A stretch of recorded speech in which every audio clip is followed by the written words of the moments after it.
This is the hour, the darkest place. Dante's Inferno, the devil's maze.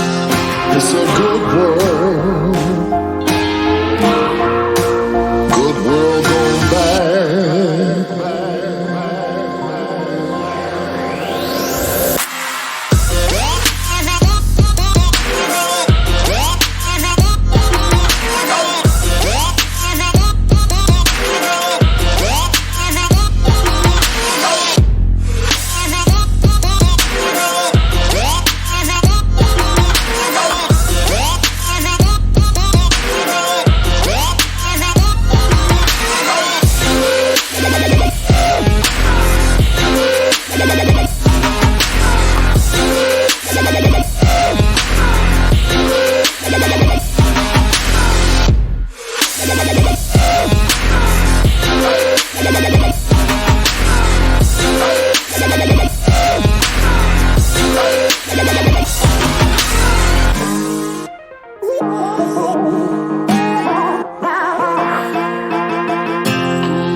Half the people dying while the rest of us are splitting hairs. It's a good world gone bad.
We break up and you slam the door. I messed up on the bedroom floor. What the hell do we do this for? I push you out but you come back. That attraction, we can't fight that. Oh, keep telling myself that I should let go, but I hold on. And oh, keep telling myself that I should move on, but I don't. 'Cause we got that mad love, we got that sad love, we got that fun love, we got that young love, yeah, that dumb love. 'Cause we got that mad love, we got that sad love, we got that fun love, we got that young love, yeah, that dumb love. We got that, we got that, we got that, we got that, we got that, we got that, we got that love, we got that, we got that.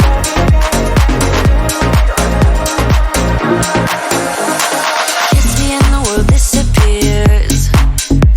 Tell me the things that I wanna hear. I just wanna stay right here. You push me out, but I come back. That attraction, I can't fight that. Oh, keep telling myself that I should let go, but I hold on. And oh, keep telling myself that I should move on, but I don't. 'Cause we got that mad love, we got that sad love, we got that fun love, we got that young love, yeah, that dumb love. 'Cause we got that mad love, we got that sad love, we got that fun love, we got that young love, yeah, that dumb love. We got that.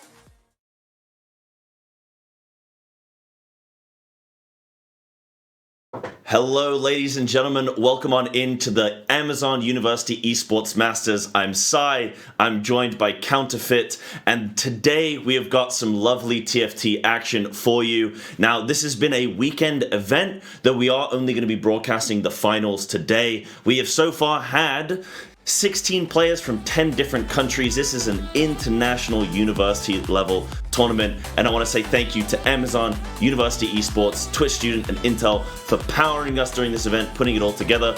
But without further ado, Counterfeit, how are you feeling today? How are you feeling about these games that we've got planned? I mean, this is amazing, as you said. This is such an incredible opportunity for our university students to come in here and get the chance at international level competition. We're kind of hoping for them. This will only be the start of their journey into professional play. To get a win here today, to be able to end today saying that you're a European champion of anything, is going to be something you can tell everyone you know about for a long time. Yeah, absolutely. I mean, you say about how a lot of these players, it's going to be a good foot in the door, but these are already very high-ranking players. We got players in Masters, we got players in Challenger. We've already had some upsets with certain players that didn't actually make it into the final day, and I'm sure we will have time to talk about that. But some of these players are very, very good already, and already performing at some of the highest level of TFT. So do you expect the action today to be quite fiery, to see some things that we might have seen in Worlds even? Oh, absolutely. I mean, we'll take a look at how things have developed up until this point, which, as you said, it's brought in the very best from across the board here to show exactly what they're capable of. I mean, I think we're still even coming close to the end of the set with Worlds in the rear view mirror. We still absolutely don't know everything we're going to get to see. Yeah, I'm sure there'll be some surprises, and I think we can check out some of the some of the format. Yeah, here we go. Right, so we got some graphics up here for you, just to show you, I guess, some of the events that have been going on that are going to continue to happen over the course of this month. I think we're in May, I think, at this point. It still feels like January. It's easy to lose track.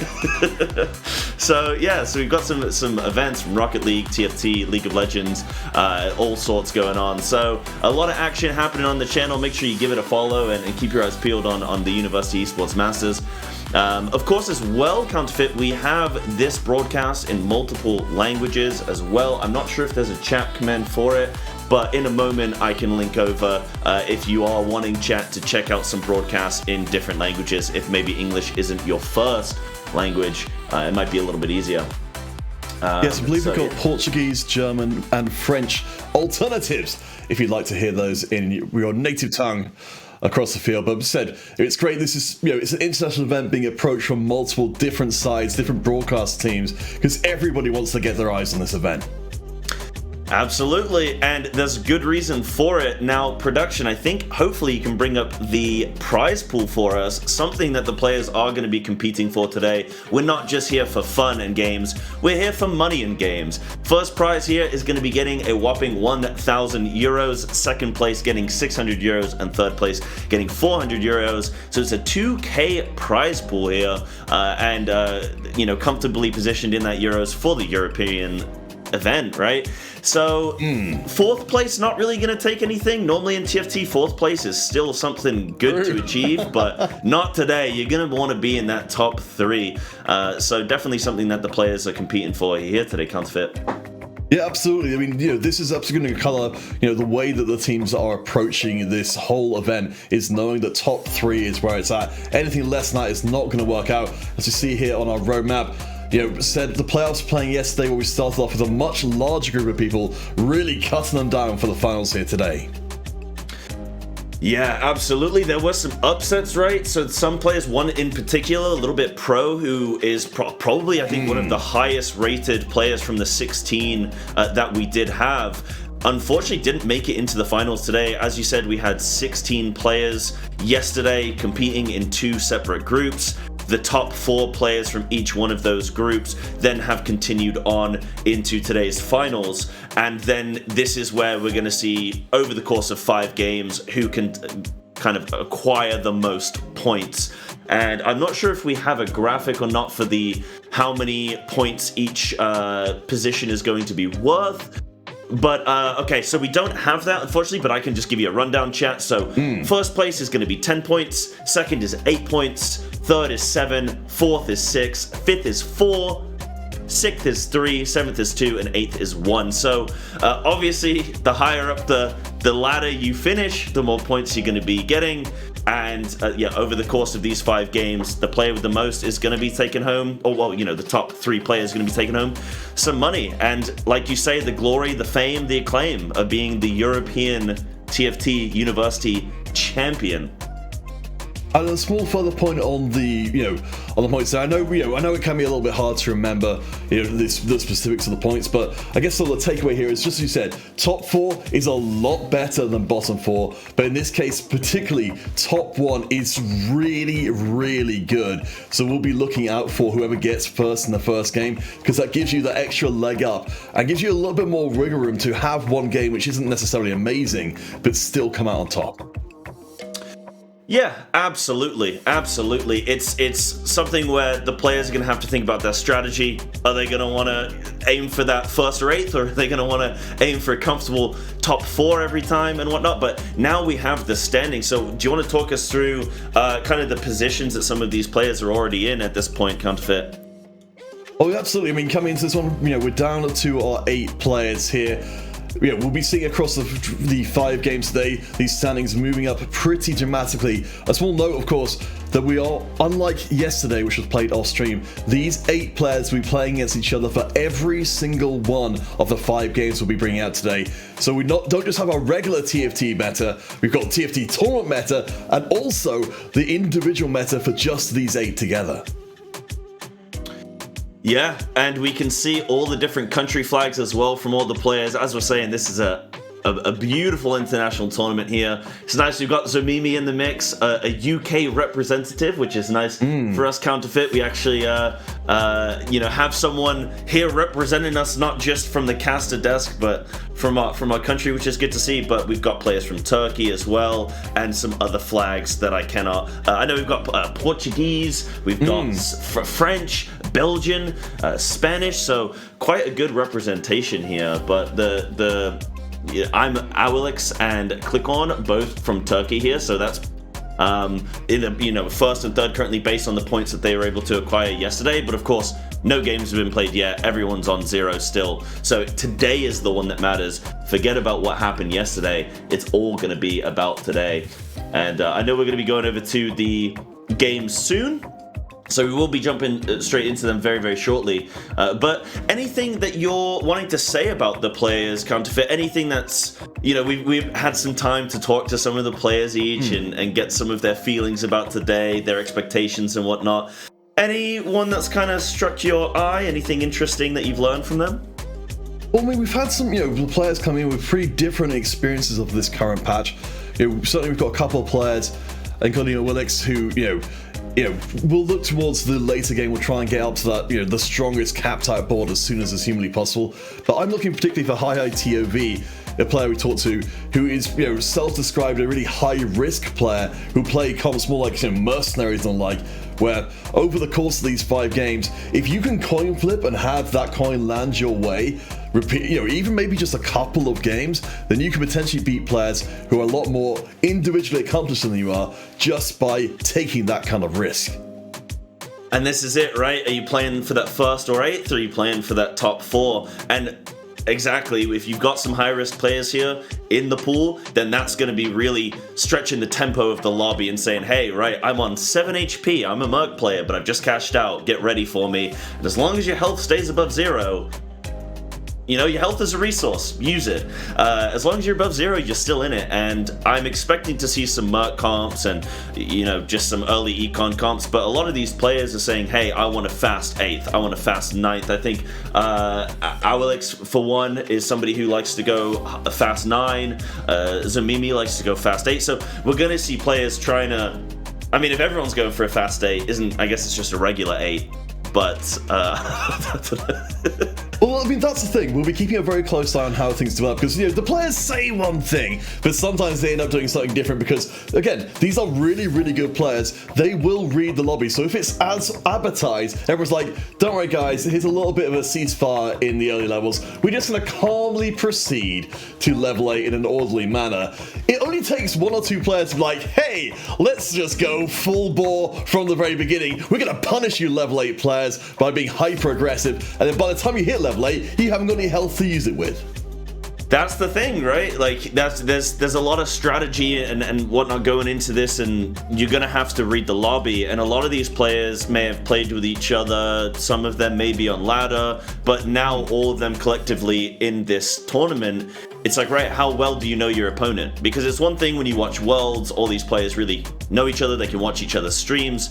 Not every one of these players is going to be a high-level streamer to the point where they're all going to know each other. The only true evidence they will have is from yesterday. And like you said, we already had some upsets. We've already had some players maybe not used to tournament play that are very comfortable on the ladder. You bring them into this ranked environment, suddenly it's like, right, how do the nerves feel? Can you actually do what you set out to do with your game plan?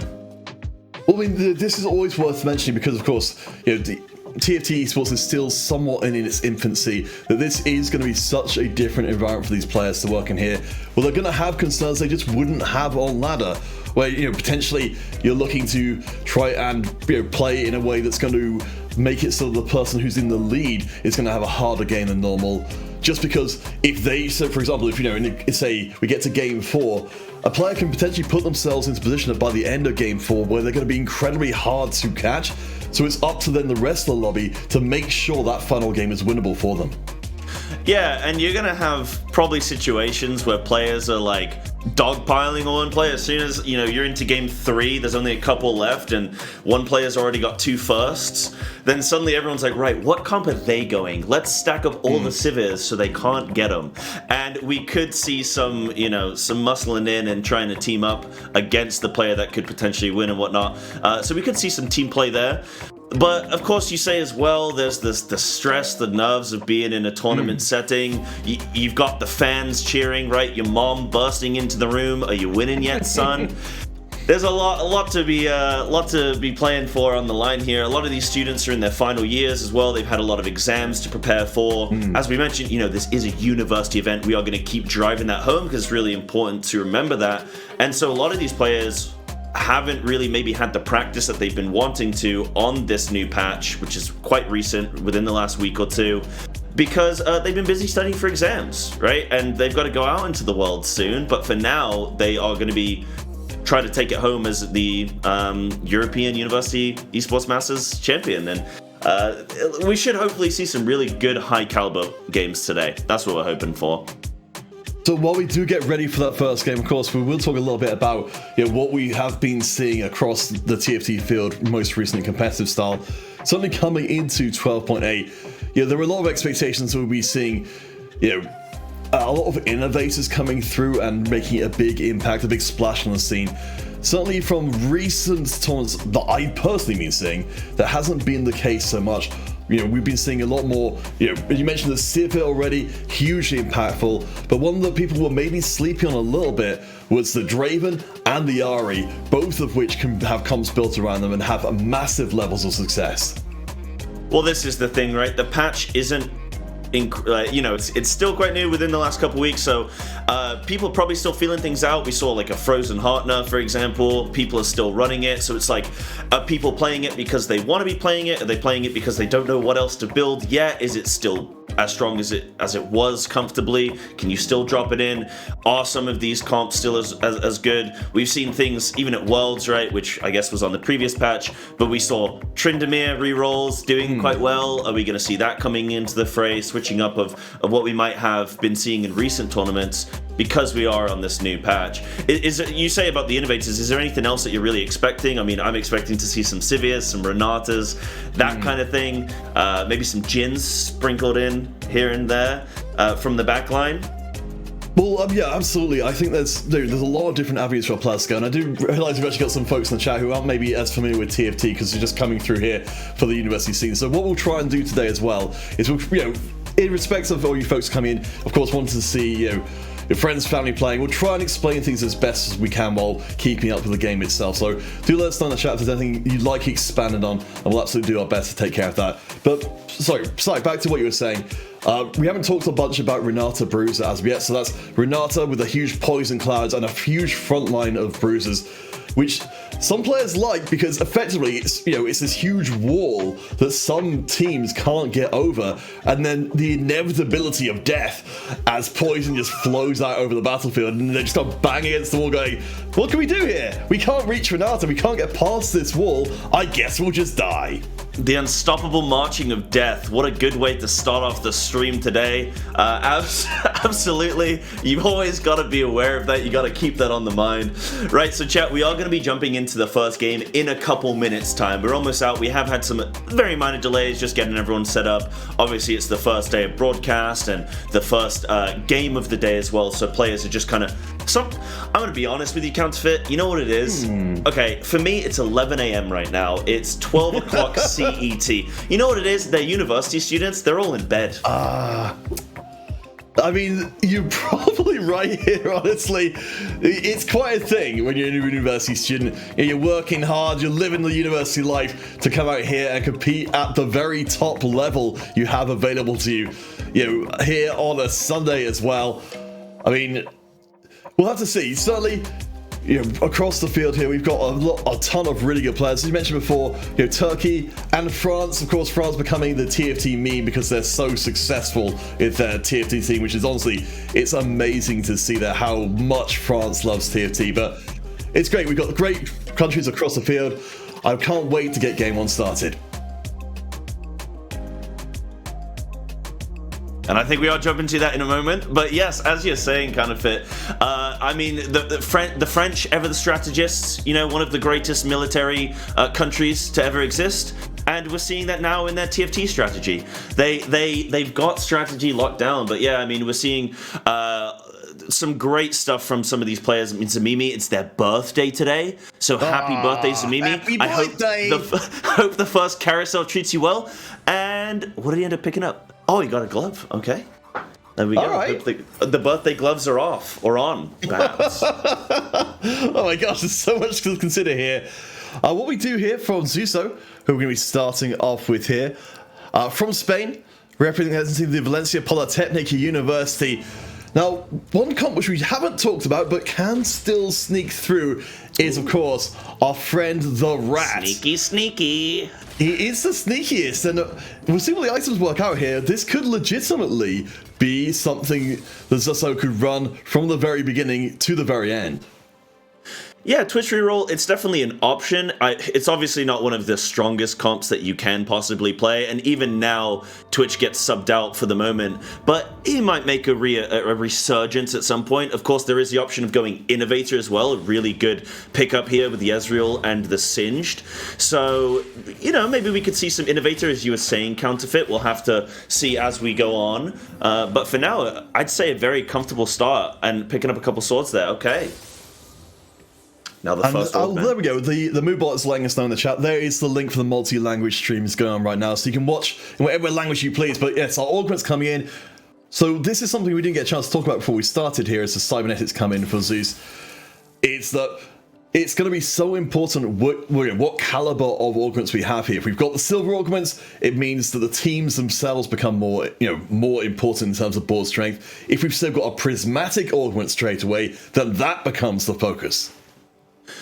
Absolutely. God forbid we get a triple prismatic game. Those are always so hectic. I don't really ever know how to read them because they're just, it's a mystery. They can swing so rapidly. But yes, we are seeing some interesting picks here. So we've got Mutant Heart there. So already triple mutant here for Yedel here, as you say, representing France from St. Jerome University. So we don't know. Maybe production can let us know what mutant. Oh, it's Synaptic. Uh-oh. Okay. So if you know, this is something that I'm always really excited to see. You know, at the European regional finals, this Synaptic Web heralded everybody and their dog going for mutant. We see 5 mutant players in lobby at once. You know, Malzahar has been nerfed since then, so it's not, as instant go, but it's still really, really good. And with it being less contested, Yedel could potentially get up to a full mutant setup here and end up crushing everybody. Yeah, it's definitely, as you mentioned, it has been nerfed, and whether it still is going to be desirable or not, we'll have to see. We've already got the Malzahar with the tier on, so it's likely that Yedel says, you know what, this is still strong enough for my liking. Though not in the early stages here, maybe just barely. Leona can hold on long enough. Not enough.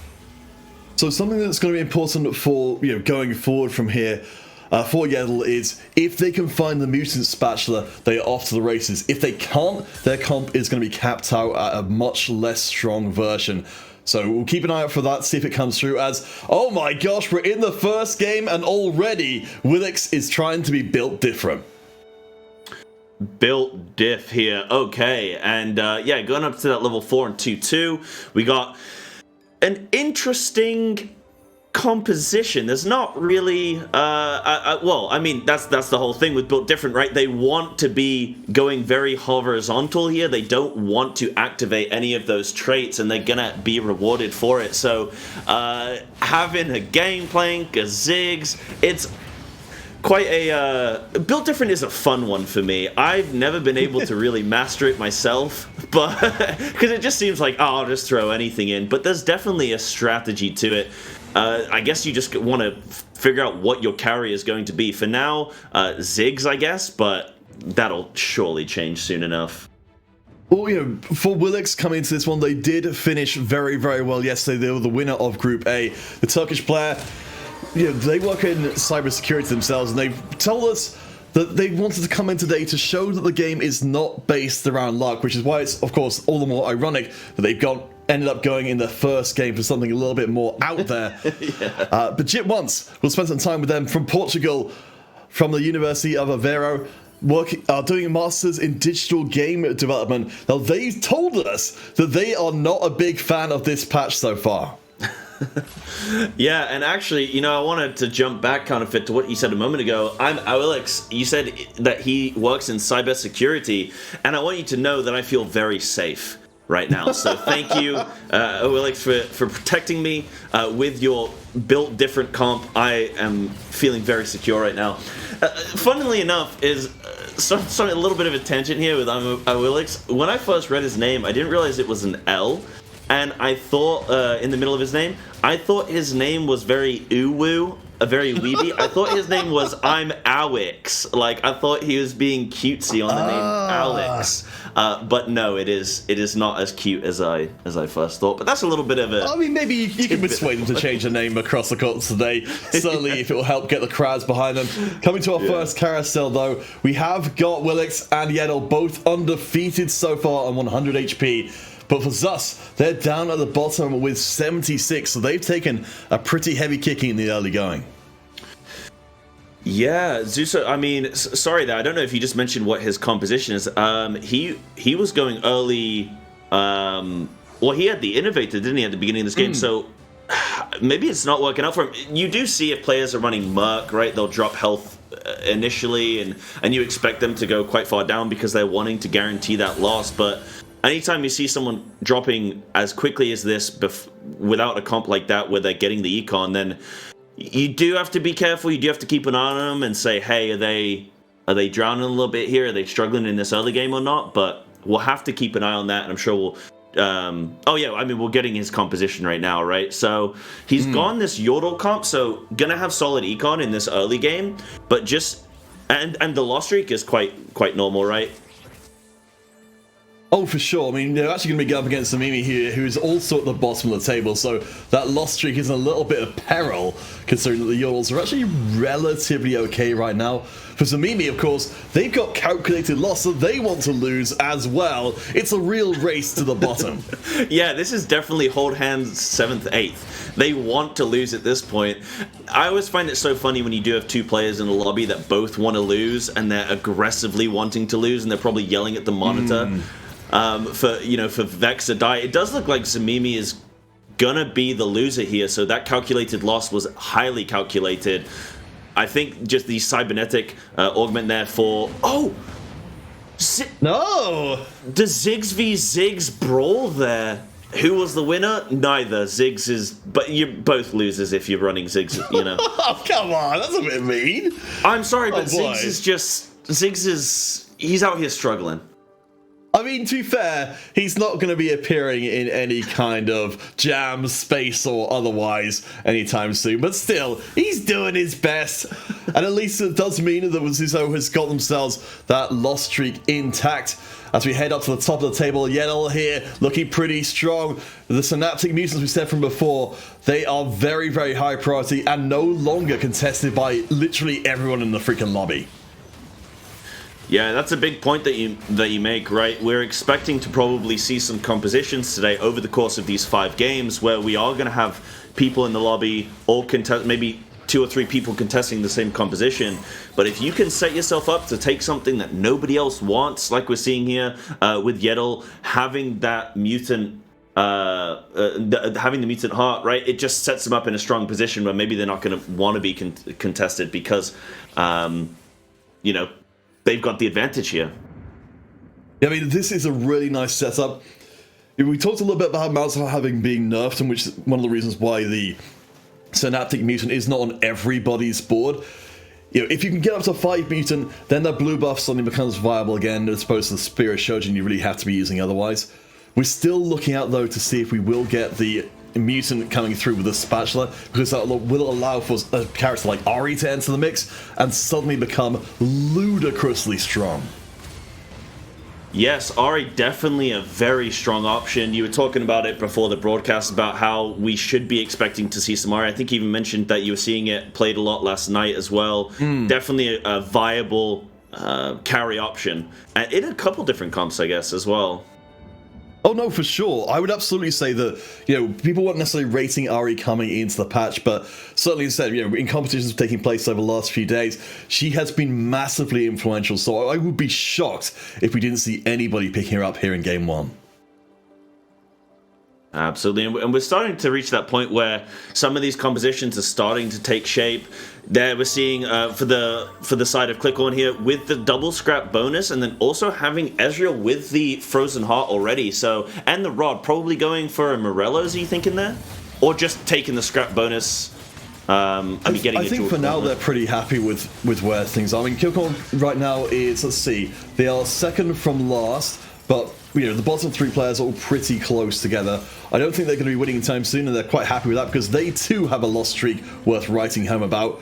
We're actually seeing this lobby be a little heavy on loss streaking players, and we know, of course, from what we've seen, that win streaking and loss streaking, the lobby can only sustain so many players doing that. Yeah, and a good question from chat saying, what do they stand to gain from being at the bottom? So you'll notice just near the gold at the bottom of the screen, you see that 5 with a little blue flame. That's a 5 loss streak, and you're actually acquiring more gold each round if you are either on a consistent loss streak or a consistent win streak. So you don't want to fluctuate between winning, then losing, then winning, then losing, because it's not very efficient from an economic standpoint. You want to be either committing to an early game loss or an early game win. You take some kind of economy advantage, and then you look to turn the tide later on in the later rounds. So being at the bottom, you also are, of course, as you're saying, getting that, or being closer to getting that first pick on the carousel. Of course, the bottom 2 get that first choice. So Zamimi here in a position where he's like, no, I want to be in that bottom 2. I don't want to be third because now I'm low health and I'm not quite getting the carousel advantage. And I don't actually know Zamimi's current loss streak at this moment, but I'm sure we'll be able to check in on that later along the line. So there's definitely some good things to gain from lose streaking.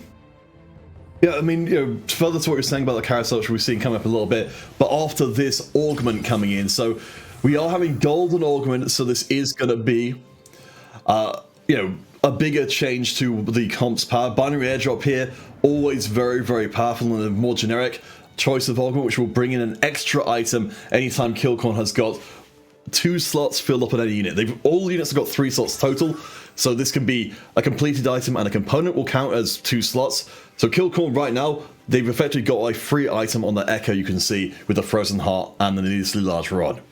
Yeah, very good combination with the scrap, because of course with scrap you're wanting to itemize a few individual champions. Of course right now he's only got 2 scrap. If he does look to go more vertical with that and fill in maybe the 4 to 6 scrap, then that's where binary airdrop is going to have even more value. So right now this Ezreal is going to be putting in quite a good shift, quite a bit of work, jump into the back line, gonna be triple itemized as well. So let's see what we roll the dice on. A little bit of RNG here and what we're gonna be seeing. Okay. Up against Zasu here, who has got themselves a pretty solid looking lineup here, with Senna carrying the Death Blade for maximum attack damage, so she'll be healing this very solid front line, but the damage is a little low for Zasu's comp.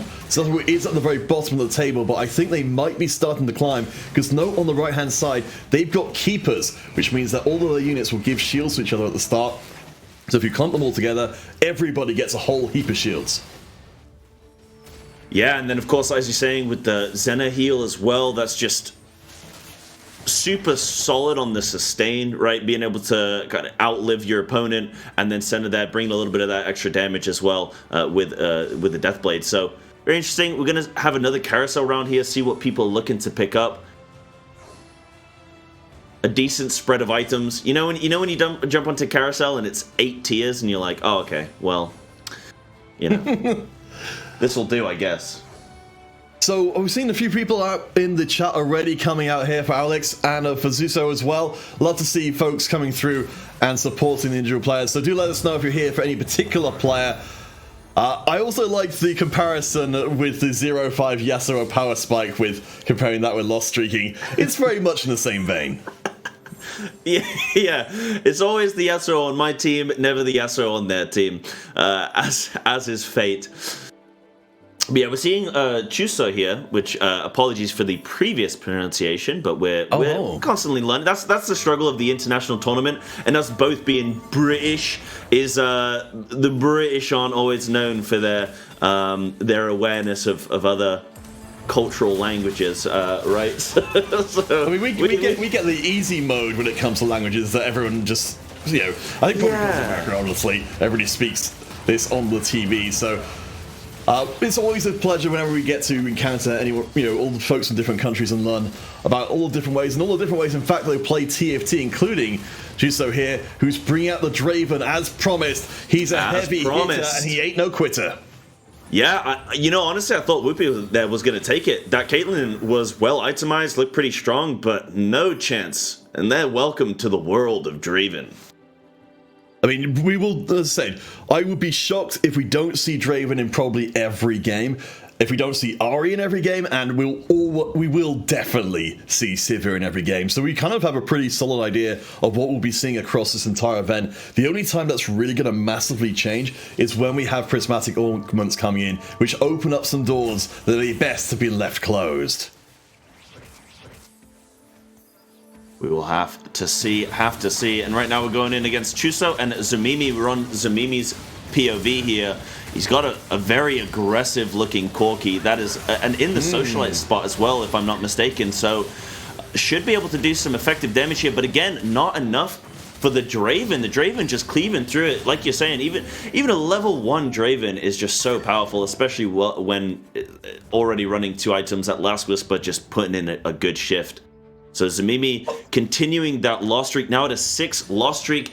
Do you think he's in a comfortable place? Do you think that? Oh boy. I mean, obviously learning the players as we are still. Do you think Zamimi is somebody? We know that he likes to go fast 8. He's mentioned that. He says that he has a strength of being able to salvage bad games. This doesn't necessarily mean he's having a bad game, right? When we know people are looking to loss streak, but what do you think his ultimate game plan is here with that Corki? I'm sure eventually he's going to be subbing that out for something more. Do you think he's got a direction he's looking to go in? Well, the thing is, we're still waiting probably for either a roll down now or a roll down at level 8. I mean, we've got the Jhin already. Jhin would be absolutely fine with at least 2 of those items. The Quincy's is not so good. I mean, otherwise, we could easily be throwing a Sivir in here, we could be throwing a Draven in here. AD itemization is pretty flexible at the moment as, what have we got going on here for Killcorn? They're down to 18. They have got a strong striker setup, scrap striker setup of their own, but they're 1 level short of 4 scrap, 4 striker, which is the perfect setup. And got that Aurelia in the shop. I feel like they might want to pick that up. Personally, as well, almost got that level 2 Sivir. You got 1 on the board, 1 on the bench. And that's going to be very... I was trying to say that's going to be very powerful very soon, but boom, just gets domed from the back there. That's the issue of having a level 1 carry is it's quite turbulent, quite prone to just getting clapped, but as soon as that Sivir is level 2, it's going to be switched on, engaged, and you're going to see click on quite strong. But is he going to have enough health? He's only got 4 health left. I mean... Okay, there's a Sivir too, so that's going to be helpful, but 4 health, 10 loss streak, you've got to turn it around right now, and he's got no gold to roll with. Natu, I mean, that's solid, but if he's going to be looking to fit that into the comp or not, it doesn't look like it at the moment. Sivir is on the socialite spot. I was going to say, maybe it is an option to get the Gnar in because of that socialite possibility. Oh, wow. You've got the Sivir there, but what are your thoughts? Comfort. I'm really shocked they decided to go for the ice cream cone and the chance of power there, because one of the core items for Sivir is having a Quicksilver, which they could have activated. Instead, they've gone for raw damage. Killcorn has been backed into a corner here. Our Turkish student friend is hoping to survive even 1 more round. Unfortunately, Jit once has got their own Sivir. I think he does it. Tight. Oh, that's the power of the level 2 versus the level 1. It's like that Keanu meme, and it's the "Don't come near me or my son again," and This is the big Keanu versus the little Keanu at this point. So click on Keanu, who could survives another round, but it's very tentative. No gold to play with here. No economy. Has the Jinx though. So the composition wise, looking pretty strong. We got 4 striker. Got a little bit of a front line there with the Braum, though. We want to see that Braum level 2 to truly be engaged and truly be effective. I mean, Killcorn's got, 19 health to make up on Zamimi, who is the player just above them. Now they're going to face up against another Sivir comp, but this one's got a big cow to make a big mess through. I do not know if Killcorn's surviving this one. This could be a very big movement here for Click On. Is it enough? I think it is. Down goes Alistair. That's incredibly impressive, and I like to think it was powered by the pure love of the dad jokes there that kept Killcorn in the game.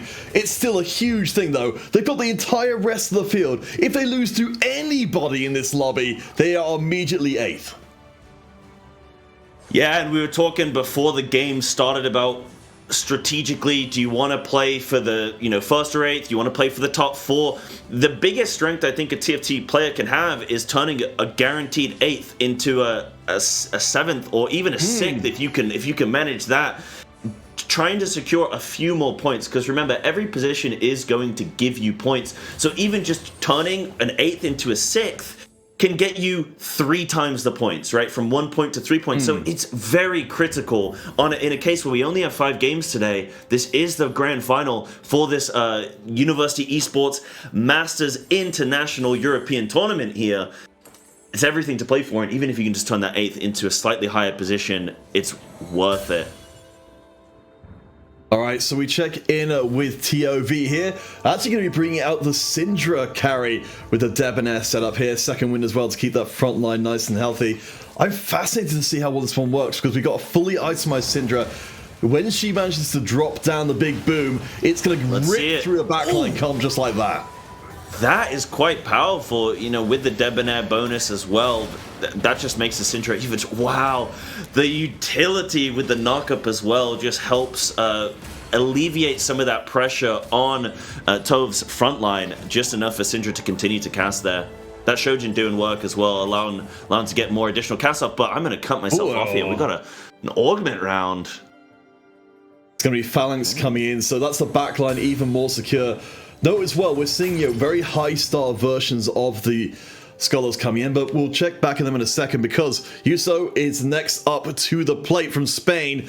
Of course, remember they are a Draven player from before, so backfoot's going to seem pretty appealing, and that will be the choice. And there's a Draven in the shop as well. Just in the nick of time, we were able to check that out. And we've got a portable forge here. Okay, Alawi getting the... Is that the Omen, if I'm not mistaken?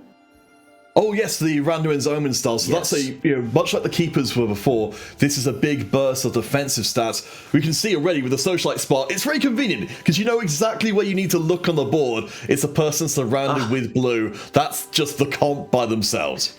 Yeddle just rolled past Chuso's Draven there. That was their level 2 Draven that they just rolled past. So hopefully Chuso is able to pick that up. But Click On, actually, in the madness, we didn't notice, has gone out in 8th. So weren't able to get that composition online quite quickly enough. And they are going to be our first 8th. Well, our first 8th of the day and our first player to leave this first game. So now the rest of the lobby is just sighing in relief, going, oh, at least I'm not 8th today for the first game. So we'll have to see how we transition from there. But in terms of the lobby health, everyone's looking... I mean, apart from Zamimi down there, that 16 health, everyone's looking roughly similar-ish. There's no person on 100 health, like, on a 12-win streak or anything like that. So definitely prone for some movement. Yeah, for Zamimi, ideally you'd really want them to be winning that last round and showing that they have reached the turning point where they can finally come online. They have got up to level 8, so they can put in 4 scrap, 4 striker, which is going to be a pretty big step up in terms of efficacy. And note as well, that Sivir is full offensive items. If any kind of crowd control heads her way, she's going to drop off the planet. Yeah, and we've got the Sivir 2 in the shop, so Zamimi's going to hope that he picks up some gold here. He does do that, doesn't have to lock in the shop, so he's going to be able to get a nice full refresh. Now, and there's the Aurelia too, so just going from after that PvE round, now Zamimi is in a very strong position here with a level 2 Aurelia, level 2 Sivir, as you were mentioning, full offensive itemization, and on the Socialite spot. So you know, the opponents know where to aim. If you can get a Blitzcrank on the opposite side and you could just, boom, hook that Sivir in, it's bye-bye to Zamimi's chances of staying in this round. Or staying in this game, I should say. Something was notable from the side of the screen and what we're seeing now for Hi here is they've managed to hit the 3-star Syndra. So comps like this one with Assassin Friends, for instance, they're going to have a hard time reaching that backline. Yeah, just the absolute shutdown with this level 3 Debonair Syndra here. So powerful with this with this ult that's just clapping through the backline, as you're saying. It's so effective. I mean, TFT, for those in chat, it comes down to a bit of defense, a bit of offense, and utility. Those are the 3 things you're looking to build your composition with. And if you have an offensive unit that also CCs, then you're in a pretty strong position, because the more that often that they're able to cast their ult, the more often, or the more power that they have with the AP there from the death cap, the more that they're just able to be a 2-for-1, an effective unit against the opponent that they're going up against. Alright, so check in with Willix, one of our top performers coming out of the group stages. So you see, they've got a Sivir with a Quicksilver on there, so that means they will be immune to crowd control to start off the round. Up against Yeddle here, who has got that big... This is the pile of Synaptic Mutants, so they're going to cast real fast and hurt real bad. Yeah. Look at this Kha'Zix in the back line. Yeah, but he's killed immediately, and if Malzahar dies, the entire comp falls to pieces. Yeah, I say this, of course. As you say that, it's yeah. All right, never mind. Well, it's there just. Yeah, I mean, very interesting to see that Kha'Zix in the backline with the portable forge there got the Triforce, was chomping through the backline and then just boom, falls over immediately. Now we got the Chuso here with the level 2 Draven, got the Debonair. Very horizontal composition here. Got the 3 Challenger as well. Pivoting between that 2 and 4 Challenger, not quite getting the full benefit. But I think with the Debonair, with the Clockwork... Oh, okay. Switches the composition. Knows they're going good read there on the Jisons, making sure that they aren't getting Blitzcrank hooked. So very good foresight there from Chuso.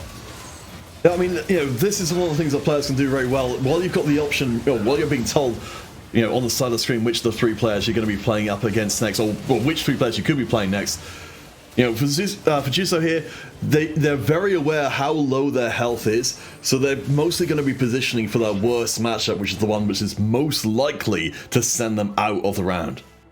Yeah, and what was funny there with Chuso is they had a good read on who they were going up against, but Jitons didn't actually realize and didn't end up swapping the Blitzcrank, so the Draven was actually fine in the position that it was in. It was fine and dandy, so could have kept that Socialite. But we're seeing the carousel now, and anything kind of sticking out to you here? Yeddle there with the Mutant. Okay. Yeah, we've got a Mutant Spatula in for Yeddle from France. They are running Synaptic Mutant. We talked about this from the beginning of the game. If they get the Mutant Spatula in, then their comp just becomes unrecognizably strong. That is so lucky for Yeddle, and they're at 25 HP. They are in position to take advantage of it. Yeah, we could be seeing Victors, we could be seeing Aries. There's the 7 Mutant. Yeah, this is going to be world-endingly strong. And the Mutant Spat actually gets put onto the Tahm Kench, who is completely surrounded, completely barricaded in here from all sides. But once that Tahm Kench gets into the fray, he's got the Omen there as well from the Portable Forge. So this is a very strong looking Kench, and he will not be unbenched. Well, he will be unbenched. One thing I'm looking for is we see if Zamimi is going to get knocked out here with this new mutant strength. Actually not going to happen. Yeddle takes a big L. Zamimi is now on a win streak rather than heading out of the game entirely. Yeah, Zamimi there with that Severe is just so strong, so very effective. I didn't see how well the Aurelia Shroud was able to hit on Yedel's team comp, but maybe if that was just able to shut him down well enough. But we've got a lot of players now on very, very low health. We haven't quite had our 7th place like loser at this point, so we still have 7 players in. Though we've got a few that could go out in this round. In fact, we might even see a couple players leave us now in this first game. So Whoopi here in a pretty strong position. Tav on that win streak. You can see on the right-hand side the nice orange fiery glow. So Tav's probably feeling pretty confident, but and Whoopi, but the bottom 4 are in a very precarious position. And I'm Alex here, is going to be hoping that this Jink carry is enough. Up she goes, down she comes. Is it going to be enough? I mean, that's a bit of the problem with the Jinx is that she does spread her damage around, but apparently that damage is enough to get the job done here. Look at those rockets flying. I mean, it's so unlikely to get to that point because your Jinx is landing in the middle of the opposing team. Yeah. But when it happens, it's ridiculous. Yeah, it is a bit of a kamikaze there, but luckily Jinx was able to hold on, and we didn't actually have anyone go out in that round. So Zumimi on this win streak here, very low health, but like I was saying earlier today in the broadcast, health is a resource. As long as you're above 0, it may as well be 100, right? So as long as you've got enough health to maintain in this game, then as long as your team comp is strong enough, you can continue on. So Zumimi here in a good solid position for these low. Oh boy, I mean, we're talking about the pressure being applied to the players here. When you know that you're 1 round, in fact, most of the field is 1 round away from being taken out here, it all narrows down to a point. And when you hit a 2-star Sivir and a 2-star Aurelia in the same freaking shop, then suddenly the pressure is going to lift just that little bit. Yeah, and you got the double, is that, forgive me, with the itemization, for some reason the words have lost me. Oh, the Zeeks, yes. The Zeke, yeah, Zeeks. Got double Zeeks there for the Sivir, which is going to be very, very strong. Gnar in the Socialite spot, I think that Whoopi there just wants to protect the Sivir and say, hey, I don't want this to get hooked, but it's got the QS, so why do you think that's the option to... I guess the Zeeks is better to be able to hit Jinx and Sivir. The Zeeks is such a big step up, but we're seeing Jinx again. Oh my gosh, this itemized Jinx! Just she ends the world! Whoopi's one of the few players who can stay alive, but we have seen 2 eliminations in that round. Jitmonster is gone, Yuso is gone as well, and Zumimi is also out! Wow, so we lost 3 players in that round, so now everyone else in the lobby can relax knowing that their top 4, they're going to be guaranteeing some more of those solid points. So top 4, they're going to be guaranteed at least 6 points at this stage. Oh my gosh, that's such a huge relief for Whoopi and Willix as well, to be able to make it across the line. TOV, hi, still reigning at the top though. Remember from before, they are running the Syndra comp, which isn't necessarily turning up a whole lot generally, but in this game, it's been working super well. It has indeed. And now we're going to see, as you're speaking of the devil, we're going to see this level 3 Syndra. Is it enough to stop this Sivir on the side of Whoopi here? Whoopi could be going out if he does lose this round, so he's got everything to play for here. Oh my gosh, it's such a mess in the middle of the fight. Of course, the units are being thrown back again and again, and the Quicksilver runs out towards the end of the round, so you cannot deny the power of the Syndra.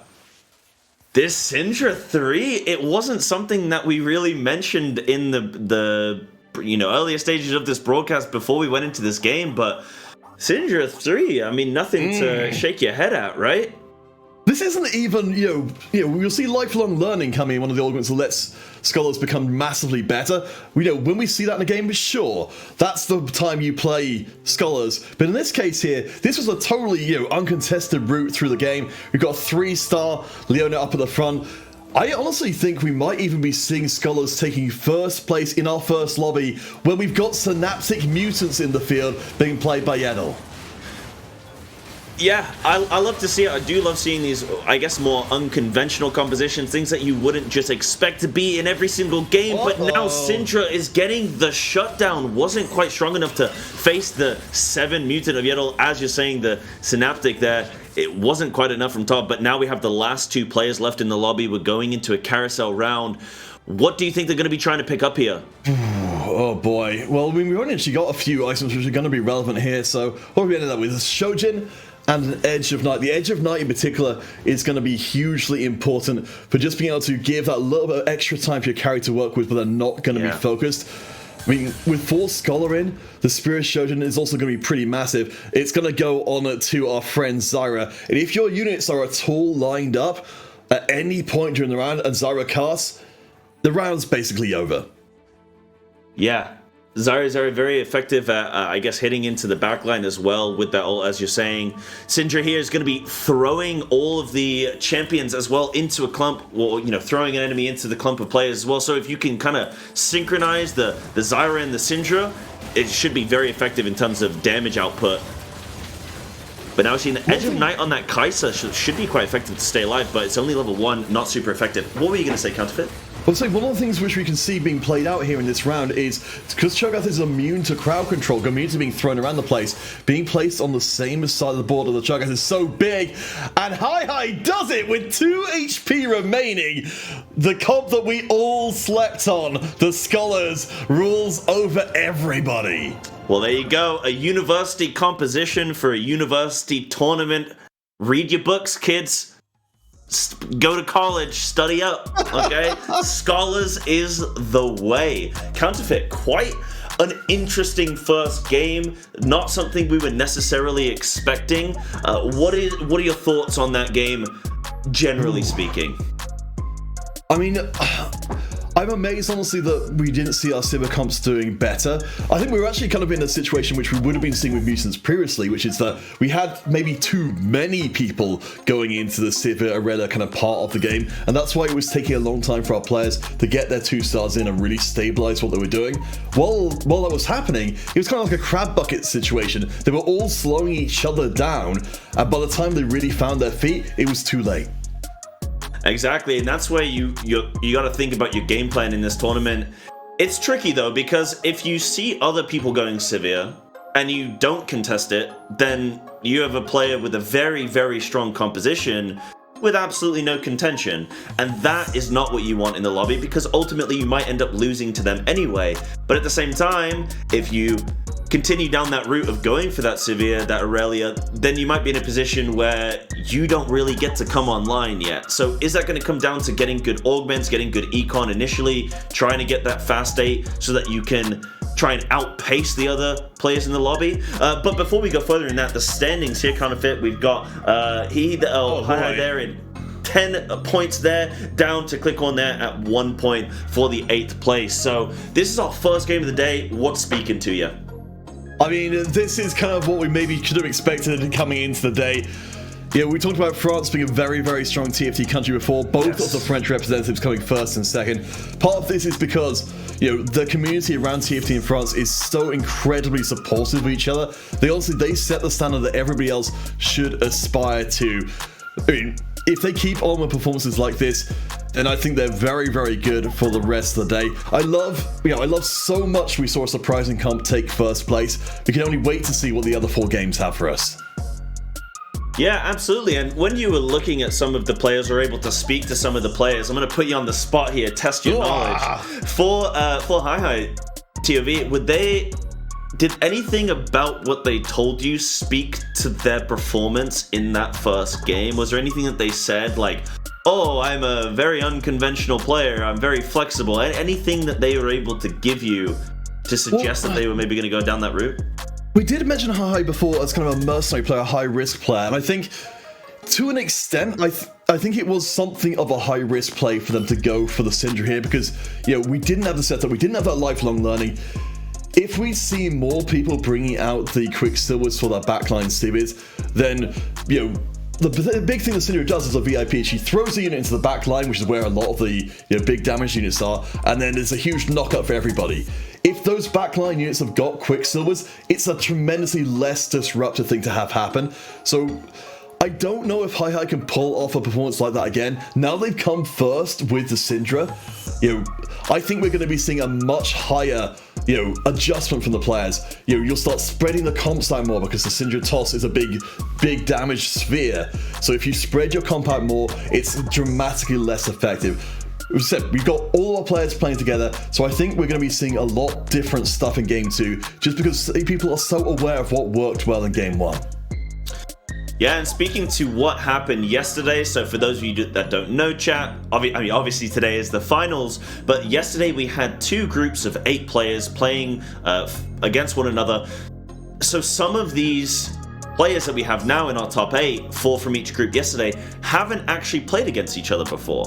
Whereas yesterday, at least some of these players got to see, maybe over the course of a few games, roughly the strategy or the play style that some of these players like. Some of them have not seen one another yet. So today, that first game was their first instance of really understanding what style they might play, what tempo they might play, though only having a sample pool of 1 is not super strong and not super reliable. We've got to get into this game 2 and see what's going to happen. We will be jumping into that in a couple minutes. For now, me and Counterfeit are just going to keep taking up your screen space. We're going to keep talking about some stuff. What do you think going into game 2 then?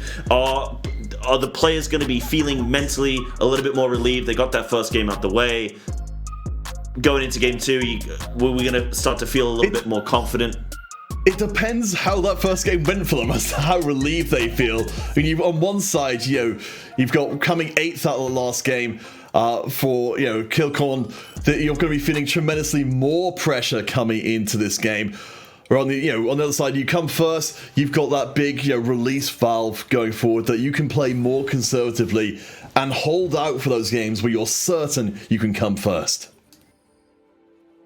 Absolutely, absolutely. And it's all going to come down, or not all going to come down to, but a large portion is going to come down to how effective their start can be, what good items they might get, how good their econ can be structured, and of course, the thing that we love about this set is what augment are you going to be starting with. For me, I think this set has been such an incredible addition to the game. Yes, I know people cry about the balancing of augments and the RNG, but ultimately I love the aspect of augments, especially from a more like casual standpoint. It's fun to just jump into a game and be like, could have one more game and see what augments I get, couldn't I? Could see if we get a triple prismatic game, couldn't we? It's a very fun addition. Alright, so as we get things underway for game number 2, we've been told that we're going to be seeing Cybernetic Mutant in here, so we won't have the same priority that we maybe would have for Synaptic, but it's still a pretty solid mutant setup. Again, if we see a mutant spatula coming through, the field gets torn open. First augment's in, it's going to be gold. Okay, well, Trade Sector here could be a solid option as a kind of early game advantage here, getting some good free shop refreshes allows you to build a pretty solid composition, maybe even some 2-star champs very early on, of some like 1 cost, 2 cost, and get them 2-star very early on, have a strong win streak. What else do you think that they could go for here? For the component grab bag is the core augment that so many players will take, but oh my gosh, all right, we're going to go for Clear Mind. I love this from our players, that they're not just going to go, component grab bag by far is going to be the most consistent of these augments, but Clear Mind, this is going to allow for a massive ramp up of levels as long as you keep that bench clear.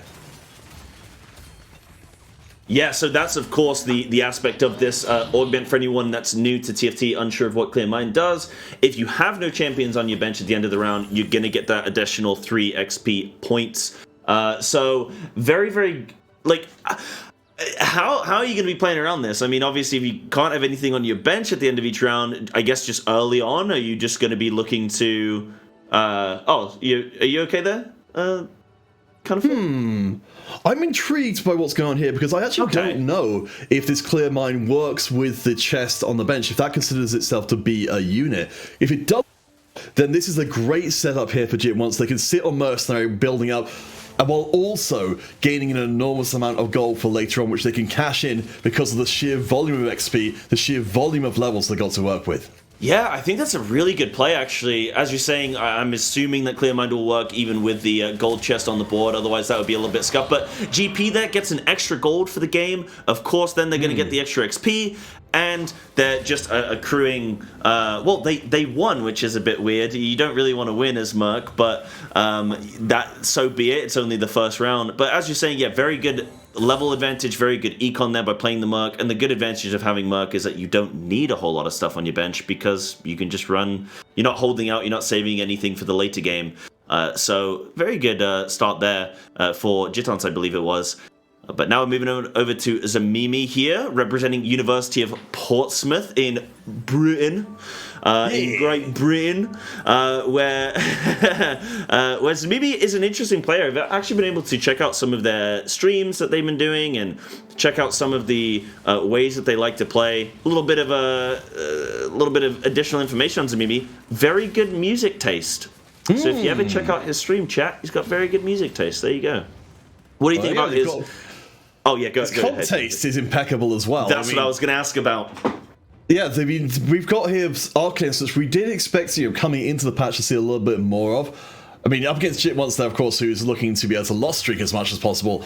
We won't see the full power of that comp being realized, but with the Spatula coming in immediately, this opens up the Arcanist to be a massively higher priority composition that can easily run through this game.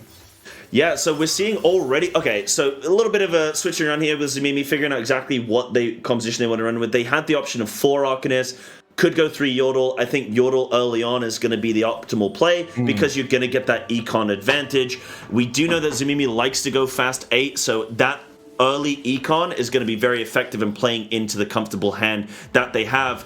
We could be seeing later that Malzahar could be the carry, could also get swapped out for a potential Ahri, do you think, Counterfeit? I know that you're bigging up the Ahri, wanting to see some of that. How does that play into, though, if Malzahar is already being itemized? Because then do you have to sell the Malzahar later on? We can definitely move back to a Malzahar 2 and just use him primarily for his magic resist shredding. And if we go deep into the Arcanist tree, which people don't necessarily want to do because there's so many other good options that make Arcanists indirectly stronger, but Victor later on, that's going to be so huge when you just see a Victor sweep the entire board in one ultimate. That's what the Arcanists are really hoping for later on. Absolutely. It's just about getting there, Counterfeit. It's about getting there. And Zamimi wasn't able to hang on too long in the previous round. If I have the standings, I'm just trying to think of where he came. So he got 6th last game. So not able to hang on into the later stages of the previous game. If he can do it this time around, though, and ultimately get into that late stage Arcanist comp, get the Victor, then he's in a good position. But now we're on to Chuso here, who is not really... You'd think he's running built different at this stage. Not really got anything quite online. Got the Twitch there, potential Twitch reroll, though. Also got the options for some innovators here and could potentially itemize that Ezreal to just bring up the damage. Though on a 3-loss streak, it looks like they want to continue to lose. I mean, I think they're pretty happy with where they are right now. They've got a decent amount of money in the bank. Their items don't lend themselves tremendously to an immediate slam. I hope that at some point today we will actually see a Twitch reroll coming in, but it's really relies on the cards coming down a very particular way, and so far we just haven't seen that happen. And not able to even kill a single unit there for Chuso. So, of course, you do want to be losing if you're trying to go on this loss streak, but you still want to be able to kill some units, right? You don't want to have you don't want to lose all or be unable to kill a single unit, because then you're losing more health. So you still want to be optimizing in how efficiently you can be losing there. All right, we check back in with Jit once on the mercenaries and clear mind together. So I think we can make a fair guess from the way which they're set up here with a lot of gold and a decent amount of board that the clear mind is functioning with the mercenaries in. So they're stacking up gold, they're stacking up XP. We've got now a ticking time bomb from Jit once in 2 different respects. They're going to get to levels a lot faster, and when they get their cash out as well, they're going to be nightmarishly strong. Nightmarishly strong. That is kind of spooky. Hella spoopy, because normally people have to spend their cash outs on leveling. Jit once doesn't need to do that. They'll already be high level, and they'll have the gold to spend on units instead. Yeah, absolutely. And you can even just see that econ now at 39 gold, so in a very strong economic position. But Whoopi there as well, already at the 50 gold mark, I think, or beyond that. So we're starting to get to that point now where people are going to start choosing whether they're going to be looking to reroll, looking to level. and we'll have to kind of wait and see how that goes. We got the Krugs round, so we can see what items Jiton is able to pick up here. And it does up to level as well. Doesn't feel confident in killing the Krugs. I mean, to be fair, this board is intentionally It's very weak.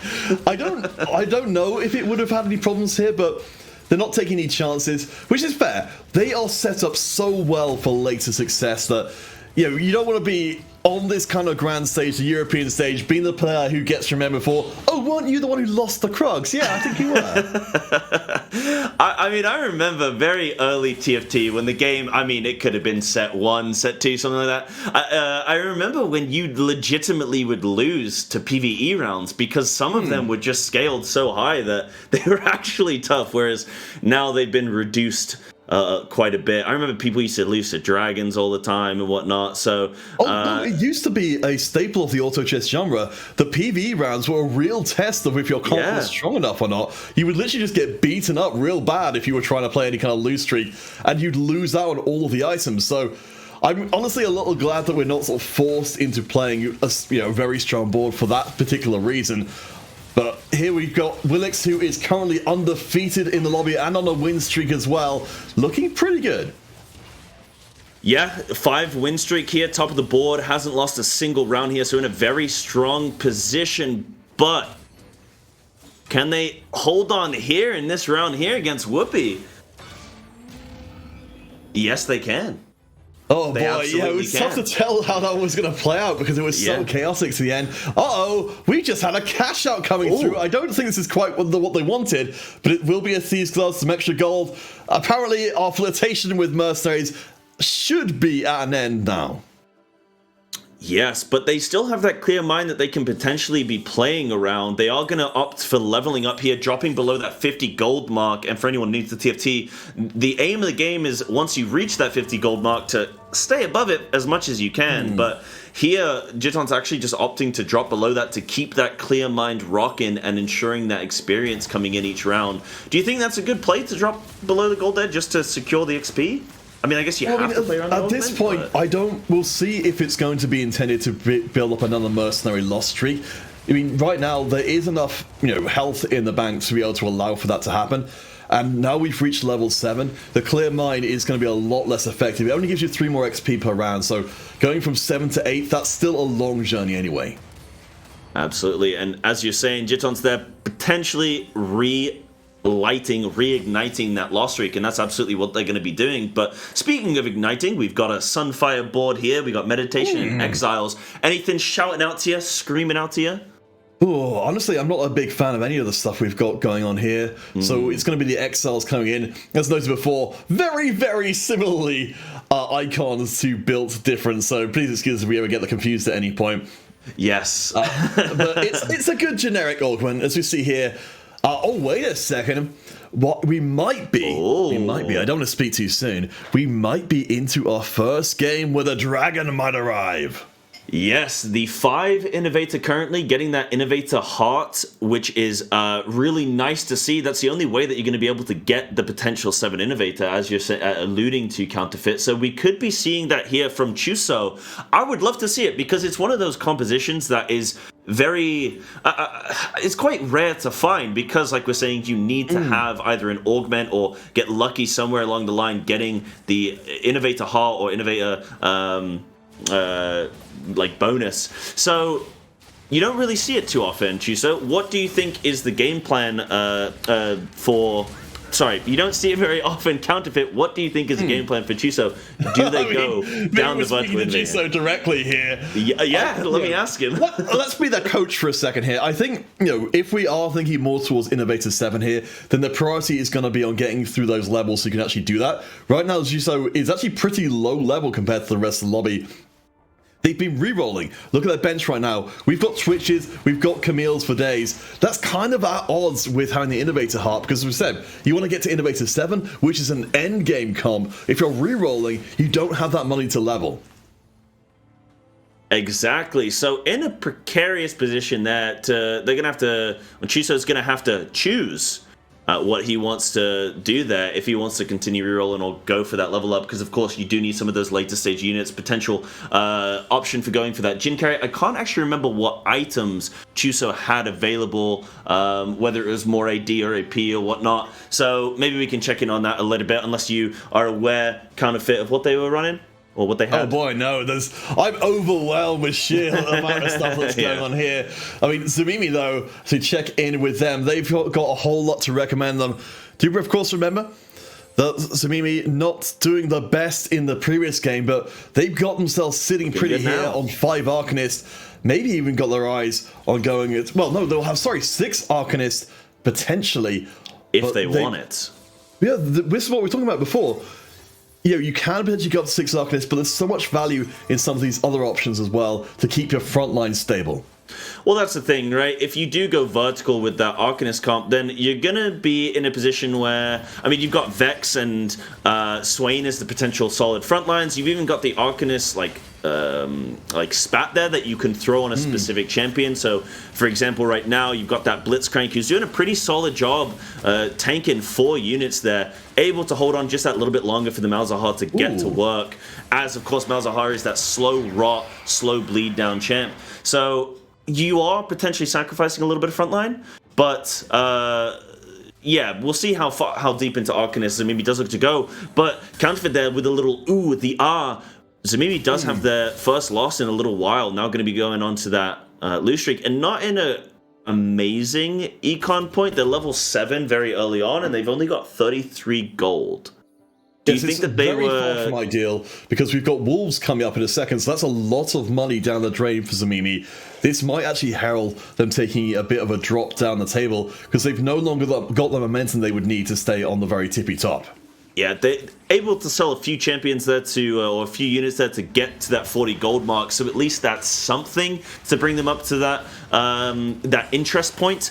But yeah, maybe relying too heavily on the fact that Zamimi's board was strong and thinking, I'll continue this win streak. But only having that Mal's 1, not super strong there in terms of raw throughput. I want to talk a little bit about what Whoopi's got going on here, because it's really fascinating. They've got a double Chalice of Power, aka Ice Cream Cone, to give a huge burst of extra ability power to the Seraphine. And we might actually be seeing a game where we've got several players going for Innovators, rather than just, the 1-0 we'd normally be expecting.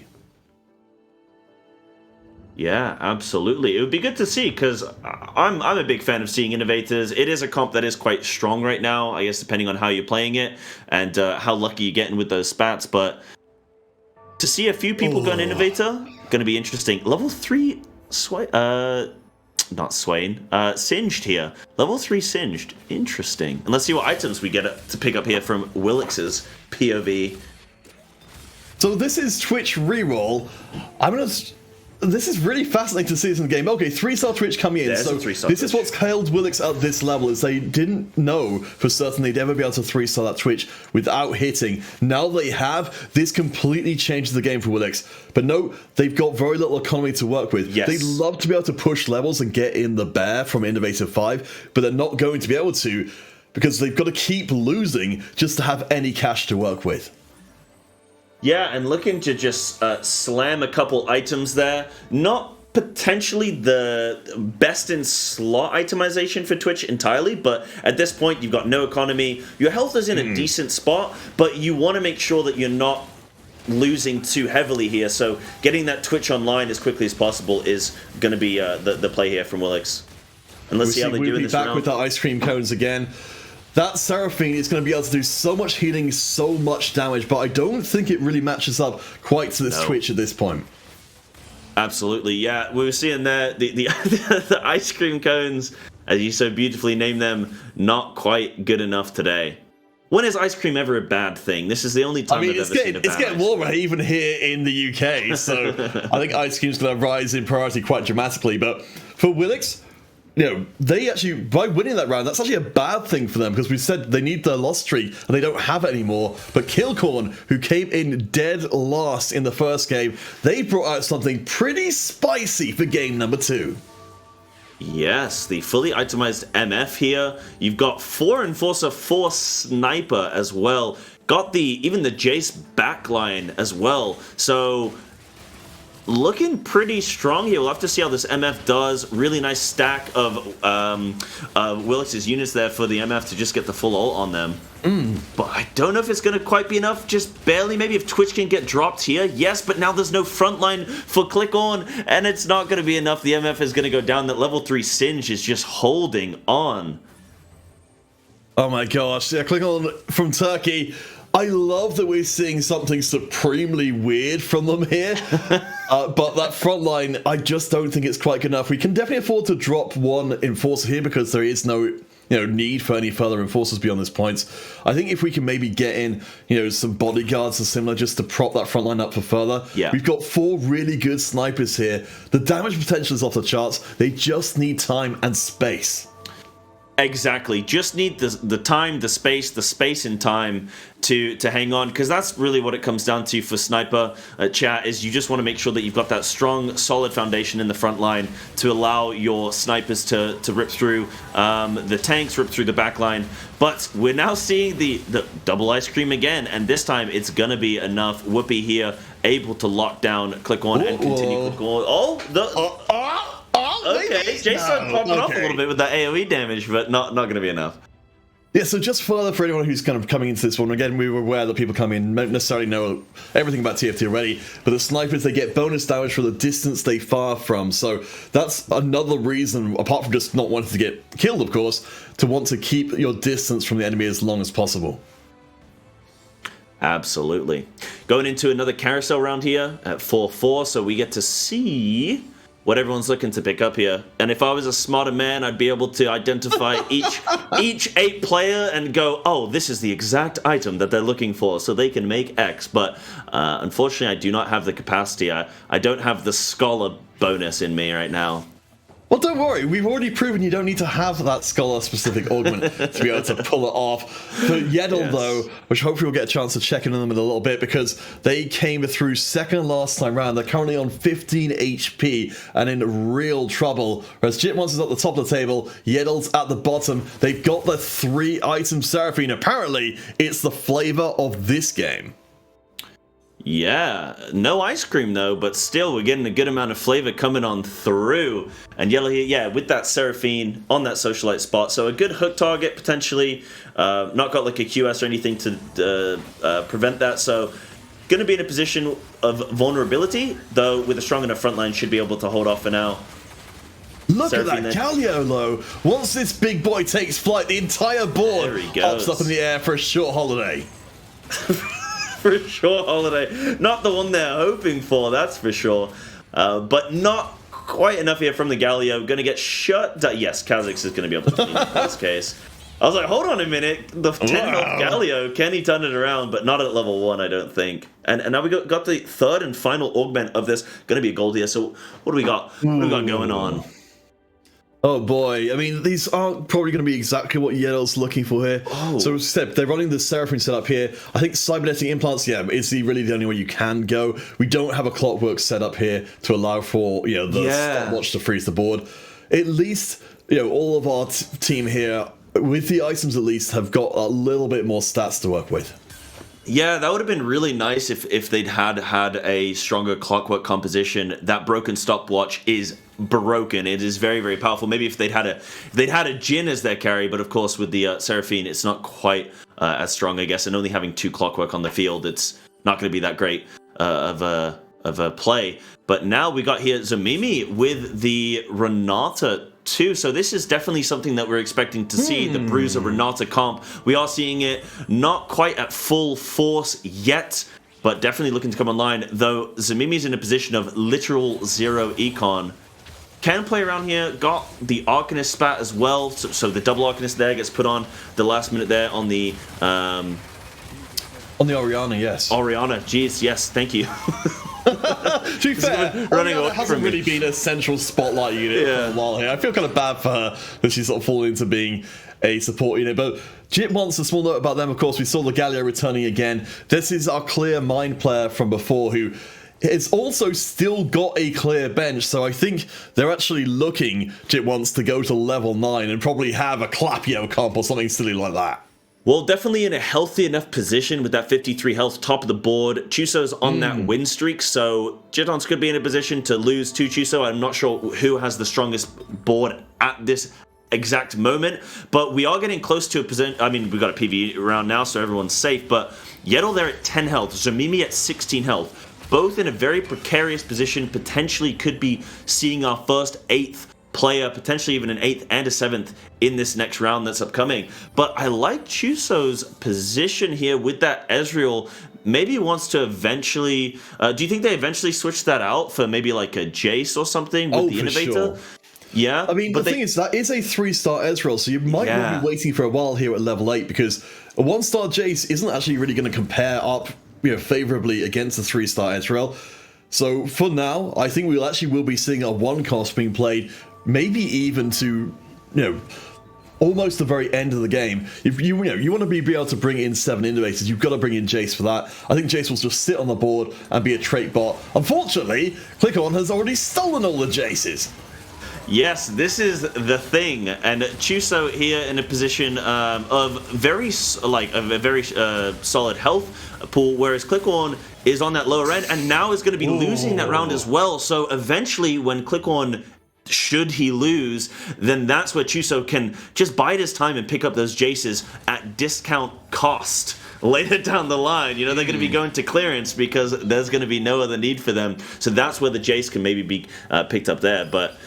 We did see that Twitch reroll here, the level 3 from Willix here, now fully itemized as well.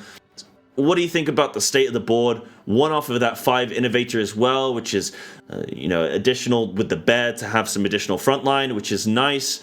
We've got this backline composition as well. So, what are your thoughts? I mean, this is so dependent on positioning here. Of course, Willix knows they've got 1 of 3 opponents to place against. If Twitch survives for any amount of time in the round, then he just destroys everybody. Yes. In this case here, I think they'll be okay. They are going to jump right into the middle of the backline, so they'll be able to shoot right into that Seraphine. Oh no, they're a little bit off, but I think they're still... No, they're going to end up being CC for most Jinx of the flies off and blown up. Down goes Twitch.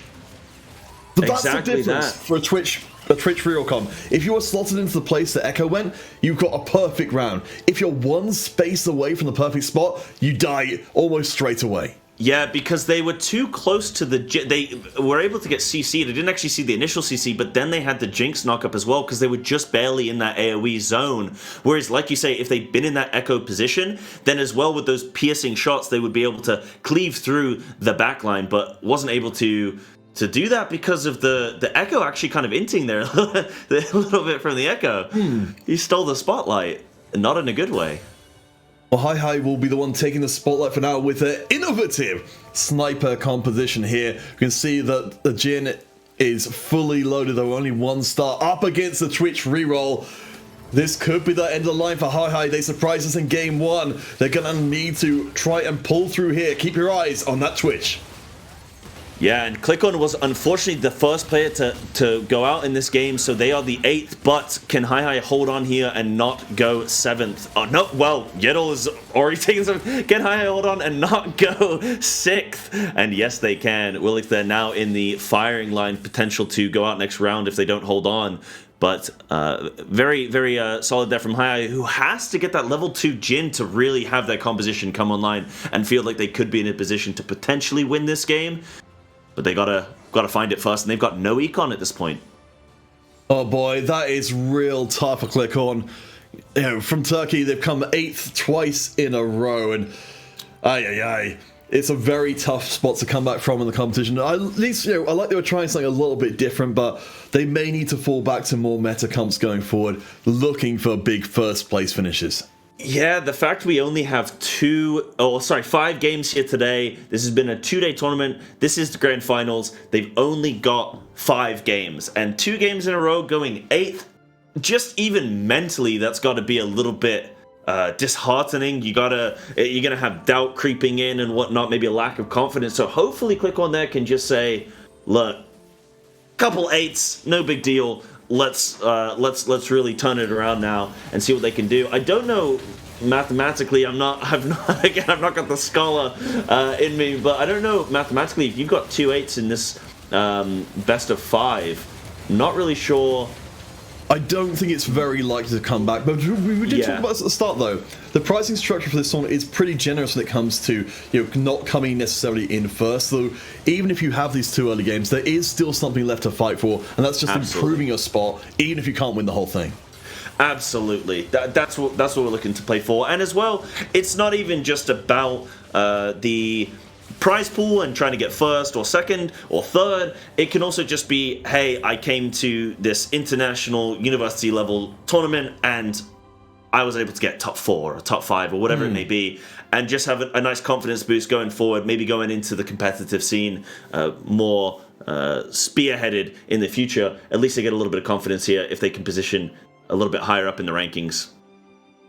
So we have had, the other elimination, Yeddle, coming in 7th. So they've had, unlike ClickOn, they've had the first game go relatively well for them, so they're not necessarily out of the conversation entirely. Something we'll be looking for going forward is how much the top players maintain that position consistently. If they don't, this opens up the opportunity for other players to step in, have those bad games, but still potentially contest for first. Yeah, high there with the winning the previous game. So if they can hold on here, and they're doing pretty well, though they just lost that round. No, I've cast a curse them.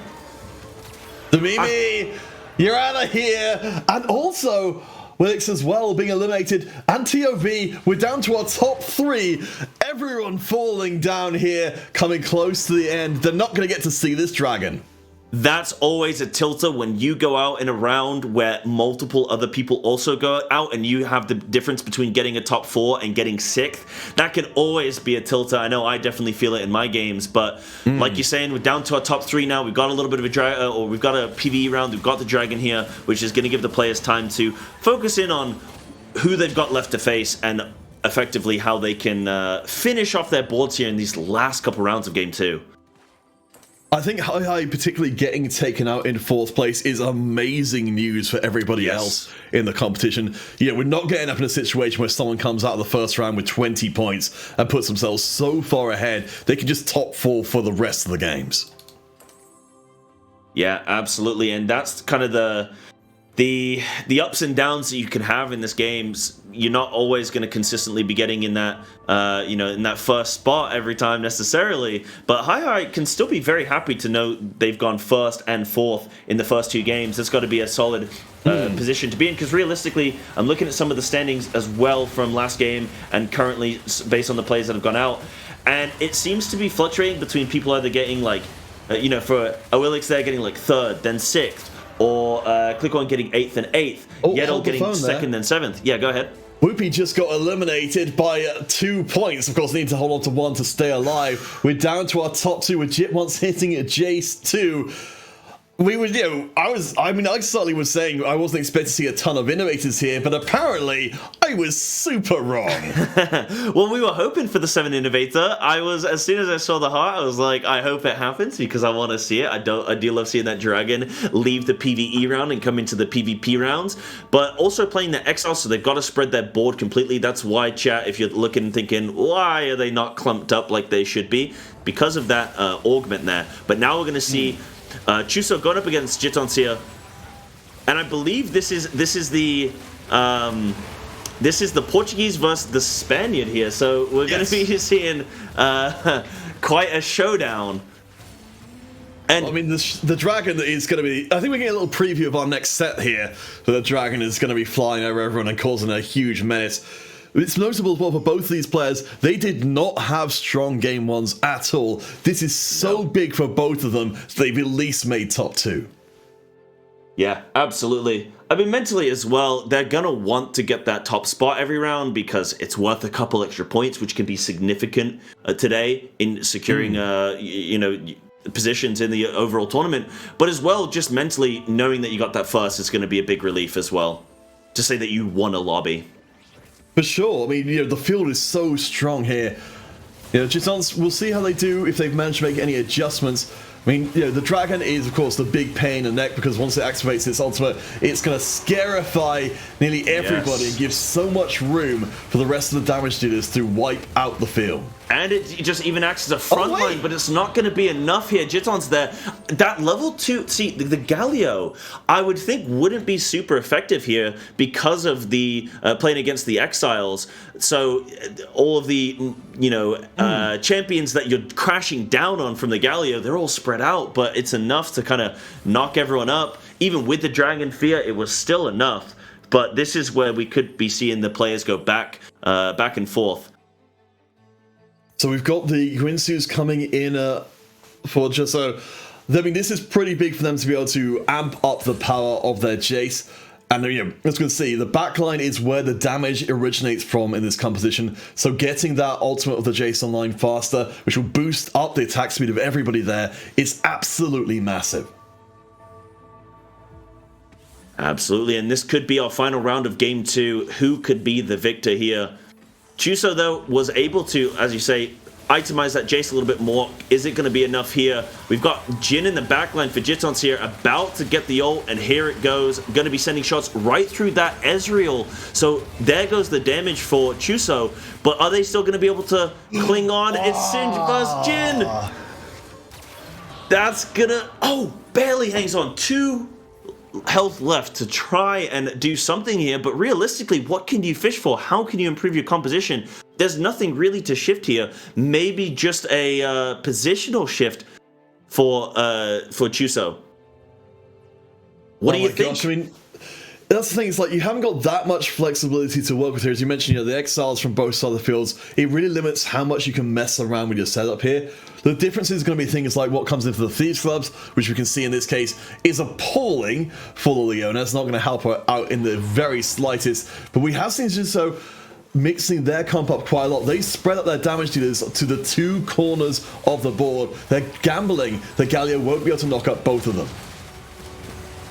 And that's it. Galio jumping right into the middle, knocks absolutely everything up into the air, but Jin goes down. There's the damage gone out of this fight, and now it's Galio versus Dragon, and I think the Dragon can maybe take this. No! Not enough! Galio wins it. Clapio it is. Wow. What a final brawl there. Counterfeit, the Galio versus Dragon. Felt like a PvE round. I mean, absolutely. It was a complete clash of the Titans at the end. It's what we love to see, of course. And as we mentioned, during the last part of that game, that's hugely important for both the player. Just honestly, they did not have a good game 1 coming in 7th, so this really recovers their position in the tournament overall. With only 3 more games to go today, every single game counts so much. Every game does count, exactly, and these players are going to be counting up their little points and trying to figure out what exactly they need to do going into these next games, where they need to aim positionally. But I don't know if we can maybe, production, I'm going to be cheeky, I don't know if you have it yet, I'm sure you're filling in the tabs, but if we can get a shot of the current rankings, the current points and stuff, when you do have it. There we go, perfect, production's on the ball. So we have Hi here, still in the lead, with 16 points, able to get first and then top 4. I think they came 4th in that game too. So in a pretty solid position here. Click On needs to really amp it up to get back up into the into a strong position. What do you think about that game that we just had and the current standings? Counterfeit. I'm loving we're seeing a few more different countries from having France's domination in round 1. Now we're starting to see things mixed up across the top 4. It's there's still a lot of room now. We've had such a big swing of points backwards and forwards.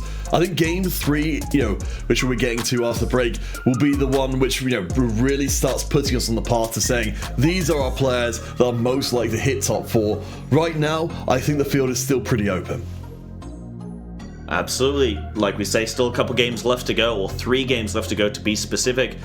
And I think when we kind of look at that game 2, it was very different to what we saw in game 1. Off the top of my head, I'm trying to think if any player played the exact same comp that they did in game 1, and I don't think so. I think there was quite a mix-up. We did see that 7 Innovator come in as well, which was really cool to see. Wasn't quite enough to get that rank 1 spot, but able to take that 2nd place, which is still very admirable. But was there anything that really spoke to you into that game? Anything that you felt people really did specifically well or specifically poorly that could have been improved? I think this is going to speak to my own emotional hurt on the issue, which is that I was so happy to see the King Rat return, the Switch reroll, but I certainly personally haven't had the best of success with it. I think it's such a risky strategy to go.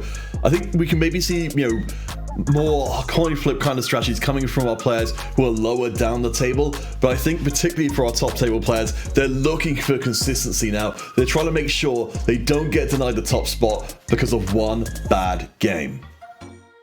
Absolutely, yeah. And mentally, I mean, just for these players, they're gonna want to have some kind of good news, some good luck. They are gonna want to try and aim in that top 4 just to mentally say, "Hey, I'm here to play in this final. I'm here to show up and show out." But speaking of showing out, we are going to be going to a quick break in a moment. Before we do, I want to say thank you to our sponsors for this event. So thank you to Amazon, University Esports, Twitch Student, and Intel for helping support this event and put it all together. Support the prize pool, support the players, and get them up on this broadcast, get them up on this big international stage here.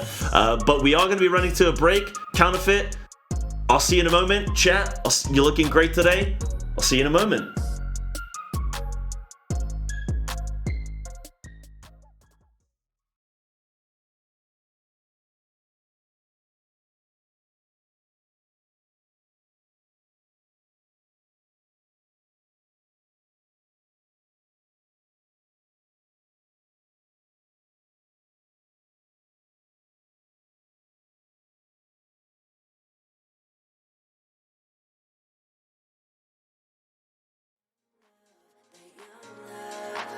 We got that young love, that young love.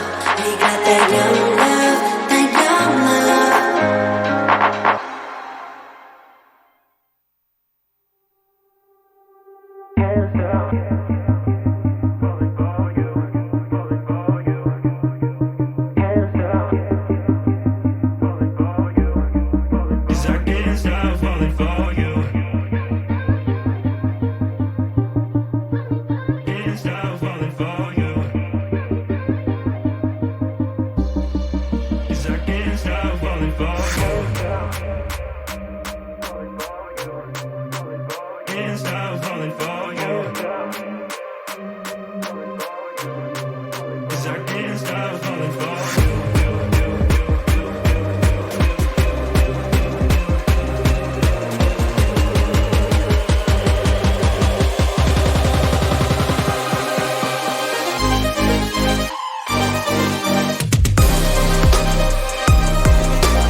Welcome back in, ladies and gentlemen. I am Sai. I am here joined on the desk today by Counterfeit. We are here for the Amazon University Esports Masters European Series, an international university standard tournament of a TFT Cup that we got going on here today, Counterfeit. And we've already got 2 games out of the way in this 5-game event.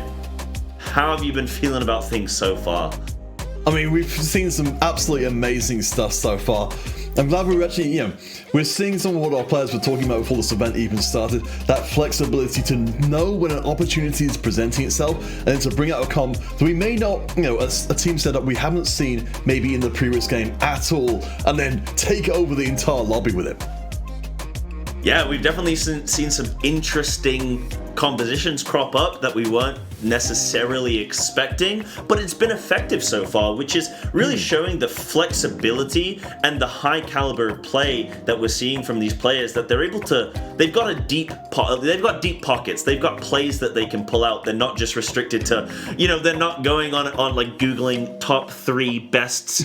What is best composition in TFT set 6 and then clicking enter and then picking the top 1.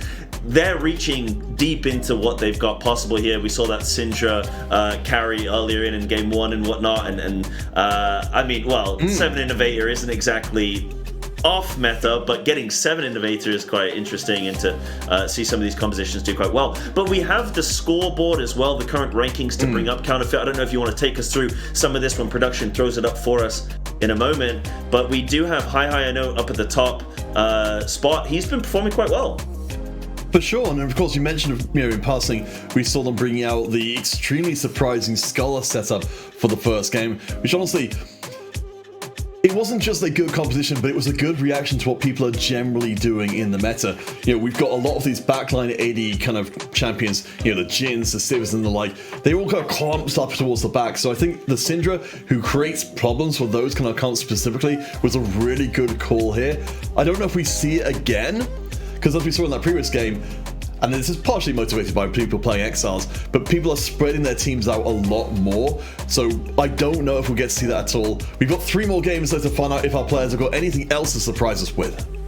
Yeah, augments and these additional flavors of the game definitely create new and interesting environments where you can't just cookie cutter every single game. If you do have people in the top end playing Exiles and their board is quite strong, then yeah, Syndra's not going to be as effective there. Champions that hit clumped up units, aren't going to be as strong, though we did see the effectiveness of Galio, who has quite, at level 2, with that effective, CC, that knock-up potential there from the Galio, was very effective against Exile. So, cool to see that, I don't know, Galio was a good fit in the comp anyway, but a good read there, and positionally trying to make sure that Galio is, doing what he needs to be doing was a good read. We are going to be going. I liked what we were saying from Jitons, particularly in that last game. We saw from the beginning, bring out the Mercenary and Clear Mind particular setup there. This is something that's such a big part of playing in set 6 and set 6.5. It's just knowing these avenues you can go down. Because again, we weren't sure if the Mercenary would work with the Clear Mind, but obviously they were, and they found a path to an incredibly strong late game that maybe other players wouldn't have even spotted. Exactly that. Jitons, one of the things that they said, in fact, I may be getting this wrong actually. I believe it was him that said that he's going to show that this game isn't about RNG. And so definitely showing his hand as a strong, adaptable player there, and definitely has a clear set gameplay in mind. Though he did say that he was struggling a bit this patch, hasn't had a whole lot of time to play, but we are now into this next game. We are actually seeing his POV, again representing the University of Aveiro from Portugal, and we're going to be seeing what Jitons and the rest of the gamers are able to do this round. And I believe production gave me a heads up on what the mutant is. Did you hear that, Counterfeit? It is. It's a spooky time because we're back caught within the confines of the synaptic web. We've seen it only once so far today, and it did end up coming in second to our friends from the Scholar side of things, but we're pretty much guaranteed at least one person's going to try for it. Yeah, absolutely. And with that, I'm right in saying, Counterfeit, that you're probably going to see, if a player does go for that mutant, probably going to be seeing the Malzahar carry, yes? Oh yeah, I mean, I'd certainly expect to. We talked in the previous games about the spatula that lets you turn another one of your units into a mutant as well. So there's always the option to be able to go really late and have, maybe even a 7 mutant setup with a truly ludicrous endgame. But for now, our players, they're focused on what they do have, which in this case is true 2s for high. And could it be a return of an old friend? Could it be? Even at this point saying, I don't want any other units. I just want to have just Syndra. They are going to be slotted in, though, for this round. But already got some 2-star champs as well. Got the Ziggs, got the Warwick there as well as the Syndra. We could be seeing that return to the Syndra. I would like to see it. It would be cool to see it effective again if they can pull it off. But the whole rest of the lobby is going to know it's coming. I mean, they've got the good items for it. For Killcorn, of course, double last place so far. They've got an awful lot of ground to make up, but what we are seeing in their early composition is pretty encouraging. Absolutely, and all it takes is, I know it's to say all they have to do is get first, but if they get first this game, they are going to be massively improving their point standing, and depending on where the other players, of course, then do come, they can definitely make up a lot of points, even if they can just have a good show up for this next game. And hopefully for the next 2 to follow. So we'll have to keep a very, very careful eye on click on what they're looking to do this round. But for now, we're honing in on the University of Portsmouth scholar Zamimi here, representing Great Britain. And they so far have got this Bruiser Striker comp right now. That could transition into a couple different things. I think it's a bit too early to tell exactly what they're going for. But they do have this AP potential, so we could be seeing a Bruiser Renata comp maybe later down the line. They could go at a completely different angle, who knows. No, I mean, I do like the Bruiser approach here. We're halfway to some pretty solid Renata items. We can certainly, whenever we're talking about a comp that's built around a forecast, a lot of the game is about the journey to kind of be able to get into that kind of position where that will function.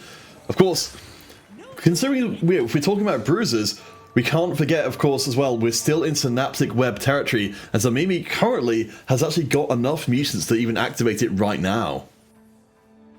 There we go, but they're not opting to go for it. They are going to have Cho'Gath in early, though, to start building up those stacks, and there it is. Gets a big old chomp there, and dispatching of some of Yedel's units. Oh, sorry, of Yedel's units here. And that Cho'Gath stacking up early is going to be quite effective for Zamimi with the mutants here, but not opting to play the 3 mutant yet. Do you think that just because they don't actually have the Malzahar, they're not going to get the best benefit of Synaptic there?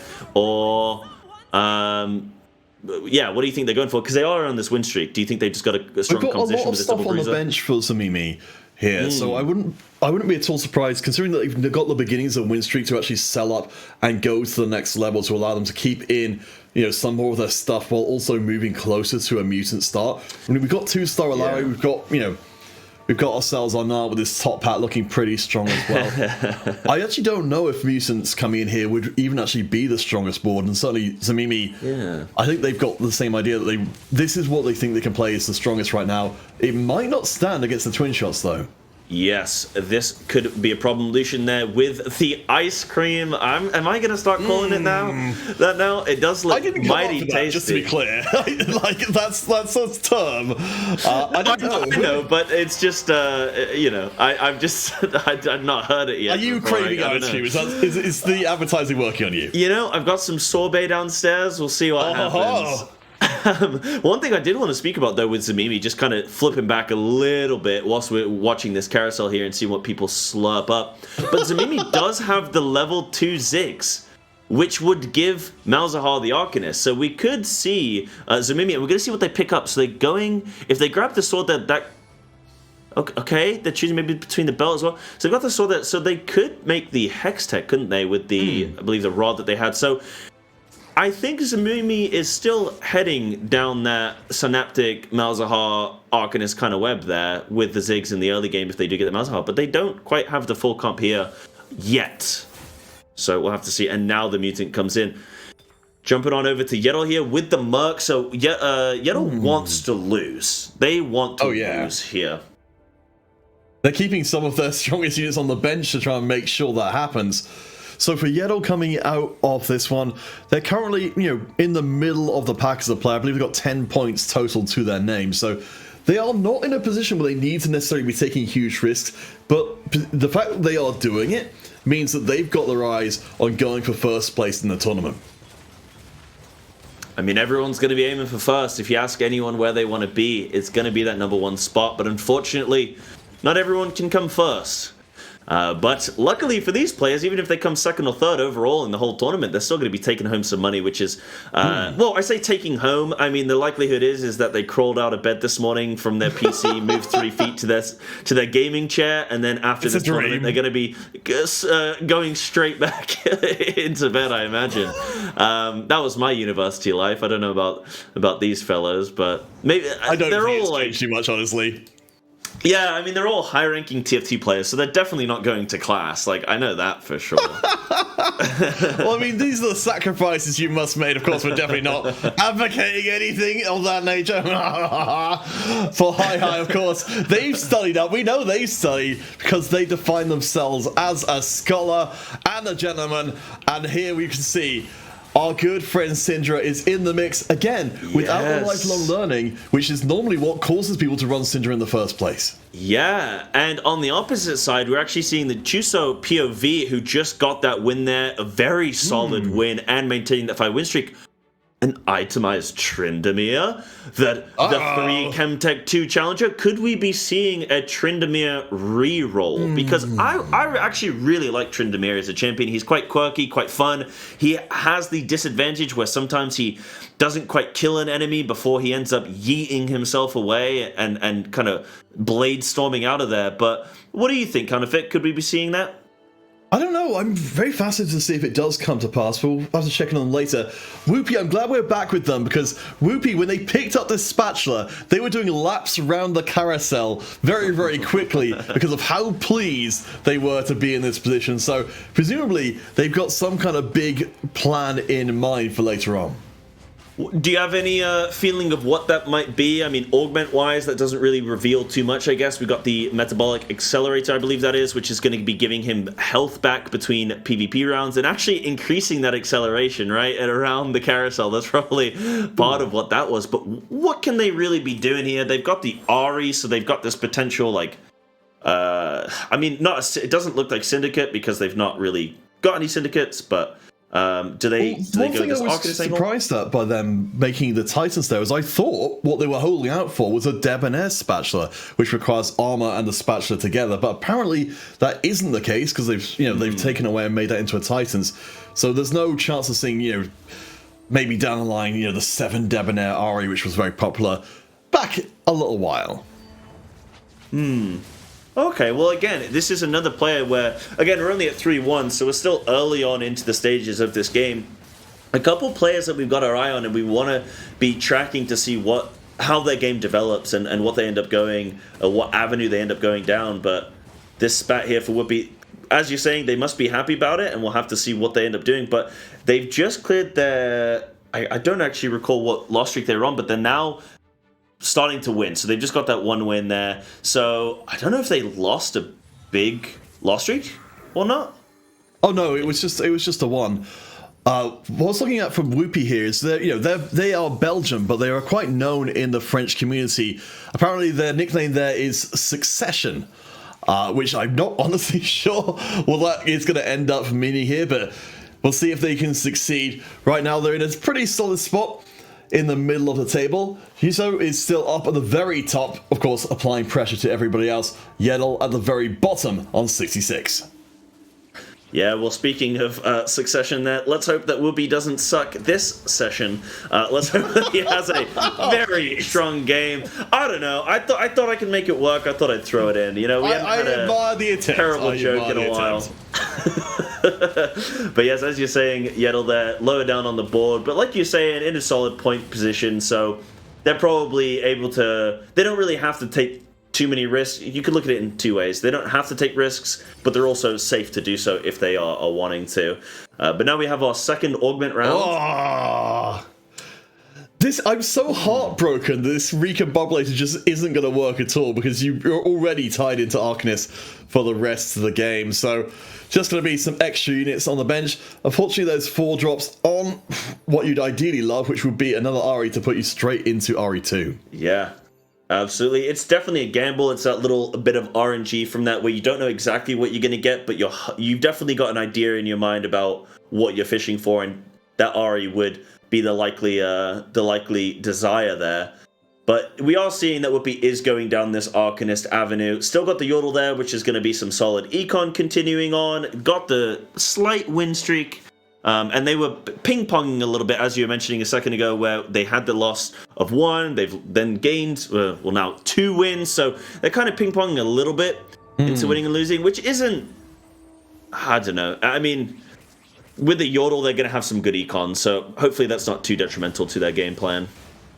Okay, well, we get to visit again with friend Tryndamere from before, and apparently we are going to be a Chemtech game here, which is not at all what we would have expected. Whoopi takes a big hit, and honestly, Tryndamere is looking actually pretty solid right now. No, only got the 1 sword for actual damage, but his target access is unparalleled. Yeah, and you have the option, Counterfeit, with this composition of going for that Warwick carry instead, who is already level 2. Do you think that they will be holding on to the Tryndamere and trying to hit that maybe 3-star, or do you think Warwick could be a good alternative if they find another Tryndamere and can do the swap out? I'm going to have a quick check on our items there, because it looks, from what we're seeing from Tryndamere, this isn't necessarily what I'm trying to figure out. That's a good question, what I'm trying to figure out here is if Tryndamere is going to be a long-term prospect, and it does look like Runan's, is a viable, though a little bit off base in terms of what we'd be expecting to see from him. I guess the long and short of it is we could be, but there's still a lot of possibility there to switch out for something else later on. But that's something will have to involve Chemtech in some way if they're going to make full use of their augments. Absolutely, then, yeah, they are going to want that kind of Chemtech angle then at that point.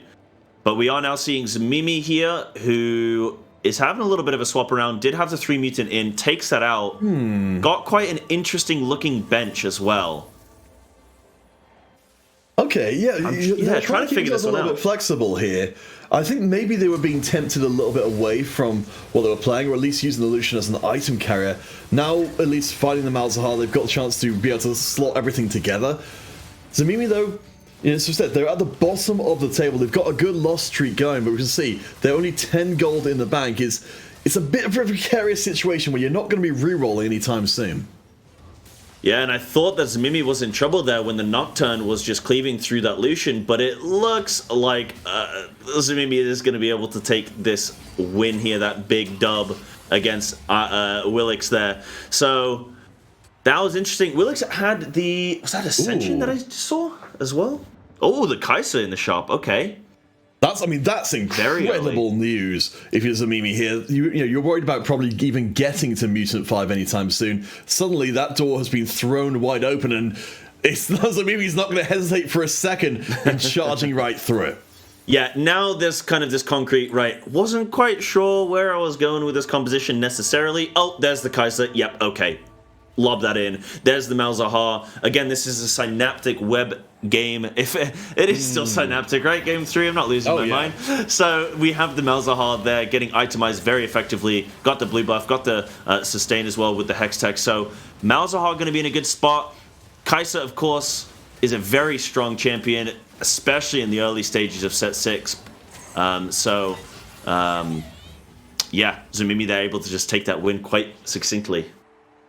Alright, so we come to the end of stage 3. Just a quick reminder for anyone who's come in late, where we are standing with our players here at the midway point of our 5-round competition. Hi TOV, who is currently in 3rd place in this lobby, is 1st place overall with 16 points, with Whoopi just behind on 13 from Belgium, and then Jisance and Juso on the 12. So those are our 4 leading players right now. If any of them do well here in game 3, they've got a very good shot at winning the whole thing. Absolutely, but those players that are just creeping below the top 4 there, if all it takes at this stage, in this type of game, TFT with the tournament setting, with the way that 1st place is worth so many points, 8th place is worth so little, things can fluctuate rapidly. So even those players just shy of the top 4 and the top 3 of the prize pool, they are still going to be wanting to, or they are still in a position to definitely get themselves up there on the board. We check in with Jitantsu. Again, we're seeing a lot of players enjoying the fact that there is a very nicely placed socialite hex to make the most of it. I think Willock is going to do roughly the same thing as well. So it's Draven versus Sivir. Both of them are pretty heavily itemized. It's going to be tight, but I think the front line is just a little bit better. I think Sivir's going to take that, yeah. You know what's so funny is whenever I'm like discussing these like I'm talking about these players fighting against each other, and I just hone in on like the carry, and I'm just like, yep, Sivir wins this, and then there's like 4 frontline that's carrying her, allowing her to actually do any sort of damage. It's a team effort, but I just keep focusing on the glory. I mean, to be fair, that is a very, very common thing to do, and it's one of those things that you see discussed a lot of time on Reddit and similar places. But you know, I guess this is American football time, which of course we don't know anything about because we're from England. But yeah, the defense wins championships, I believe is the phrase. You know, this is of course, you know, the big stage. Having that front line, it's effectively a force multiplier for your back line just because they've got more time to attack in. Absolutely, absolutely. And yeah, I mean, we saw as well previously that we did see that Draven as well, which was something that you were definitely hyping it up as we were coming into today. So good to see that you're getting that playtime on that. But Yeddle here. No, sorry, not Yeddle. We did see the level 2 Tryndamere, so it does look like they're going to be committing to that. Sorry, forgive me, I can't remember who was running the Tryndamere, but they are committing to that being their carry for now. Here we go, yeah, Chuso here. So level 2 Tryndamere there does have the 4 challenger, 3 Chemtech still. So, and then they've got Tom as a frontline, nice. So they got the Bruiser benefit as well. They're indexing more on the challenges here, and we did see a little bit then.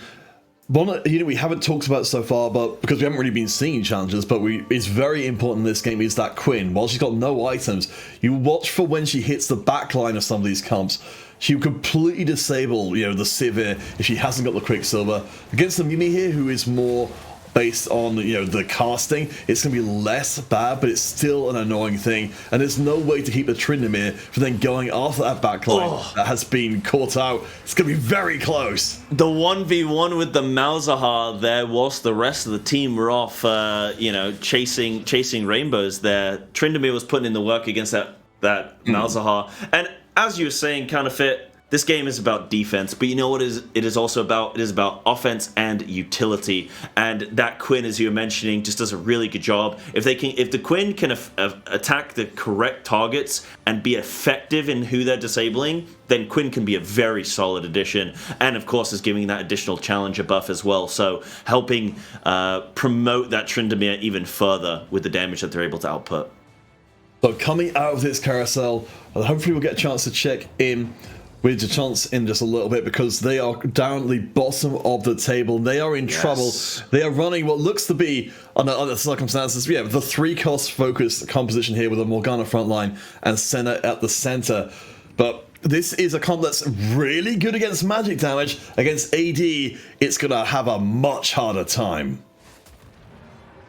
Yeah, and we do have some of the lobby going AD, some going AP, so Jitons there is going to maybe be effective against some, less so against others. And we're actually seeing Jitons who came 7th in Game 1, 1st in Game 2, now they're looking in a position where they could even be put out of their misery here and go 8th very, very soon if they aren't able to turn this around. Maybe Jitons is going for that all-or-nothing playstyle of that first or last. Do you think that could be part of their playstyle, Counterfeit? Or just, for sure. I mean, that's the thing. You know, you've only got 5 games to work with. You know, in some situations you'll have 6. So every single game is hugely important. Talking about 1st and 8th. Here's one way to make that happen. Prismatics across the board. This changes the game in a single round. Yeah, and we do see, like, Prismatic as a 3rd augment, I think is when it's at its most interesting because the game has had a normal development of pace and then boom, you get this reward at the end with this Prismatic, and that's where it can either make or break your build really, but people have had time to establish the route that they want to go down. We see Yeddle here with that Cybernetic there as their option from the Prismatic. So They do have a good spread of items as well, so that's going to be quite solid for them. And now we see this level 3 Syndra. So Hi, since we were able to last see them, has been able to 3-star that, got the Debonair, got the 4 Scholar as well. They were able to get that second augment of the Scholar Heart. So this is the position that apparently Hi feels comfortable. One thing I will point out here, though, is we're kind of missing damage from the composition overall, because we've got a lot of fast casts from the Syndra, so she's doing good work, especially with Renata from Click-On being knocked up in the air, thanks to being able to apply that Zephyr to the other side. But what we don't have is a ton of damage, so it takes a while for Highs come to work. Against another slow comp like Renata, that's fine, but against more bursty comps, it could spell trouble. Oh, and this is going to be the Battle of the Titans. Boom, Syndra just throws out the remaining champions, and now it's going to be the 1v1. Syndra does have the Hodge there, which is going to help with this.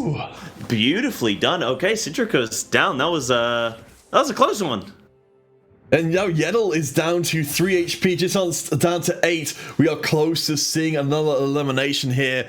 For Yeddle, they've come into this with 10 points, so they're feeling kind of okay. For Jitons, they're on the 12, so this will at least open up some more spaces further up the table if these players go out in these coming rounds. Yes, and luckily they have a brief respite. They have a PvE round to hopefully shore up their composition that little bit more. Yeddle here, though, with the Merc, they've got a 10 loss streak. They've got a massive payout waiting for them. They need to win this next round. Like, they have to win, because if they lose, they're out. But also, it means that they're not able to cash out this massive Merc bucket here that they've got, these doubloons that they're sitting on. What do you think they're then going to do with their composition in terms of transferring it? They've got the Silco, they've got the Renata, they've got Bruisers. Is it going to be this Renata Bruiser angle? I mean, it's going to be whatever we can put together with the winnings. I mean, Yeddle is putting so much pressure on themselves here. Even if they do win, they're going to have to make a ton of decisions in these next round. Up against Click-On here, of course, coming 8th twice, they can really do some king making in this lobby. If Yeddle is able to cash out, the world will tremble. And MF getting a decent ult there, but now this Renata's looking very strong. Manages to hit the MF, so MF 6 seconds. They've got to fight through it. That Vi is just clapping. We did see that Vi got a buff in this set, but is it going to be enough to go against this Silco? I think maybe the Silco's only one. That's it. Okay, the payout. Here we go. We want to see this. Yeddle to the medal, let's go wild here.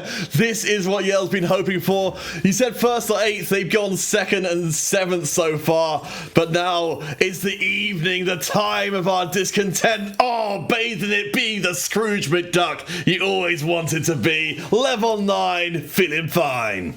There it is, and Renata with the perfect items there, going up into the front line. They've got, in fact, they've got Silco in the mix there, so they're going to be hyping up the Victor and the Renata there, just saying, please carry me through. And the Vi tank is going to be so strong with the 6 Bruiser as well. Yeddle could be in a very solid position here. For Yeddle, getting through this round is another important point. They're not quite there where they want to be. They haven't got all of their units up to full strength yet. If Hi can take them down, then the threat is averted, but it doesn't seem like they can. Comes through. And that's going to be bye-bye Syndra and bye-bye Hi. They are going to be taking the L in that round, though they are still left in this game. They're looking still fairly healthy in terms of their health points. But as you were saying, they still need to kind of get this level 2 Renata. Yeddle needs to get leveling up there on his champions, on his units. And now we're jumping on over to Zamimi, again, representing University of Portsmouth here, running that 5 mutant comp.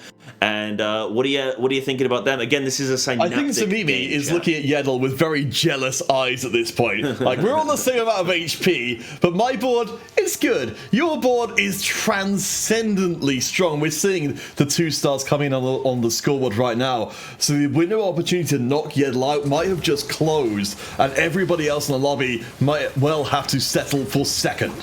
And so maybe here going up against the top board, the win-streaking Willix here. Do they have enough in the tank? That Kai'Sa has to hold on to the ult, and it was enough. The level 1 Hodge Kai'Sa cleaning up there with help of the Mals.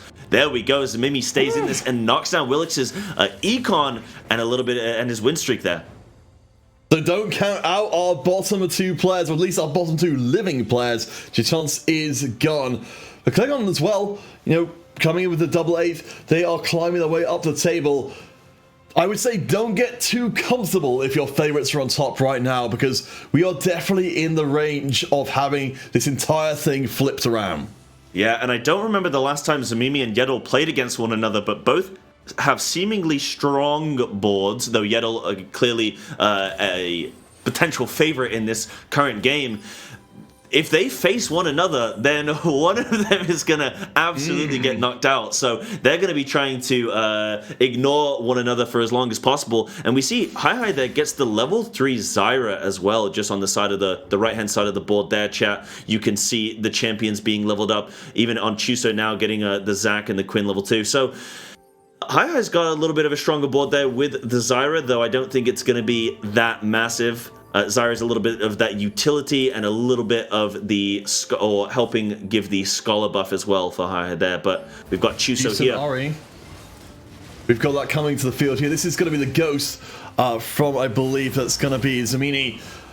We can see here the Ari is just instant casting continuously. This is an incredibly hard comp to deal with. Yeah. This is what we've been threatening this whole time whenever we've got Synaptic in play. Even just the mirror comp is strong, let alone the real comp. But Zamimi actually gets knocked out. No! As we say that the mirror comp succeeds, but the real comp loses. I mean, that's troublesome. Yeddle there just securing the win streak as well, so Yeddle's comp gets stronger. Zamimi there securing the 7th spot. And how is their tournament gone so far? They got 6th in game 1, 5th in game 2, and now they've just got a 7th. So I mean, it's not the worst possible results, but they're definitely not in the position they want to be in, favoring that lower end of the board so far. Don't know if we're going to get a chance to look at Yeddle before this round is on. We will, because they're going up face to face. They are level 9 right now. This is the oncoming tide. We've got a 2-star victor in the backline. The shadows are gathering here. Yeddle on their throne of money are going to tear through this world. And this is the power of the Merc. It sets you up in a position, if you have that foresight, to then capitalize and very, very quickly make an incredibly strong composition. We see Yeddle there was able to do just that and to dispatch of that Tryndamere. And now click on, barely able to hang on there, going up against Hi. That was a very close loss. But yes, Yeddle, something that was very interesting is they were fighting up against Raptors right before their cash out, and I was thinking, I bet they were really hoping they would get the cash out before Raptors, so that then they'd have the time to have more like setup in what composition they want to build and transition to. But they were able to do it in a very quick turnaround. In mere seconds, they had their composition fully online after that Merc cash out. And now Tom doing a little bit of trolling here for Yeddle, eating up the dragon, just trolling. Oh boy. I mean, as we look across Yeddle's board, as I said, the window of opportunity has closed. We've got kind of a, we've got a beast chewing its way up through the scoreboard. All will fall before them. At least for the rest of the lobby, Yeddle does not have a huge amount of money to work with, so they're going to have to rely on their shops, gifting them with the last remaining pieces they need, particularly, as we see in this case, the Tam Kench. If another one of those comes in, then this board really just can't get too much stronger. Absolutely the case, and we saw that Click On just briefly there got the level 2 Victor just as they were about to start this round. They've also got the Renata too, so this is going to be a little bit of a mirror match here going on, though who is going to prevail? This is the battle of the Renatas. Gosh. And it's just I don't even know what's going on anymore. I can't even tell who's on Click On side. takes it. No, Yeddle! No. Yeddle dies! Yeddle doesn't even make it to the top 5 after one hell of a mercenary catch out. That's gotta be bitter ashes in their mouth. To lose against your mirror comp as well, where you're in such a strong position, that hurts, because you'd think, well, I'm the stronger of me, of course I'm the real me. And unfortunately, Yeddle was not the real them. They were the imposter, they were sus, and man. they have been dispatched of. I think that Victor level 2 was what helped secure that for Click-On. They're getting it just before they faced off against Yeddle. Well, that's the thing. It's like, positioning is so important. And in that case, I think, just trying to narrow that gap a little bit. It's Hi. Well, again, they'll be selling off their Zephyr again and again, trying to make sure they always get knockups onto the biggest unit. So we'll be having a little bit of trouble here. I think the Tryndamere is going to be spending a lot of the time in the air and getting knocked up again and again. Yeah, that Syndra just putting in the work, though, looking mighty unhealthy, but it's going to be enough to dispatch of Chuso. And this is the thing, Hi has the foresight, so they are actually able, chat, to see exactly who they're going up against each round. So they're not having to play this guessing game positionally and, just having to figure out or guess who they might be facing off again. You can see it in the right-hand side, Click-On has that orange little marker on them, that the swords are crossed and they're glowing orange. That means Hi knows who they're going up against. So, we're talking about the French strategy, this competition, and that's it. With foresight, you don't need strategy. You know exactly what you got coming for you. As well as, it's worth noting for Click-On, this is going to be their strongest performance of the tournament, so they definitely got it in mind. They're planning on increasing their position at the expense of some of our top players. Hi gets the double knocker onto the carries. There's nobody doing damage from Click-On's comp. Yeah, and that is the power of the foresight. Hi might have enough in the tank here to kill off Click-On, and that would be enough to send Click-On to the Shadow Realm. Oh boy! It's going down to the final shot! It holds on with the Victor ult comes through. Foresight wasn't enough. And that's going to be fourth sight for Hi. Wait, hold on, let me do that again. Foresight wasn't enough, and Hi is going to have their sight on fourth. There we go, that's the one I want. All right, it's right. If we click just the second part, click the second absolutely perfect. We're down to our final three here in game number 3.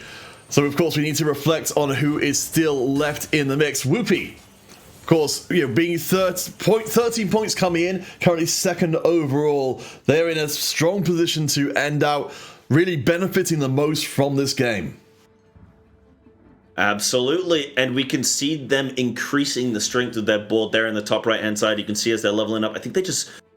Wait, was that a Cho'Gath 2 that they just secured? I could be wrong. I kind of looked and then I looked off screen again for a moment, but I think that was the case. But Willix here with a very strong-looking severe Jinx composition as well. So this could be quite a battle here. We are going to see Jinx in a moment ascending into the air and crashing down on the Victor.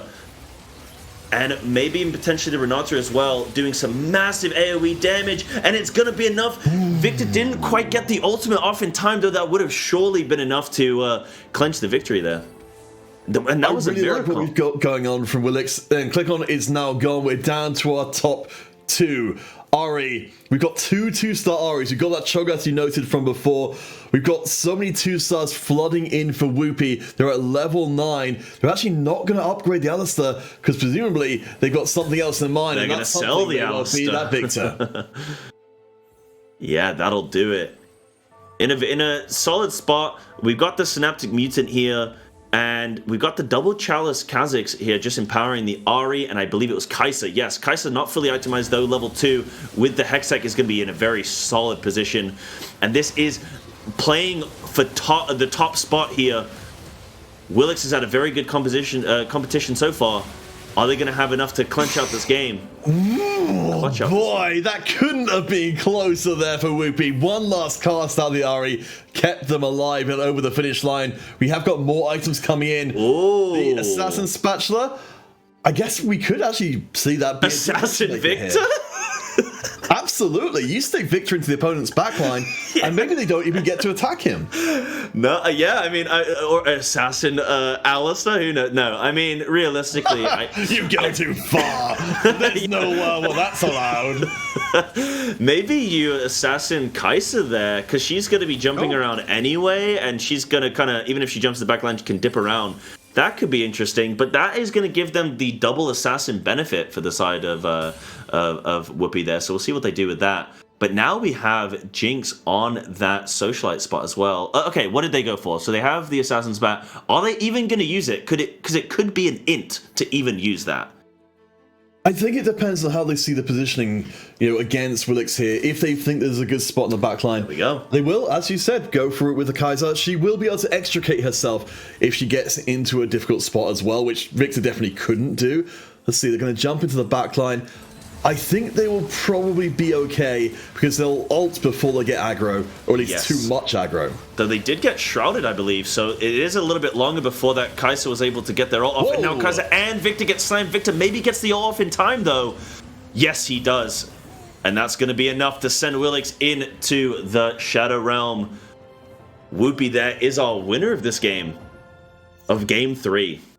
We promised Synaptic Web Ari would be a game-endingly strong threat. Honestly, I thought with the Mercenaries being in the game as they were, it would just be overshadowed by them, but ultimately, all you really need for that composition is everybody else is just there to buy time for Ari. Once she gets the cast, a few times, then everything falls down, especially, for example, a Jinx who lands directly next to her so she can shotgun her entire damage output directly into that Jinx.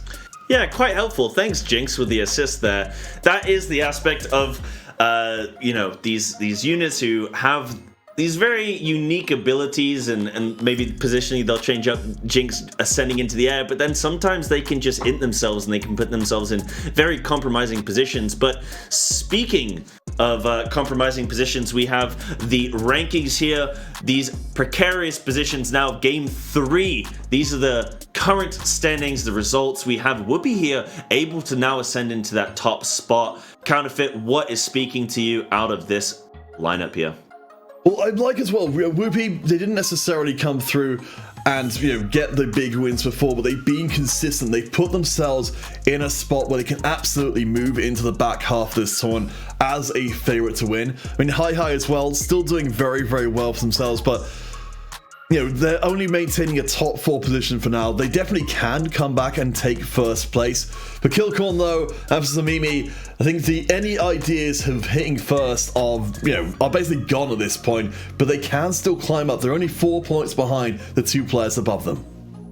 It all comes down to what then the other players of this tournament get, right? If you have Whoopi and Hi, say they both go 7th and 8th the next couple games, then wow, we can have a rapid change in the positions. But yeah, like you're saying, Zamimi and Click-On now probably got to think about just finishing slightly higher up in the standings, maybe not able to secure, unlikely to secure that top spot, but even if they can aim for that 3rd position, that would be fantastic, and they can take home a little bit of money for their efforts. 1st place getting 1,000 euros, 2nd place getting 600 euros, and 3rd place getting 400 euros. So aiming for that top 3, the gold, silver, and bronze of this tournament. But taking us through that game a little bit, Counterfeit, we had some upsets.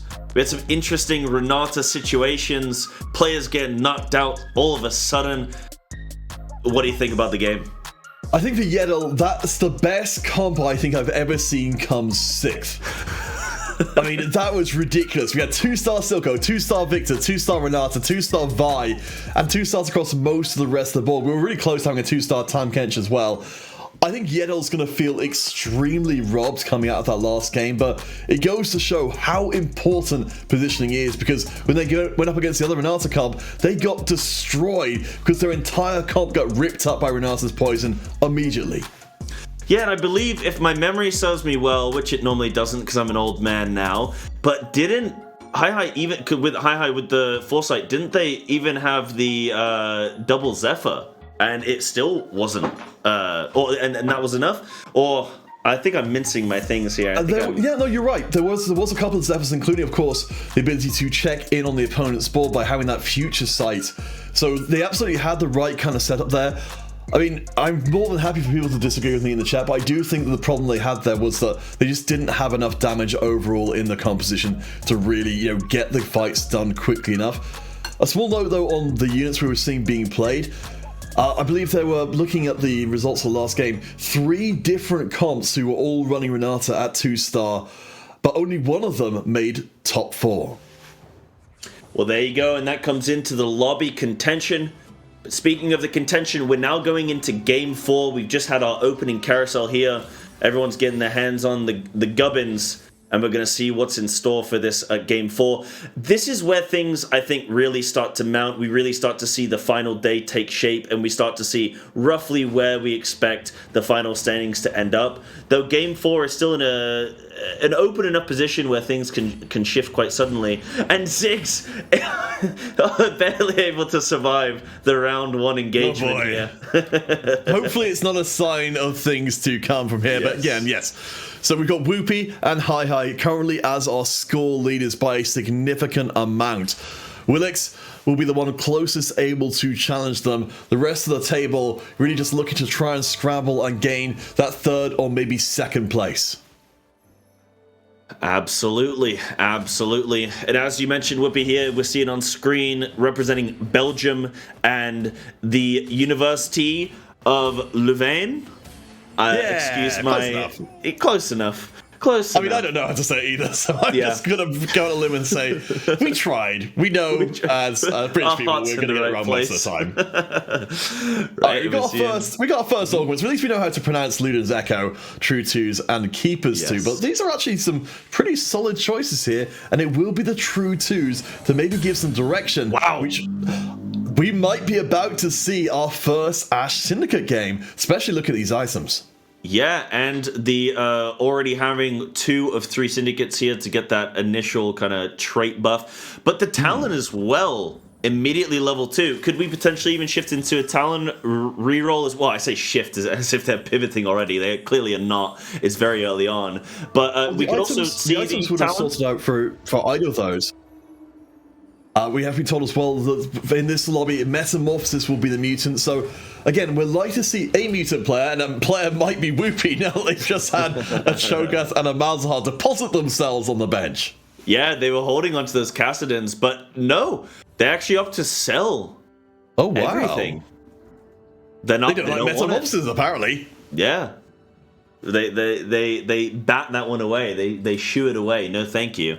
So, okay, maybe not a Whoopi Metamorphosis game, but they do have the Yordle Star, and they've got a Yordle-centric augment here. So they are going to be in a very good position to Yordle here. The advantage of Yordle is early game econ, and I mean, it sets you up decently for the mid game. I'd say though, you potentially are expecting a loss streak, especially against a...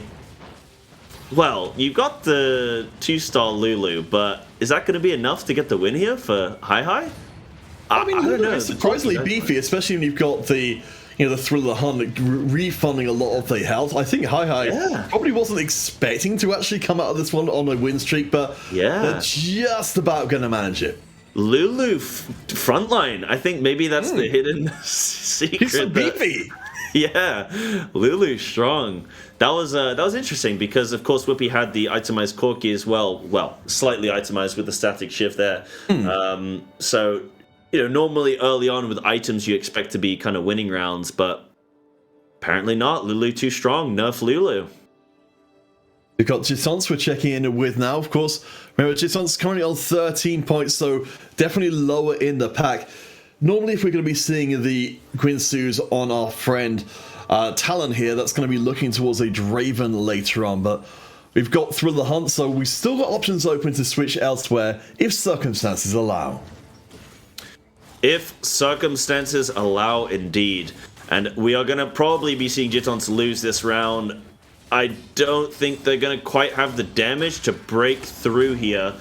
Yeah, there we go. Not going to quite have the... Hold on a minute. Whoa. Hold on a minute. Ruh-roh. I mean, this talent is going off pretty big. I think he's going to get chomped in just a second, which will end goodbye. Things. Brand. Oh boy. Don't sleep on Brand. Never sleep on Brand. That boy, when he's left to himself, the damage he puts out for a 1 cost is crazy. Don't worry, I would never sleep on Brand. He would be way too hot. He would melt me. I wouldn't He's very dream pointy of it. as well. So many knives, that guy. So many knives. Not the best spooning partner of all of the. Oh my gosh. Of the TFT universe, who would you most want to spoon with? Counterfeit, big or small spoon? See, I'll eat ice cream with a spoon, but I won't spoon with a spoon.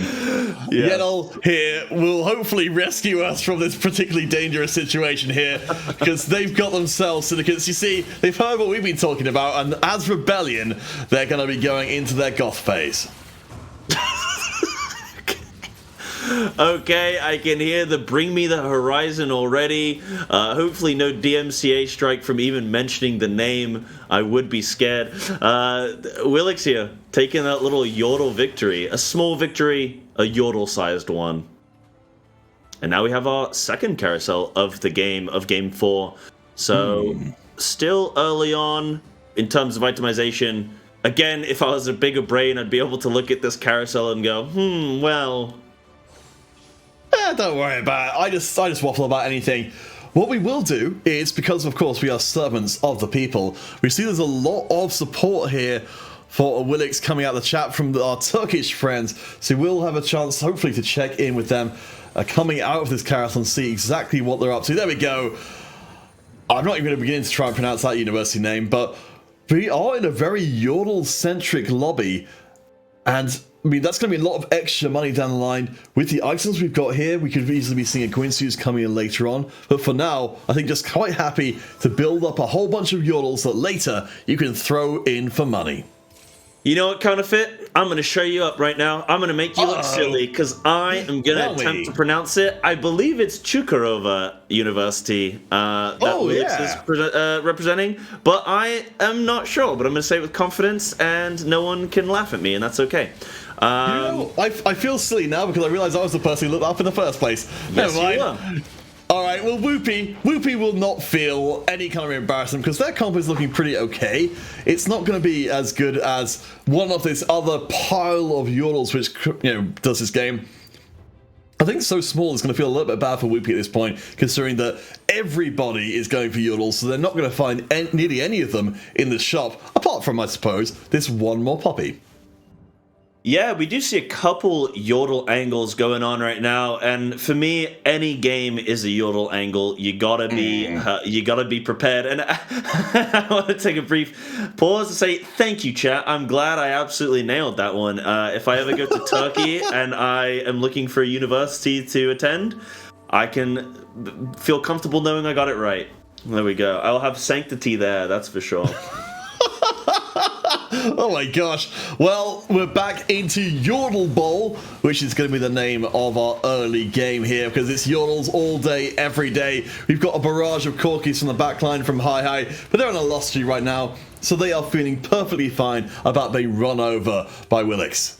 This is just a stampede of Yodels at this point so far. Everyone's just getting absolutely, or is crumbling to them, but... speaking of crumbling, we see just this Ashe absolutely decimating a click on here, already getting itemized. Maybe a potential Ashe reroll. Well, I mean, it's looking like it so far, right? Do you think that's pretty firmly locked in for Chuso? I don't know. I mean, we've been seeing, certainly Ashe reroll was expected to be strong in the patch, but more and more we've been seeing it used more as a transitional unit where you get the 2-star Ashe. And instead of rerolling, you just go to the higher levels, switch the items across to a Jhin, and then you're more or less power-wise in the same position you were before, but with a lot more bodies on the board, and without the risk that you just don't hit the 3-star Ashe. Absolutely. I mean, reroll comps in general can have that... You can be in that sticky situation where you're just rolling and time is passing and you're not getting anywhere and you're just treading water, so... Reroll comps can have their difficulties, though if it's an uncontested champ, then hopefully you can be in luck. But we, like you say, I think it's more likely that we do see potentially Jhin coming out of the bag there at some point later on. I mean, we know it's not uncontested because we've just gone from one syndicate board to another here for Yedel. I mean, it's always frustrating as well when you're like, I've got a good idea. I've got the perfect setup here for a comp. There's almost, there is something to be said for just getting into the chat and saying, no scout, no pivot, this is what I'm playing this game. You better get out of my way. Yeah, and I'm definitely a fan of the no pivot, no scout. Just play your game. Treat it like a PvE game. I don't need to see what the enemy's running. But yes, this comp is definitely getting contested here with this early game Syndicate spread. We're seeing it here from Yeddle as well as from Chuso, I believe, was running it. And we do actually see as well Click-On running that mutant comp. It is Metamorphosis, I believe, is what was mentioned earlier. Not one of the stronger mutant comps as far as I'm aware, but you can maybe speak further on that. It's not explosive in the same way, and it really encourages you to play Cho'Gath, which we're actually seeing there. It's a little awkward because you're kind of in a situation where you want to play, a lot of bruisers, you want to play Cho'Gath as well, and as we see, this is a very tough to take down Cho'Gath.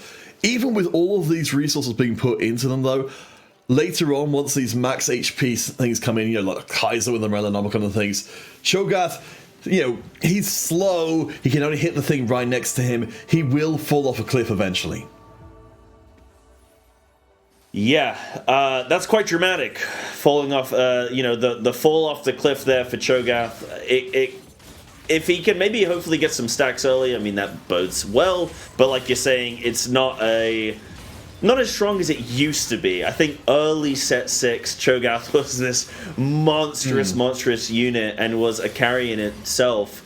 But luckily for Click-On here with the Cho'Gath, they this is a demonstration of what we'll be seeing later on. Cho'Gath is the last one left standing, and he's basically just not doing anything. Yeah, he does ultimately go down, but manages to get an extra little chomp there right at the end. I see you're helping out the chat there. I saw them asking for a more chomp sound effects. Yeah, and more chomp sound effects you'll have. And now I see the second augment coming in. So we got Click-On's POV here. What do you think is looking solid here? Exiles could be decent, but they got. Oh boy. I'm not a huge fan of Celestial Blessing here because we don't have the units that just do that much damage, so you're not getting that much return on damage being turned into healing. For here, though, for the Featherweights picked up for a friend, so this is amazing if they do decide to go for Reroll Ash, which, as we've already established, is a little tight in this game because you're going to have to be dealing with, Yeddle also stealing those ashes away.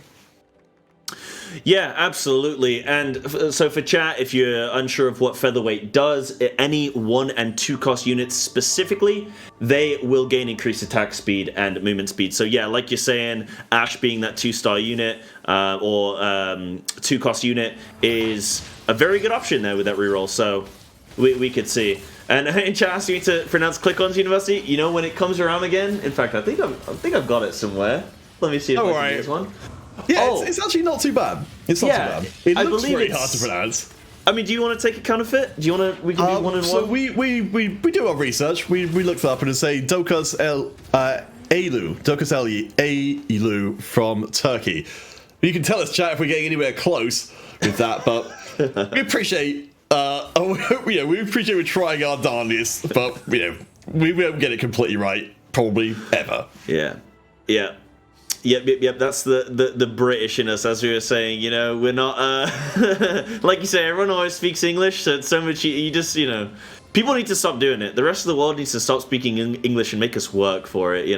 Need to work on the. Absolutely. Dokas. We can't, we can't do what we normally do, which is go around and just shout university names really loudly, and then hoping that they're going to be understood. In this case, we've got teams from all across Europe with their own universities, and we haven't really kind of talked about this idea as of yet. That this is let's say this is actually a very high-profile tournament for these players. Within the circles they've got at these universities, the esports clubs and the like. You don't have to know that they're all going to be turning out to support their players who've managed to get to this point and potentially are going to put that university on the map for teamfight tactics specifically. Absolutely, and speaking of that, we do have the multiple language streams, as it was just linked up in the chat not too long ago from Mubot, and you can always I don't know if there's like a chat command, maybe production or a mod can help us out there, but you can see some different streams that we have going on if you do want to see a stream in a language that might be your first option or your highest priority there. So definitely check those out. You can support the different streams and be able to root for who you're rooting for in the comfort of the language of your choice. Woot while you root. Is that still a thing? I think people stopped wooting quite a long time ago. Never mind. Oh, woo! I can hear with some of those if you want. I got him in the bag. Absolutely, I'm 100% here for it. I got you. Kilgore, unfortunately, is not going to be here. They're not going to be wooing, and maybe only a sad woo as they send a little further down the table. Yeddle, we saw before from France, running the Syndicates, or at least running something like the Syndicates, just got a 2-star Rek'Sai in the mix, so maybe they are switching things up as well. Yeah, I'll be honest, I've been looking at all my notes pages for the last 5 minutes in chat, so I've actually not been keeping pace with what's been happening apart from what's directly in front of me. So luckily I have you to rely on here, Counterfeit. But yeah, we're seeing this the mutant Kha'Zix here with a very solid build. The Edge of Night going to be really effective just to allow Kha'Zix to dip out of danger should it go low health. Has the Edge of Night to kind of reset its threat and its aggro. But now it's jumping away just as it was about to get surrounded. The Braum knockup and then allows Kha'Zix to escape out of the fray. That was really, really nicely done from Hi, and he's going to be able to take the victory here in a very solid victory. Of course, the more units you have left alive when you win, the more damage you're doing to the enemy. So you want to make sure that even if you're trying to lose intentionally for an economic advantage, you want to make sure that you're not losing hard. You don't want to be having 10 units left on the board. I mean, this is what we were talking about in previous games when people were playing Mercenary. Just being able to judge the board strength overall is so important, as Juso is getting some upgrades and leveling coming up as well. So we are actually going to be in our first Ashe reroll game of the day. And Juso, they are currently on the top of the table, and they don't even have the 3-star Ashe yet. And it's not fully itemized as well, and they could work on their front line. Eventually, they're probably going to have Braum, I imagine, subbed in as well. They do have the Darius 3-star, and it's itemized. Do you think that's a good decision to itemize and 3-star a one-cost champion? It is dicey because, later on, Darius is really not going to be anything more than a very mild roadblock. You'd love to have those items on your Braum, but I think what Juso is doing here is they're making sure they're the strongest they can be right now at the expense of their late game power. Because right now they're win streaking, they've got so much room to find a 3-star Ashe, and when they do, the party truly begins.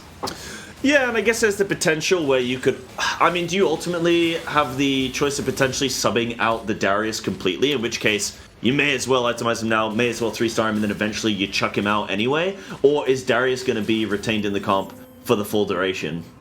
I wouldn't expect to see Darius leaving just because we'll need him to activate 2 Bodyguard. It's worth mentioning that the redemption will work just fine for Braum, as long as Braum's standing next to Darius, so it's not as if he's completely missing out on the strength. I mean, the win streak is still in good place. We've got 2 more Ashes left to go. I honestly, it is an unusual approach, but if you're ever thinking of playing Ashe reroll, gentle viewers, I think they're providing a pretty good model here, which is don't let yourself get beaten up while you're rerolling. Actually play really strong, and then you've got so much more room to work with. Absolutely, Counterfeit. And Yeddle here in a precarious position, dramatically lower on the health compared to everyone else in the game, is on a 9-loss streak, and they've got to turn it around. I think that they can't even afford to even lose this round, potentially on how heavy the loss could be. They do have the Sivir in the fray, they do have that double Zeke's Gnar, which is going to be helping that Sivir just come online, but it is only a 1-star, but it's enough! I mean, this is the thing, you've stacked up 4 strikers, and bear in mind, with something we've got to consider, which we were talking about earlier on, is we saw so many Yordles coming in for the early lobby, which means the overall strength of all of the boards has been relatively weak up until this point because everyone's just been using Yordles.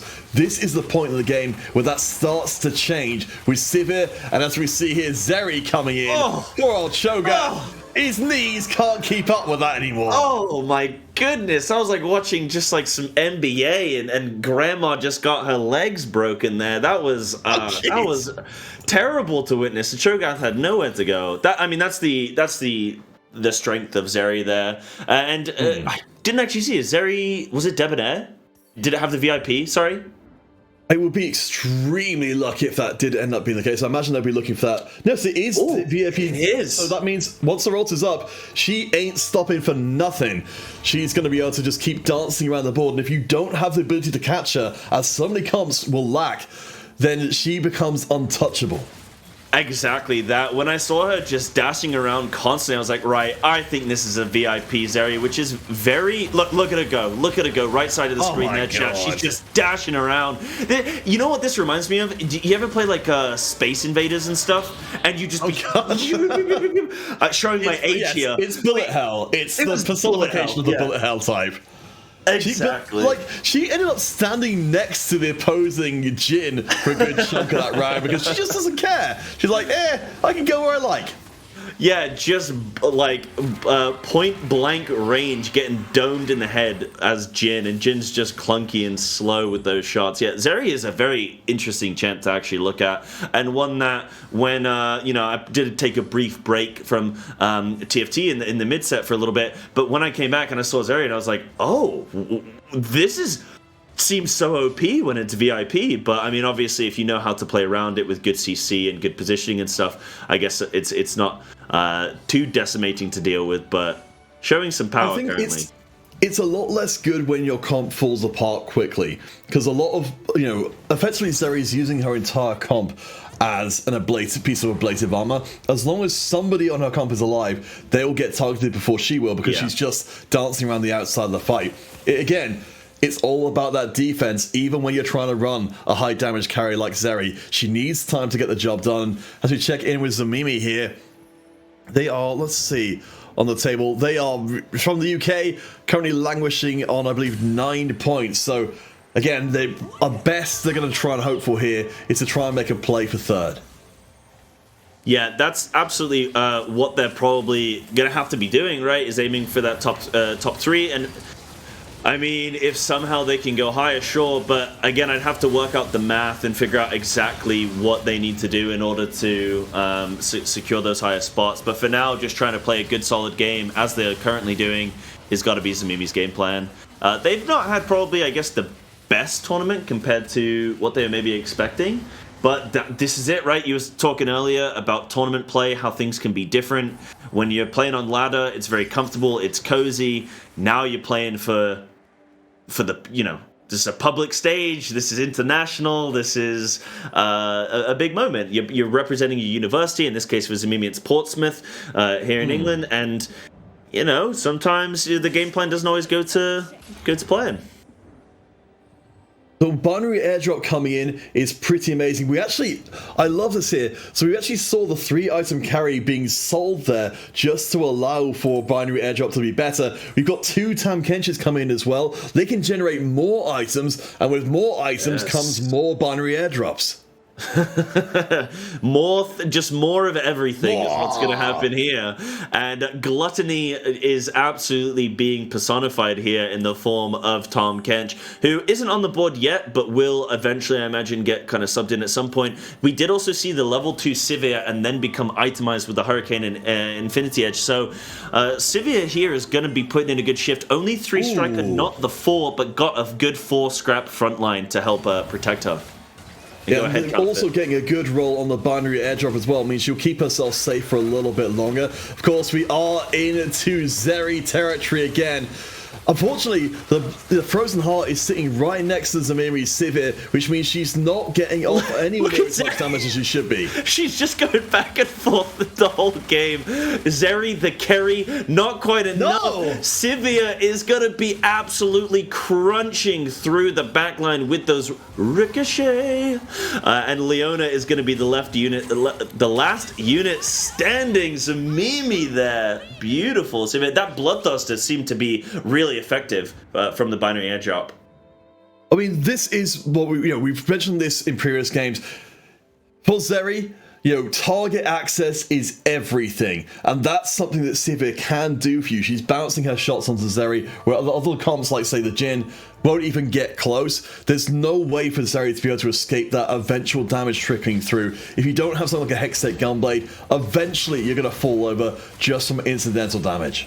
Absolutely. Zeri is going to be good in a situation where a lot of the enemies they're facing are doing like skill shots, right? So if it's Zeri versus Ziggs, I mean, that Ziggs ain't getting out alive, right? He's going to miss 100% of the shots he takes. But if you have something like Sivir, where it's going to be guaranteed is going to be bouncing to the Zeri, then I mean, Zeri's just going to fall over, right? So it's just one of those unfortunate matchups for the Zeri. But yeah, Zamimi there hanging on in, and Hi actually taking Yedel's place as the lower spot player in 8th now. And actually, Chuso getting that level 3 Ashe. You can see the top right hand side of the board just faded there. Oh boy. Chuso on that 90 health on this flaming win streak and gets the level 3 Ashe. How do you get stronger?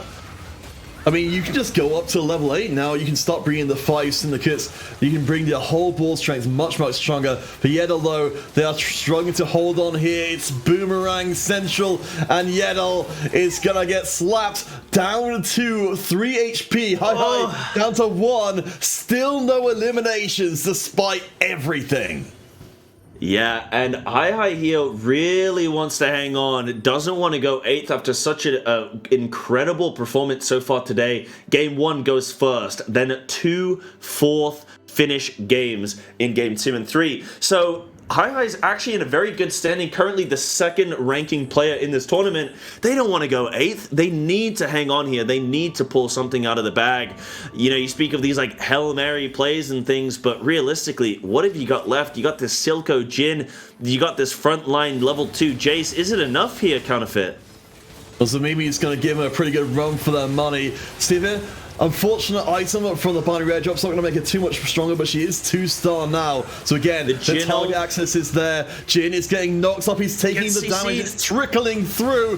He's on a death timer. And for Hi, it's going to be all over. And does manage to get the 8th place. Yedel does also go out in this round, but manages to not lose quite as much health as Hi. So Yedel securing the 7th there. There's got to be a little bit of relief, but Hi now only going to secure 1 point from this round, which is going to bring him up to 23 total points, which is going to keep them quite far down considering the rest of the board. We've got Whoopi currently on 23 points, Alex on 18 points, Juso on 16 points. So a few of these players should be bumping up past Hi now. So not a great 4th game performance from Hi. That is quite unfortunate. I mean, we talked about at the very beginning of this competition, there will be games throughout today where you'll look back on them as a player who performed very well, and you'll be kicking yourselves because it can be one game that separates you from first, from maybe even going in 4th and missing out on prizing entirely. We have got, of course, our first sight of the 3-star Ashe, though, coming to the field. Look how she's tearing it through the Cho'Gath. Has no CC removal, so she is vulnerable, but she's so damn strong. Oh, look at that. I mean, you got very low value champions, but seeing multiple 3-stars there is, especially with, I think they've got Fleet, what was it? It's Fleet Footwork, was it? Oh, yes, the featherweights. Featherweight, sorry, yes, featherweight is what I was thinking. So with those 3-stars, they're going to be attacking very, very quick and just increasing their value as low-cost, low-value units. Oh, come on. Really? This lobby let a Syndicate Spatula go across to Yuso, who's currently in top position on a win streak. Somebody should have taken that bullet for everybody And he hits else. level 8. Ah, come on. We can start throwing all sorts of nonsense here now that we can hit Syndicate 7. You can throw in a Tam Kench and get that boy immediately, coming in really strong. You basically just put it wherever you like, and you are not only going to have a strong start to the game, this is a reroll comp. We've seen so few of these, and it's destroying this lobby 4. Yeah, maybe if production at some point, if we can jump over to Chuso and just kind of see how he's playing out there, because... thank you. Wow, production's quick. Yeah, there's the 7 Syndicate, as you're mentioning. Some of the board has been destroyed already, so I can't quite see the full composition that Chuso's running. But this could actually be a loss here if the Zeri doesn't get CC'd, and it isn't quite enough. But that was deceptively closer than it actually looks. Zeri just getting CC'd there, just enough to allow Chuso to continue this third. What is that number that I'm looking at, Counterfeit? How many wins is that? It's lucky 13, but unlucky for some. Notable that Killcorn has gone out as of that last round, and we have got Willix and Jimons in a very precarious position as well. In fact, the only person who's really happy right now is Yuso from the Valencia Polytechnic University in Spain. This is going to be one of their best performances of the competition, and it's using a comp that nobody else thought could make it happen. 6 Yordle, of course, that's another comp we haven't seen up until this point either. Yes, 6 Yordle. 6 Yordle. Not the best later stage composition, but...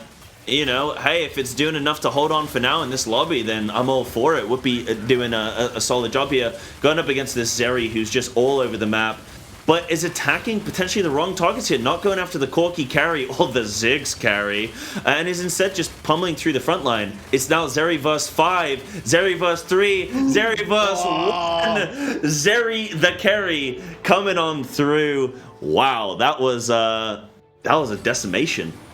That was a little hairy, you might say. Whoopi, I mean, I'm so glad we've got a player doing this. Whoopi, of course, is the current tournament leader, and they are so happy that the player who was literally breathing over their shoulder in the standings, Hi has gone out in 8th, which means no matter how the rest of this top 4 goes, Whoopi is still in pole position coming into our final game of the day coming up. Well, we've got to see. They could potentially... I mean, they win that round, so they're hanging on for longer. And Zamimi here... I'm being silly. I didn't even look at what we were facing up against. It's a PvE round. I was just looking up the right-hand side of the board. I was looking at their health pools and how everyone's doing, so forgive me there, chat. But, yeah, I mean, Whoopi's in a good position. Does want to try and secure a second place at least. Worst case, third place.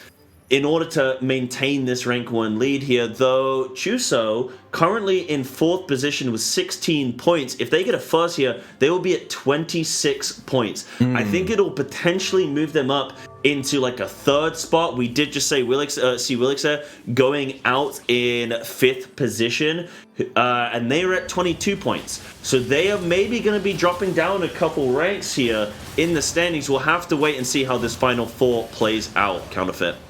Whoopi against Yuso here, these are the 2 players who are going to have the biggest impact on how this last game ends up looking. Obviously, Yuso, to be able to pull out a performance this dominating is, it's unprecedented for them in this competition. And Whoopi, they're taking such a heavy hit there. Ooh. I think, if anything though, they are glad they got past without actually being knocked out. Yes, and Zamimi barely hanging on there with 2 points. Whoopi is sad to see that. Now, Zamimi getting the Tom Kench rank 2, or level 2, which should be very, very helpful. And Whoopi going straight to rank 3 Lulu as well. So we're still seeing some boards strengthen and strengthen here. A rank 3 Nog comes through there as well, I believe, for Whoopi. So Whoopi's board just got that much stronger. Can Zamimi hang on at that bit more and not let Whoopi kind of ascend higher up into the ranks here? It's all about whether or not Whoopi survives this round. It's going to be a pretty tough ask. We have got good items being binary airdropped onto the Civ, and she's not getting slowed down like she was before. Once the ult goes off, the damage will start pouring in. And that Tam Kench, look at that large lad going through and chomping through. He's always hungry. Yes, he is. Yeah. He is a very hungry hippo here, and he's going to be just absolutely decimating through these champs. Picks up some items there as well, but does go down to the Corki. Now it's Corki versus Sivir. That's easy, but maybe just enough. No, it wasn't enough. Whoopi's going to be taking that victory there. Wow, that was close. Yeah, Whoopi's going to get that cushion of points they need to keep them up at the very top of the standings. Still, though, we are in it, Juso's triumph, this one should be known. The reroll Ash, even the contested. Dude, this is just amazing stuff we're seeing here. Juso, they put themselves in the position to challenge for first in our final game just off of this round. Yeah, and we saw Jisons and Zamimi go out in that round, I believe. So we're now going for that rank 1 play in this. Whoopi here is going to be in a very solid position, at least guaranteed second place here. And Zamimi actually did really well to bolster up his ranking. He went 6th in game 1, then 5th, then 7th, then 3rd, and now getting 3rd again. So, just went 3rd in game 4. So, bolstering up those stats that little bit here. So that's nice for Zamimi. What an epic fight we've got at the end, though. Whoopi will not be able to stand. This is so important for the rest of the lobby as well. Well, it's only the difference between Whoopi coming first and second. That's a 2-point difference between the two. It means they are actually catchable, whereas they may well not have been otherwise. I'm so sorry, chat. I was there talking about Zamimi whilst we see the final round of the game. Oh my, who hired this man? Send him back. Yes, Counterfeit, that was a nice little finishing round there. Did you want to kind of have your thoughts on that final, or the final standings of the game 4? Oh boy, well, as we see, Whoopi moving up to 31. They have got the world's largest target on their back from the players below them because there's a big gap between the two. I mean, now, coming into second place off of that first finish, they did super well, but if Whoopi does not take a huge dive in game 5, they are extremely likely to become our champion. Okay.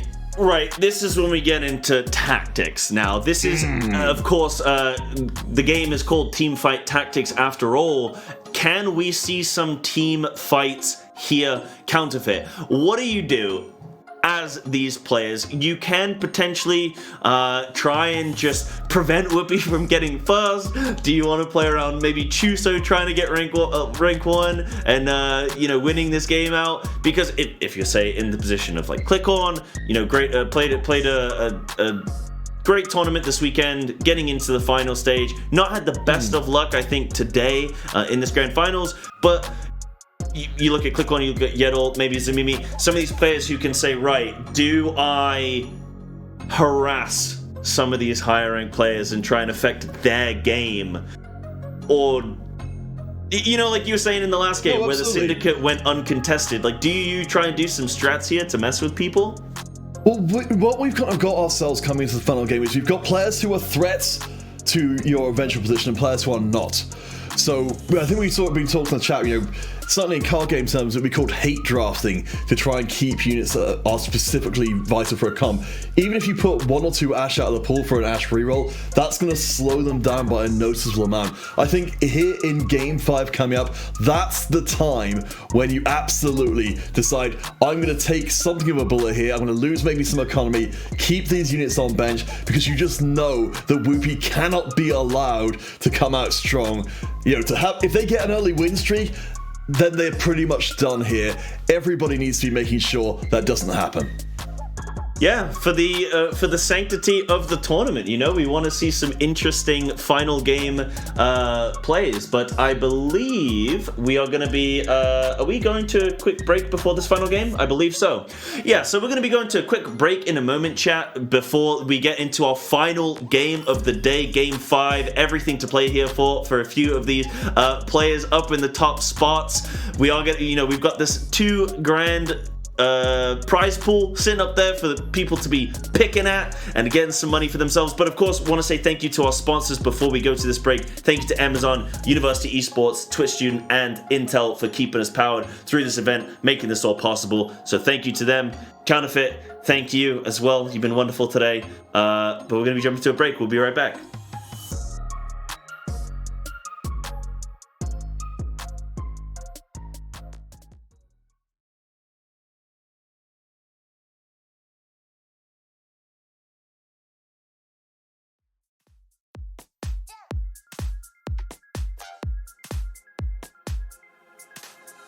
Should've known that it was obvious. Should've read between the lines. Caught the eyes of the audience. Played your game where the rules do not apply. Now I see when it's out in the light, and I'm leaving your love behind. Now I see that you're out of my life. I don't need you.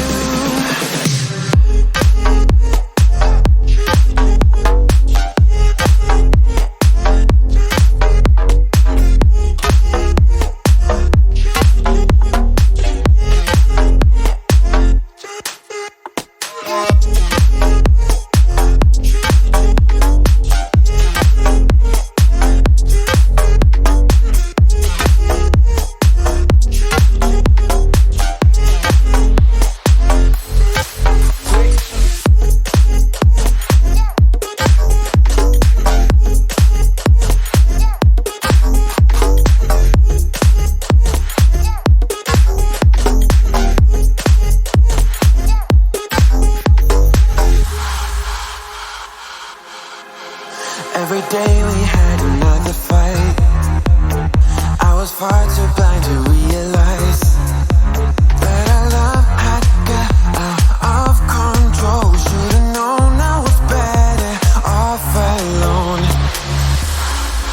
Now I see when it's out in the light, and I'm leaving your love behind.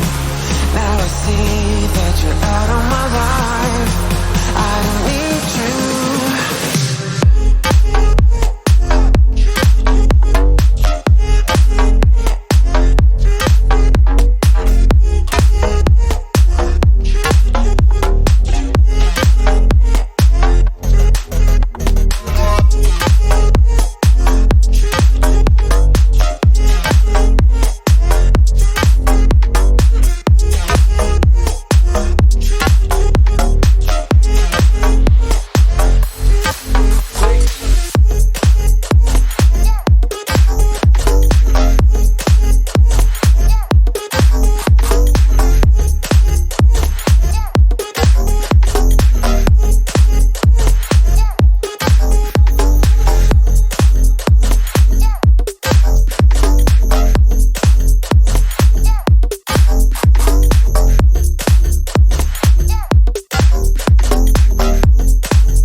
Ladies and gentlemen, everyone here now watching chat, welcome back in to the Amazon University Esports Masters. We are here gathered for an international European TFT tournament. We're going into game 5. We got 2 grand to be playing for here, Counterfeit. We have had some amazing, very interesting display of different compositions and different playstyles and whatnot today. Going into game 5 though, Whoopi's up in that top spot. What are you feeling? Can anyone upset that? Can anyone take that top spot for themselves? Are we just seeing a slow, easy win here? I mean, for Whoopi, they've done the work across the course of the event. What I genuinely think here, Sai, is we need to ask our chat to be the difference makers here. If you are here to support an individual player, not just when they watch this, watch this VOD back, but right now, they're going to need your energy to get across the line, because this is going to need to be the strongest performance we've seen from every single player across the board. Whoopi is the final boss of the competition. All others stand in their shadow. Absolutely, Counterfeit. We are going to be having everything to play for here. Whoopi has got everything to lose, nothing to gain. Well, they have something to gain. They have 1,000 euros to gain and the crown of saying I was the winner for my university of Valencia in Spain, to be able to say, hey, I'm here representing you guys, and sorry, no, I'm talking to Tuesday. So, oh my goodness, I'm speaking to Tuesday. Don't worry, nobody noticed. Nobody noticed. It's fine. What I meant to say is Whoopi, representing Belgium and the Catholic University of Louvain, is what I did say. Clip that. Clip the second one, and then we're good. Whoopi here being able to represent his university. I think it's been a great day for him so far and a great weekend. I mean, they're studying human resources there at the Louvain University, so they absolutely know how to provide some sympathy for confusion in the workplace here. I mean, Whoopi, it's not, you wouldn't necessarily think, coming into the final game, Whoopi, that's the name to fear going forward. Whoopi, the TFT name that we whispered down the ages, but here we are, and we have ourselves some spicy augments. Could we be seeing our first Pirates mercenary game? Ooh, no. That would be enticing, but no. Whoopi's like, nah, I'm just gonna play this one safe. I'm not gonna play a chancy merc game. But yes, Whoopi is maybe not the name that you would expect to be, the name that you would expect to be saying when somebody wins, but it's definitely the sound effect, whoopee, is what he's going to be cheering should he win this one. And yeah, going into this game 5, starting things off, I mean, again, very early to tell exactly what people are going to be building here, but on the case of Chuso here, we do see this Bruiser augment going on, so they do have a enticing reason to continue down that trait and then potentially go for, again, a Renata, as we've been seeing, though so far the items are a little bit inconspicuous. Yes, and not ideal, but one thing that we have to consider is we just heard, we have a confirmation that the game knows this is the final game of the competition, and of course, what better way to bring in a final game than with Synaptic Mutants? We have had that 3 of 5 games today. Do you know that? That's a lot. It's what we deserve. What are the chances of that, to get it 3 times? That's kind of kooky. It feels like the game is willing it into always existence. Happens. It happens in finals. I don't know why, but it's just got that hidden Mortdog variable that puts it over the edge and makes sure that these games will be incredibly spicy. We've got Ludens against the Bruisers. It's going to be very tight in the early play. I don't know if this Ezra's got quite enough. No, they don't. No, they don't. We were counting on you, Ezreal, but that's quite all right. He'll have plenty of time to,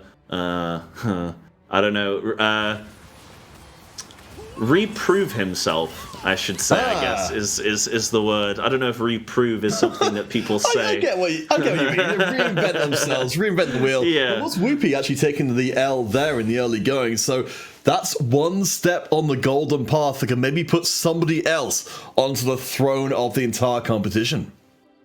Yes, and phony frontline here, not something that is always loved and heralded by the community, but I guess it has its place, would you say, Counterfeit? I mean, in this composition so far, we got a good scrap or potential scrap start as well, so probably not really the best to have with scrap, as you already have some tankiness in the team. I mean, I certainly don't mind the phony frontline at all. Killcorn, of course, being kept out of contention for those top spots. Unfortunate results across the whole of today. Will not at least be accused of phoning it in. I don't know if chat can hear my subtle laughing. Life regrets come crashing down, yes. It's a very subtle laugh indeed. Well played. It's almost not a laugh at all. It's somewhere between laughing and crying. Yes, as it is, yes. But yes, we see click on here with that phony front line, as we're saying. It's, it's an option. I think most of what you were saying, Counterfeit, was just to set up the pun, I think, but we do have some options here for click on. Again, still early stages of the game to really be confirming what comps people are going to be going yet. Itemizing this Nocturne, which is interesting. Do you think there's anything to pull from that? I think just that he's a pretty good item carrier and he can get into the backline and do damage. I just want to address the point which was actually brought up in the Twitch chat from Hyperia, saying they were surprised not to see Yordles there, though of course we are just about to see that. Evidently you didn't see our previous game where Yordles were absolutely friggin' everywhere. Yeah, we had at least 2 people playing Yordle last game, and it was actually doing quite well even into the later stages of the game. But we do see that Willix here is opting for Yordle, if I'm not mistaken. I think he had at least 3 in. He's even got double Gnar at this point. Yeah, look at the synchronized dancing. That's a coordinated squad. There you go. So we are going to be seeing Yordle. I mean, in terms of answering the question of if Yordle's fallen off, I do still think that Yordle is a very strong early econ play. Obviously, in the later stages, it definitely falls off, but it's good to start with. Oh, for sure. I mean, if you can get that running from the very beginning of the game, you are generally laughing. The Yordles, honestly, they don't feel like they're as weak as you'd expect a trait like this, which is literally paying you to play them. Particularly with the Corki and such. You can put together a pretty solid, Yordle comp that, even without so small like we saw in the previous game, can still be perfectly fine during the early going. Yeah, absolutely.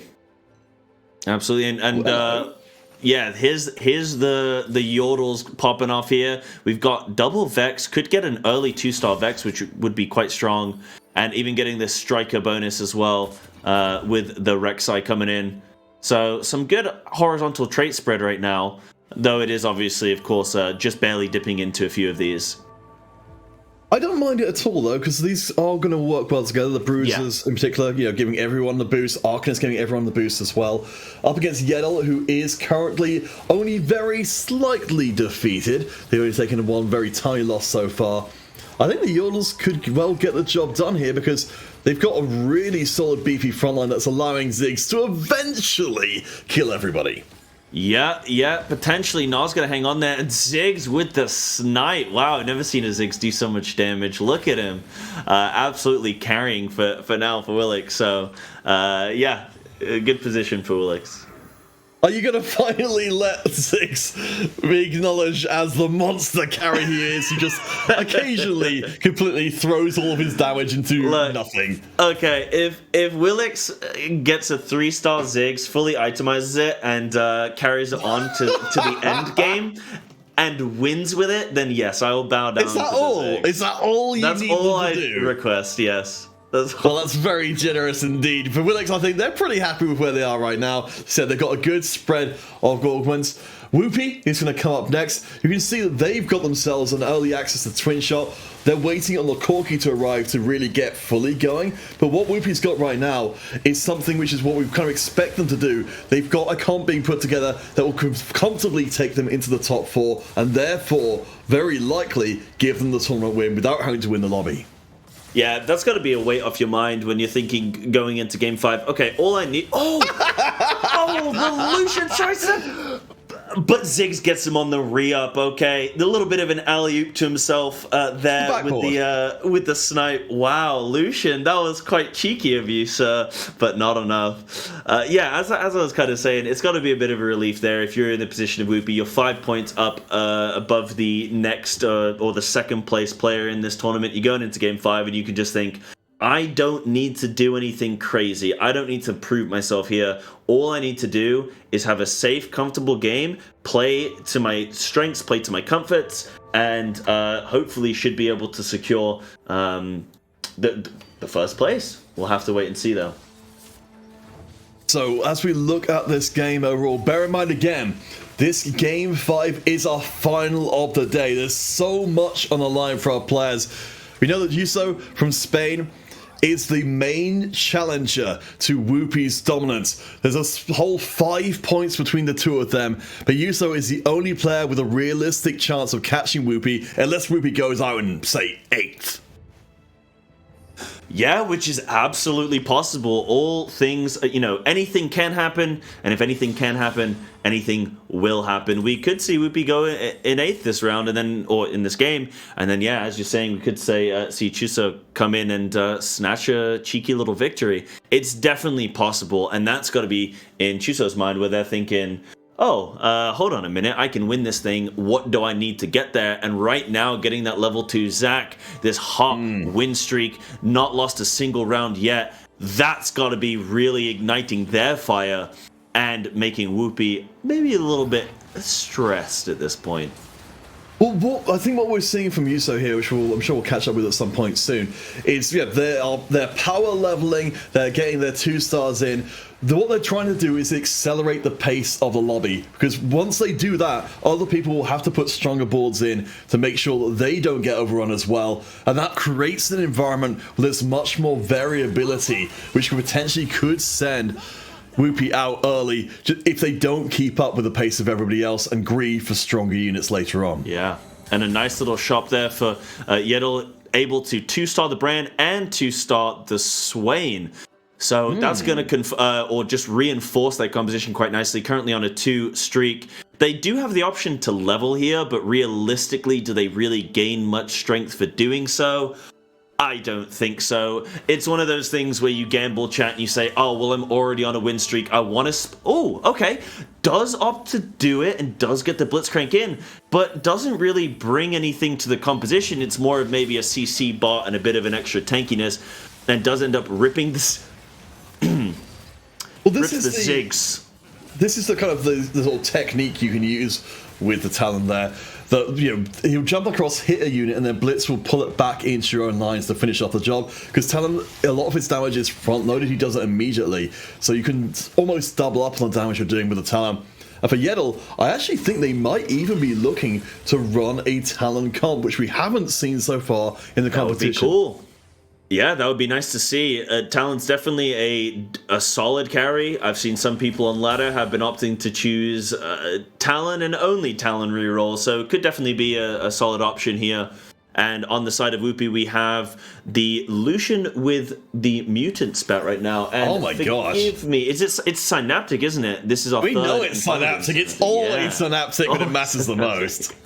So we are going to see that potential Malzahar carry later down the line. We do have the tier on the bench as well that can be used, which is really, really good for Malzahar with the potential like blue buff being made. But we got to wait and see. For now, the twin shot Lucian is holding on for Whoopi, but having these safe, easy losses to continue that loss streak. All right, Juso is coming our way. So this is the player who looks to challenge the king on their throne. They put so much into getting this 7-round win streak going. We have got Sivir coming in. We have got the Winter on Sejuani. She's going to be such an incredible frontline. I think they're actually going to be able to take a continuation of that win streak. I do not think the opposition is strong enough to keep up. Yeah, this Sivir is just getting in work, and that Sejuani is so tanky right now. So nothing that Jitons can do. And this Chuso, extending into that 8-win streak now. This is dangerous. This is dangerous. The rest of the lobby's got to be looking at this. If they are keeping track of how many points every player has, which I assume and hope that they are trying to do, then they're going to be realizing, hold on a minute, Chuso could be our victor here. So somebody's got to do something to shut that down and make things a little bit more interesting here. But it will depend on where Whoopi does place as well. So we've got to see. He is further down the board right now, currently in the 7th position. His health isn't looking terrible at 58, but it could... it's definitely a resource that is dwindling. All right, so coming close to the end of our third way around. So yeah, still up at the top. IMX, we know, is of course a crowd favorite, and Yeddle as well. 3 different players on win streaks is pretty crazy, but I suspect only one of them is going to be able to carry it on into Wolves.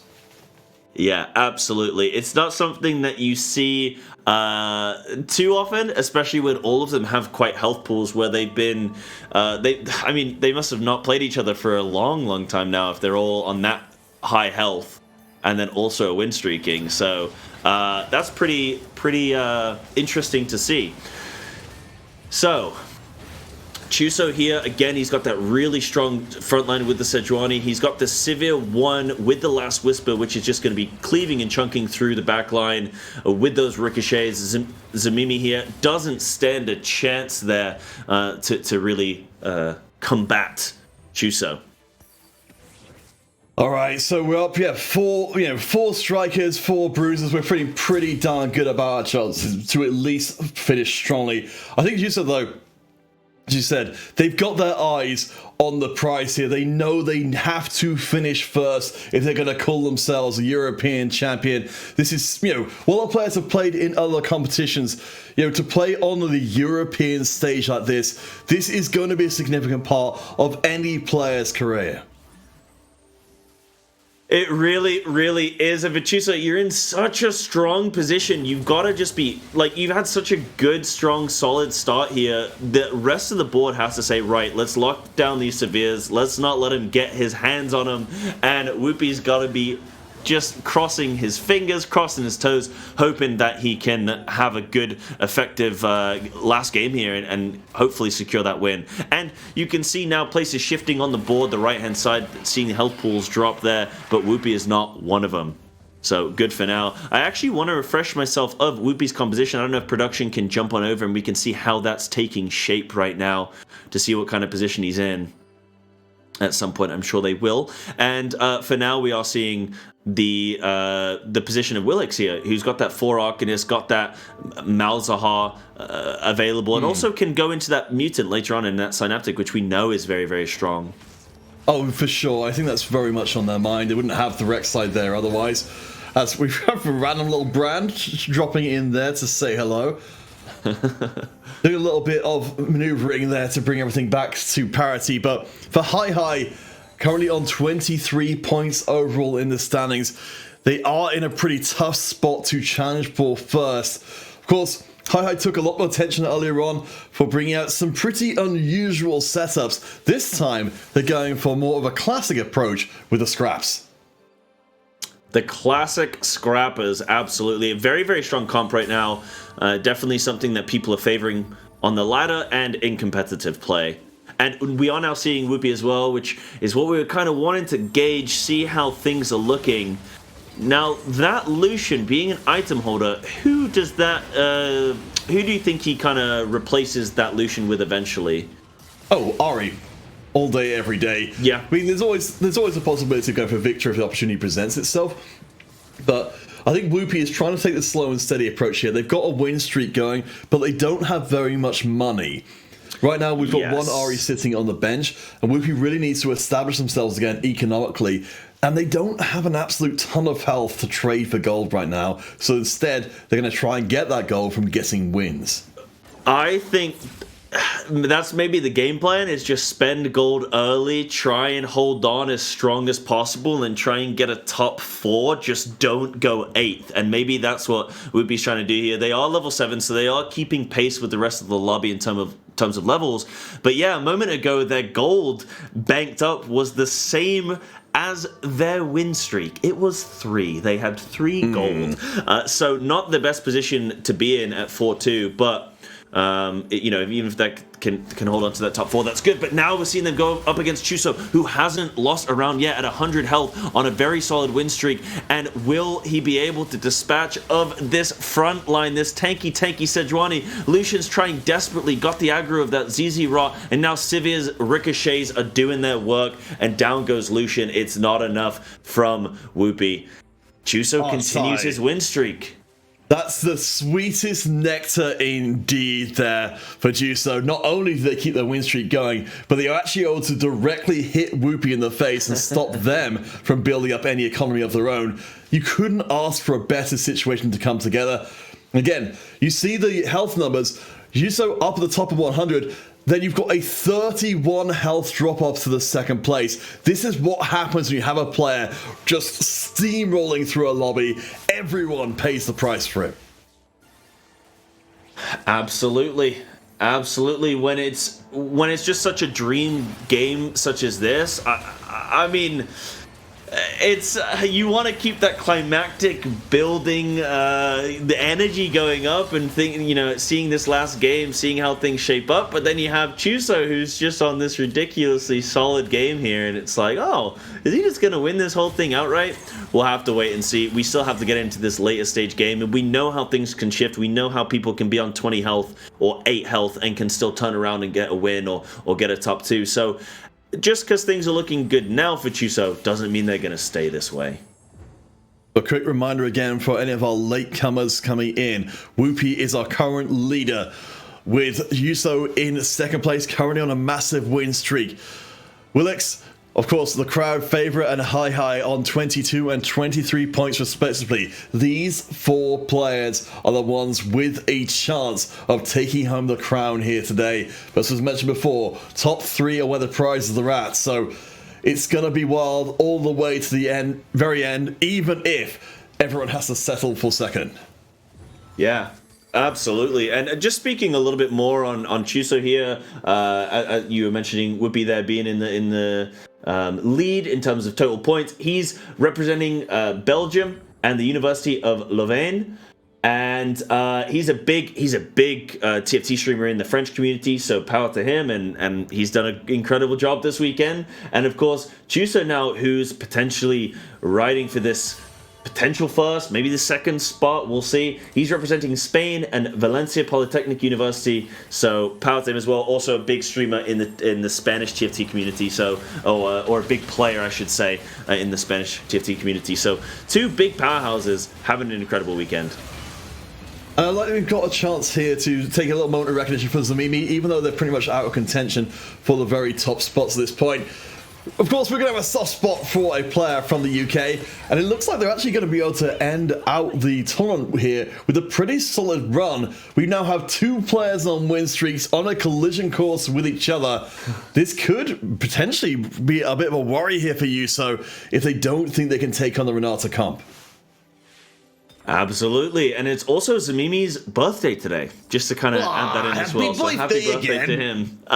Yeah, so, we've seen some good things. But yeah, we're transitioning now into Clickhorn's POV. He's got this 5 striker... Six striker going on. It got the Zeeks as well available. Does end up throwing that on the Aurelia. Echo's looking pretty solid here. Makes them a striker, which is quite interesting. Potentially can make a Morello's later on and make Echo that bit stronger, that bit effective, but he is only level 1 right now. I think that's the thing, is that he's got to kind of level up his board. He does have some low-level champions at the moment. And then we see Yeddle with the 3-star Syndra. This is the 3rd game that we've seen this Syndra coming in. But this time it isn't the VIP for being the major carry. It's still useful, but this is going to be the first time we've actually seen a gold collector Talon doing his work on the backlines. The only problem here, of course, with Talon is he is going to take a while to get through some of this backline things that Yuso's put out. I think Yuso is specifically positioning to try and make sure this Talon doesn't just get on the Sivir and end the round prematurely. Yeah, Talon was able to get to Sivir, but right as the rest of Chuso's frontline turns around and gives him a little bop on the noggin, so Talon wasn't able to really shut down Sivir before Sivir got the work done and was able to chew up Yettle's team here. So a little bit unfortunate, but if Yettle can hit this 3-star Talon, it could just change their game around completely. They don't have a whole lot of gold to do that. They're still sitting at level 6. They just haven't been able to hit this Talon yet. And they are running out of gold. This PvE round is going to help shore up their gold a little bit and give them another round of rolling, but they've got to hit that Talon 3 if they want to come online. We check in with what Chitance is up to from Portugal. They've got themselves, as we might expect, some strikers, and of course Whoopi, we're returning back in. They have finally gotten into the point where they've got the 2-star Ari threatening as well as the Kha'Zix and the Vi. It's a bit of a choice here, but the choice is gonna be made. Ari comes to the field. Whoopi fighting just to stay in the top 4, almost to guarantee themselves victory in the competition. All eyes on this comp. Yes, and they are locking the bench, I believe, there, so they are going to be trying to pick up that Vi and maybe even that Kha'Zix next round. And even just to get a 2-star Kha'Zix would be... sorry, no, Kha'Zix is already 2-star, I believe, so they're just trying to get that Vi online as well and help shore up their defenses a little bit. Oh, wow! I thought this round was definitely going to be over with the Ari in the mix, but no! Whoopi, I think it's going to be feeling pretty sour about that last outcome there. They had everything they needed for a win. The Vi upgrade is something, but I am shocked they didn't start, the turnaround into the late game in that round. Yeah, that Vi leveling up to level 2 now is going to help them out that little bit more. And yes, forgive me, they do still need that Kha'Zix level 2 as well. So, yeah, just not quite getting the full strength that they want there, but maybe eventually, hopefully for Whoopi, if they've got another couple rounds left in them, they can hang on that bit longer. Click on here is at 1 health, potentially going to be taking that 8th spot. It's not been the absolute greatest tournament for Click on here. They've not had the best of games, unfortunately. Whether that's just, I guess, a little bit of bad RNG or who knows what. I know a lot of these players have been very busy with their university studies, so and a lot of them are in their last years, so hopefully ClickOn can hang on a little bit here and secure higher than that 8th spot, but we are going to start seeing people dip out of this final game soon enough. I mean, we might be seeing 2 people dipping out. Yettle going down to 3. ClickOn, as you mentioned, down on a single HP. I don't know if this is going to be kind of one of those lobbies where we see people hang on for a long time, where they drag the rest of the table down to elimination area as well. We've got Yettle, I think, did just Talon hit 3-star Talon. This is their last gasp. They've been working all game to find this 3-star. I really hope for them it was worth the wait. They're level 6, but they don't have anything to put in. They don't have any gold. They can't buy anything, so they just have 5 champions and the phony frontline, which we called out for not being the strongest augment to get, but at this point, with 5 champions on the board, maybe phony frontline is just what you need. And here we see the Talon in the back line trying to do the work, but it's not enough. Yettle, we barely knew ye. Managed, they found the promised land at the end of the rainbow, and they will head out with kill corn as well. Well, that means we're down to our top 6 in our final lobby of the day. Only the top 3 overall will be getting prizing. So even more thorough browse, even more concentration coming into this back half of the game. Absolutely. This is where it is crunch time now. This is where things are going to start to get really, really interesting. We have Whoopi in our rank 1 spot, who's lowest down on the board right now. Chuso, who has started losing, no longer continuing that 15 plus round win streak that they were on, but their health pool is very, very solid, and they did just hit level 9 in unison with Zamimi here. So we've got a couple level 9 players at the moment. And something kind of that I'm finding very interesting this weekend is that people seem to just not really have the economy in a lot of these games. People seem to be rolling down literally to 0 gold quite often here. Some people running reroll comps, but some people just trying to get those levels at the cost of solid econ. what does this speak to? Do you feel, is this just people going for that?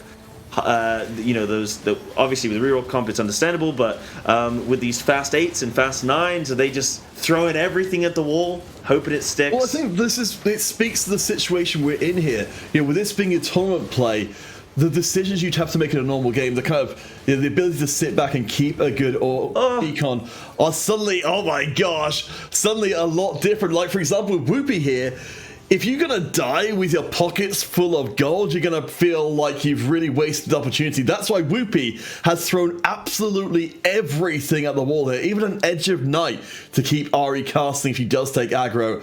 Whoopi knows if they finish here in 6, they leave the throne vacant for Yuso to leap into. They absolutely do, and they don't have any gold. They have nothing here to shore up their comp. They still got that level 1 Kha'Zix, level 1 Malzahar. They do have the Ari level 2. Going to be switching up their positioning here a little bit. Hopefully it's enough to keep Ari in this thing, but now they're battling up against the level 1 Sivir and the level 1 Jinx of Jitons. Is it going to be enough for Whoopi here on 1 health? This could be it. The Ari's putting in work, and I think it is. They're going to continue to stay in here. Jitons is not going to quite get knocked out yet, though. They've got to hang on for another couple rounds. And if Jitons does go out, or if Hi goes out as well, they do. That means Whoopi is pushed up the table 1 more spot. They know they don't have to win this lobby to win the competition. Every player eliminated is going to be another bright spot for them. And bad news for Yuso, who wants to toss them out of first place. Yes, and I want to try and do a little bit of quick math here. Right now... Oh, what? Me doing math? Maths on stream, oh boy. All right, give me your maths on best, stream is always scary. So Whoopi here has 31 points. He's in first spot right now. Hi has 26, and that's his final score. Chuso has 26, and he still is in this game. So Chuso is guaranteed at least second spot, I think, now, based on that, and based on his current position. And then Whoopi has a 5-point lead. So I'm trying to figure out where Chuso would have to end and where Whoopi would have to end for either of them to be the outright winner. And I cannot remember how many points each game is worth. Okay, I think first place is worth 10. If Whoopi loses here, that's going to be the first step. If they don't lose here and they keep on fighting, if they take Willix out of play in particular, I think that we're going to be closing the door on the idea of them losing. We can see it's not enough damage to get rid of our friend Ari. I think that's going to spell the end for Willix. So popular. Yes. No, they're still alive. It's the power of the fans that keeps them from death. That was so close for Willix. I was convinced that Whoopi was gonna actually lose it around that. That was so close, but yeah, down to the final single-digit health pools for 3 players here. Whoopi's banking on trying to get this top 3, and Chuso's banking on Whoopi not getting top 3. But this is a very, very climactic final couple rounds to this game here. The health pools are so low, Counterfeit. Whoopi gathers themselves against the storm. They are up against the ghost of the Renata comp here. And you see Renata's in a good position to fire right in to that Ari. She's going to be able to heal up a ton as well. She's keeping herself on full health. The Vixen's going to slice through. I don't think it's going to be quite enough. Ari up to the side. She's going down, and so will Whoopi. Going out in 5th place. The opportunity is knocking. Yes, and Willix also going out, but with 12 health, and Jiton's there at 5 health. So yes, Whoopi is going to be in 5th. If they'd just been able to hang on for 1 more round, they would have guaranteed top 3. But now with them getting this 5th place position, so they are going to get 4 points. So they're going to be on 35 points, which I think means that Chuso has to win this game. If math serves me right.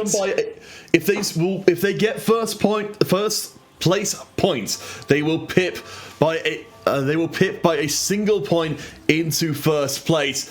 It's going to be down to Zamimi to try and deny that dream. Tam Kench with the double items, a hugely strong front line, Sivir in the back.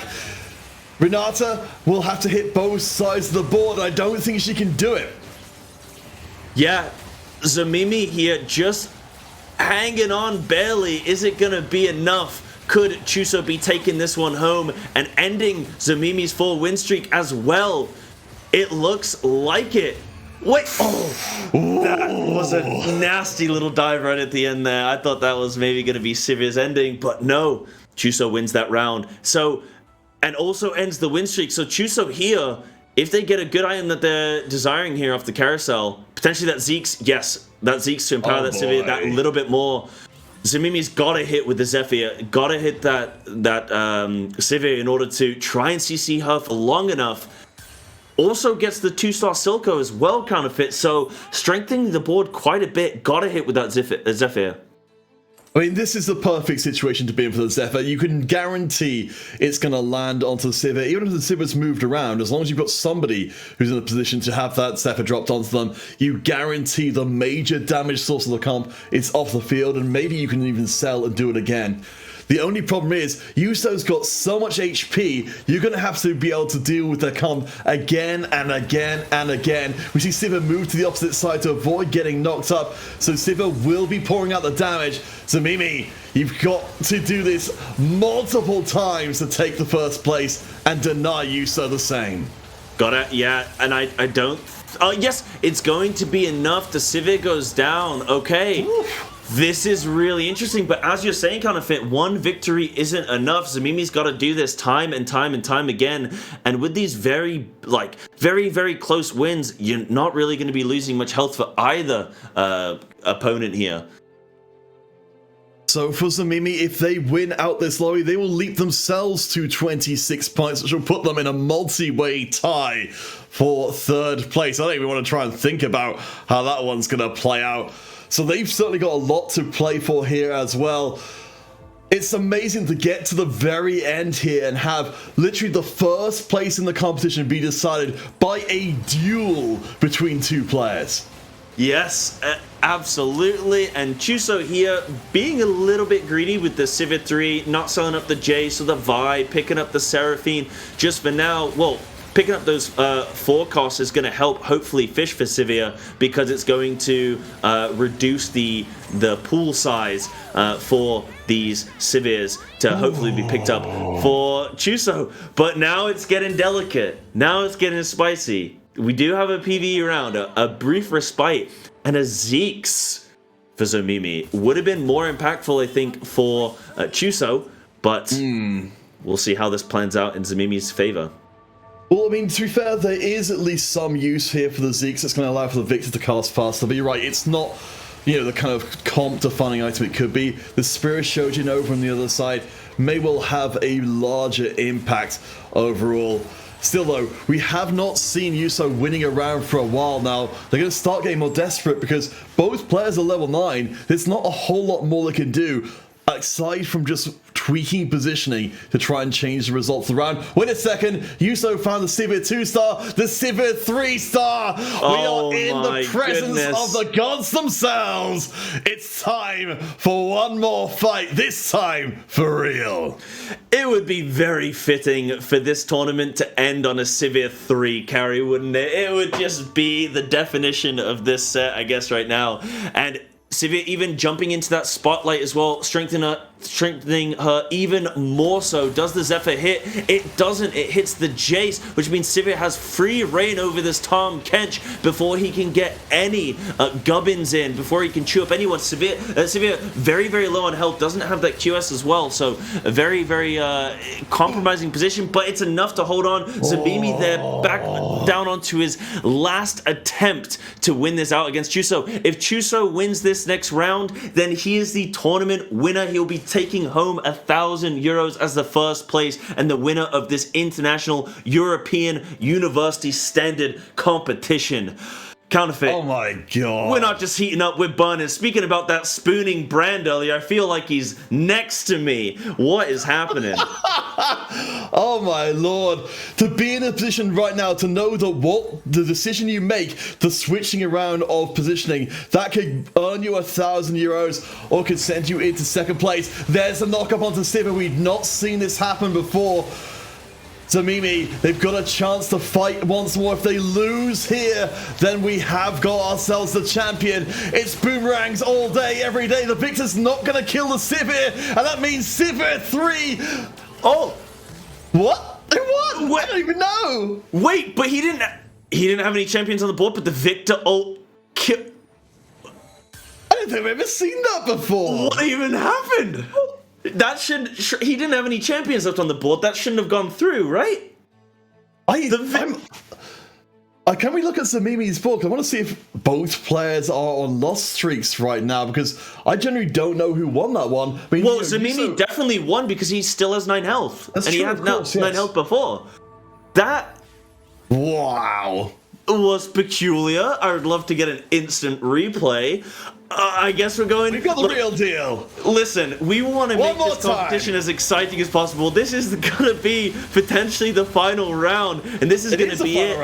Well, yeah, it's got to be, right? That Sivir is looking mighty low. She gets taken down by Zamimi's board, and now the Victor ult comes through. Zamimi's going to take the win in this round, but no... And that's going to be the game. Oh my god!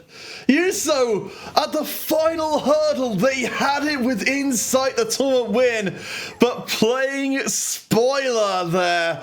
What an end to the competition. So maybe it doesn't even benefit from that themselves, but they sure as hell made sure that Whoopi won the whole thing. Wow, what an ending there. I didn't know, Counterfeit, if I had to start practicing my Spanish or my, is it Flemish? I don't know, my French? I don't know what language exactly Whoopi's speaking, but I didn't know which one I was going to have to practice for this interview I think we're going to have going on potentially. Whoopi managed just to clutch that victory on one singular point. Zamimi there making a hero. I think there's going to be Zamimi in the DMs later to Whoopi like, yo, can I get a little bit of that prize pool for helping you get the win? Oh my gosh, that's such an incredible way to win there. That's got to be, while second place is nothing to sniff at for Yuso as well. That's just such a heartbreaker for them. So incredibly close, but of course, again, as we said right back at the beginning of the competition, we hope that this is only going to be just one step for these players on the road to world domination, not just European domination as well. I think they've shown up incredibly well, all 8 of our players here, and I hope we see a whole lot more of each and every one of them. Absolutely. Every single player that we've had in this competition this whole weekend, from the semi-finals yesterday to the finals here today, have been incredible caliber players. People are in Challenger, people in High Masters and beyond. So there's definitely a bright future for, I'd say, any one of these players, and to get into the stage here to compete at an international level is definitely something that you can throw on that CV. And I mean, let's face it, they've been dedicating all their time to playing TFT at university. They're definitely not going to have any real job offers, so they're going to have to try and make it into the TFT world, hopefully. Wow! Hey, holy moly! No, that's not Flame, okay? I have a biochemistry and a microbiology degree, and I'm here talking about video games. So look, just that's my expertise. Though I'm really good with Chemtech. The esports route is what I'm saying. That's what I'm hearing here. Yes, a real life Chemtech extraordinaire. Yes. It's necessary at all times. Yes, absolutely. Right, so we are going to be having an interview with Whoopi soon, I believe, as the winner, but we're just going to be getting that set up and whatnot, so we'll see if that's going to be happening. But yeah, to kind of summate the day today that we've had on the broadcast, Counterfeit, it's been a very interesting ton of events. We've seen players have big impacts even when they're not necessarily in contention for the lead, as we saw with Zamimi in that last game there. We've seen some very solid, consistent players. I mean, even Whoopi, if you look at it, he was, I think, one of the highest scoring player in their group coming into this Sunday finals, and they've been able to excel today and put in a really good solid effort and clutch the win here. But for you, how do you kind of summate the day for yourself? Oh my gosh, I think I'm just gonna I'm honestly jealous of all of you guys to be able to to be outside to watch the game without it kind of washing over you in waves like it did for us. I'm definitely going to be watching this one back just to kind of really soak in everything that happened there. I think we had an absolute treat in TFT, which isn't necessarily a game that sort of lends itself traditionally to a run over the finish line in the very last part of the game.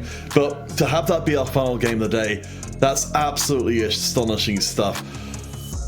I mean, I've learned so much from just watching these players play. I nearly always find that whenever I do one of these tournaments, I go on to, gain a couple of divisions when I'm playing myself, and I'm like, I'll just do what they did. It seemed to work pretty well for them. Yes, I also will be going yordles in every game. Yeah, no, I absolutely Well, that's agree. what you took from this. Yeah, that's what I took from this. I was like, yeah, Yordle's late game. I'm going to do it. No, I think that you're absolutely right. Just being able to spot things, you see people starting to go bruiser. You're like, okay, well, Renata's going to make an appearance at some point if we see those AP items coming up. And just seeing the power of Silco as well being used in a lot of different varieties. Very, very to be buffing either your front line or your carries.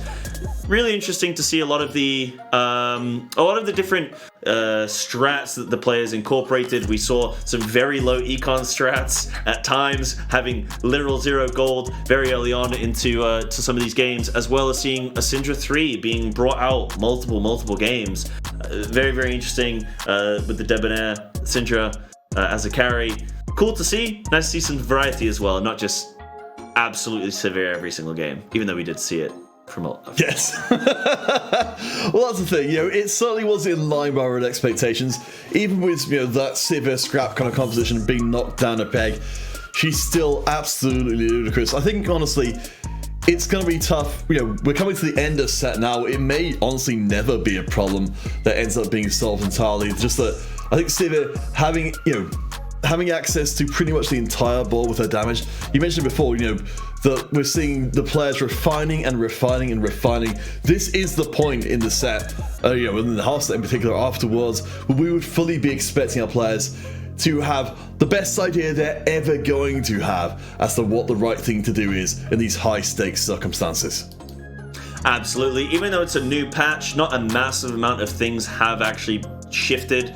So for a lot of people just looking at what happened in Worlds and the recent weeks, they are able to kind of take this into this tournament and say, right, we know this set now, we know how things kind of operate, and we saw some really high caliber play this weekend, which was great to see. And of course, there's going to be the kind of fun, wacky patches to come in the coming weeks. Is there anything you're kind of looking forward to there? Is there anything that you're kind of expecting? Maybe 6 augment games or something, who knows? How wacky does it normally get? I don't know, it's tough to say with the set. I think probably what they'll end up doing is trying to push some of the augments or some of the traits which haven't really been traditionally played together very much into the limelight. I could definitely see stuff like 6 Urals being made into a mainstream composition, just because it's the main meme composition we've got in the set. So you've got to give them their space in the sun. I'll take it. Yordles are easy for me. I switch my brain off, this yordle, go in. So I would like to see it. Let's make it happen. Yeah, maybe there's some other interesting things that could be revitalized and whatnot with the set. We'll kind of have to wait and see how things maybe we might actually get that Chemtech Vertical coming back in. Just got buffed again.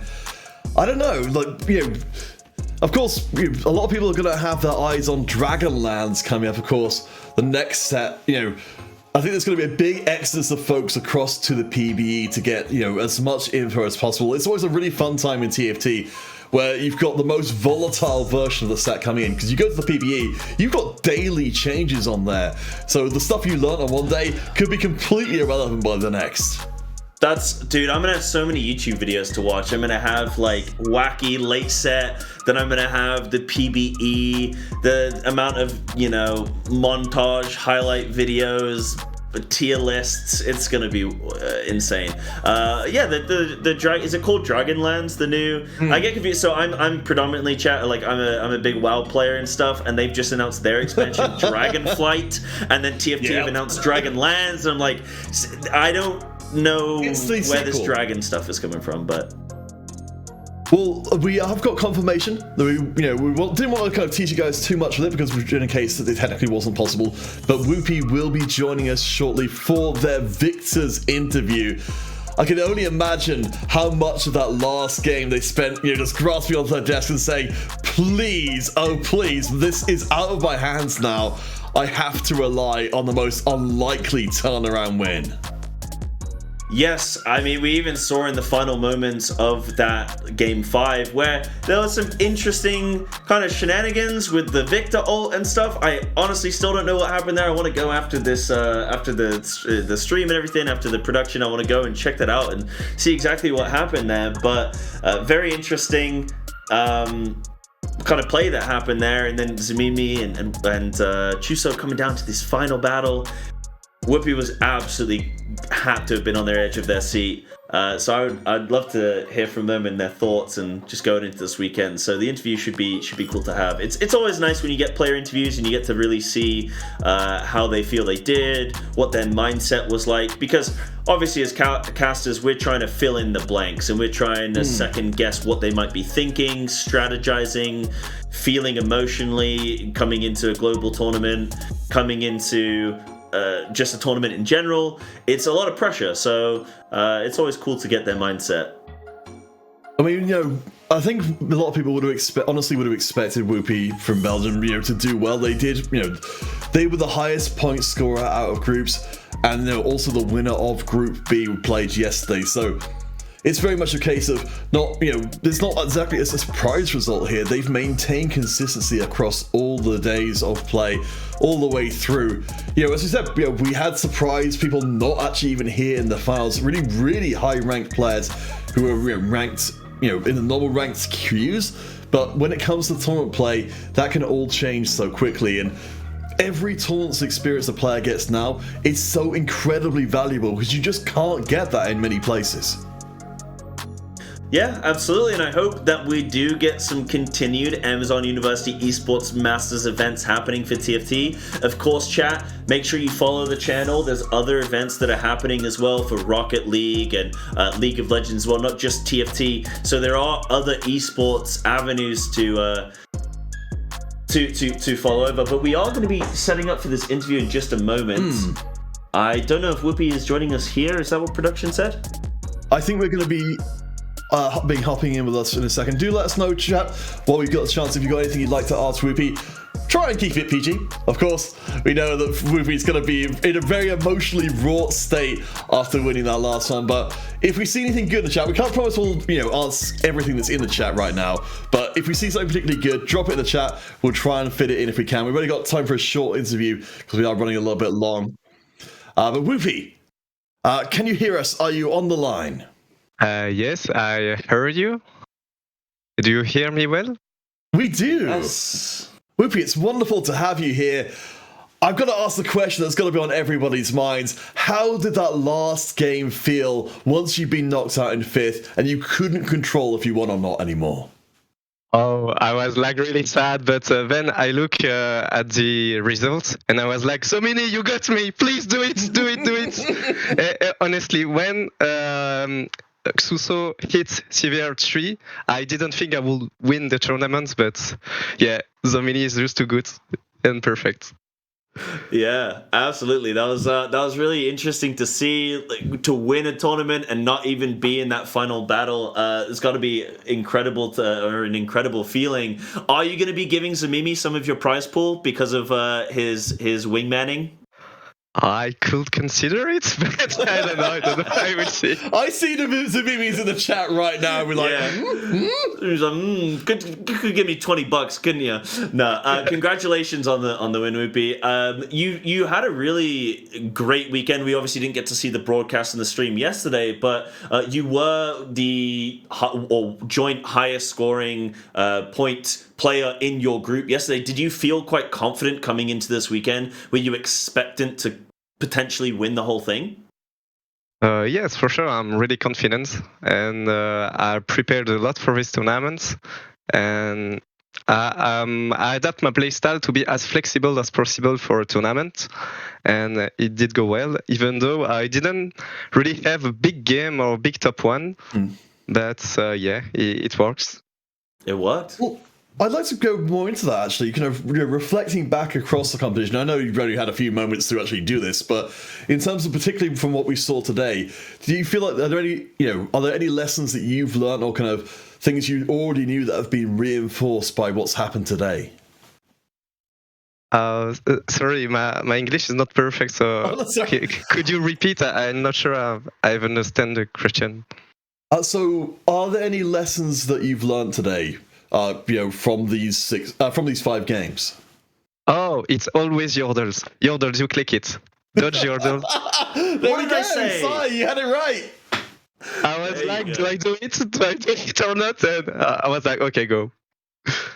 And it was The fine. secret to success. That's what I thought it was. No, that's good to hear. And as well, representing your university, coming into the tournament setting, has this been like a big moment for you? Have you had the support and stuff from your university? I don't know if you got any fans out there, any people you want to shout out.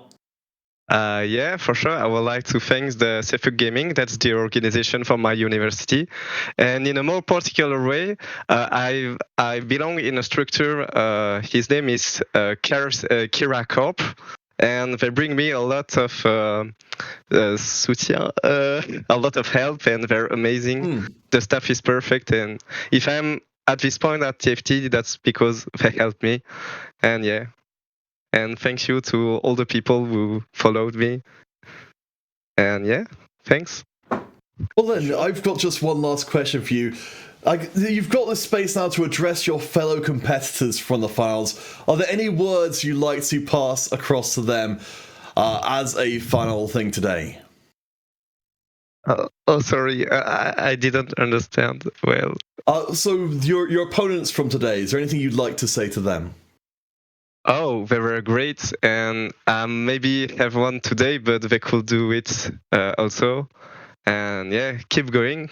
I can't wait to face them again in this kind of competition. I hope next year.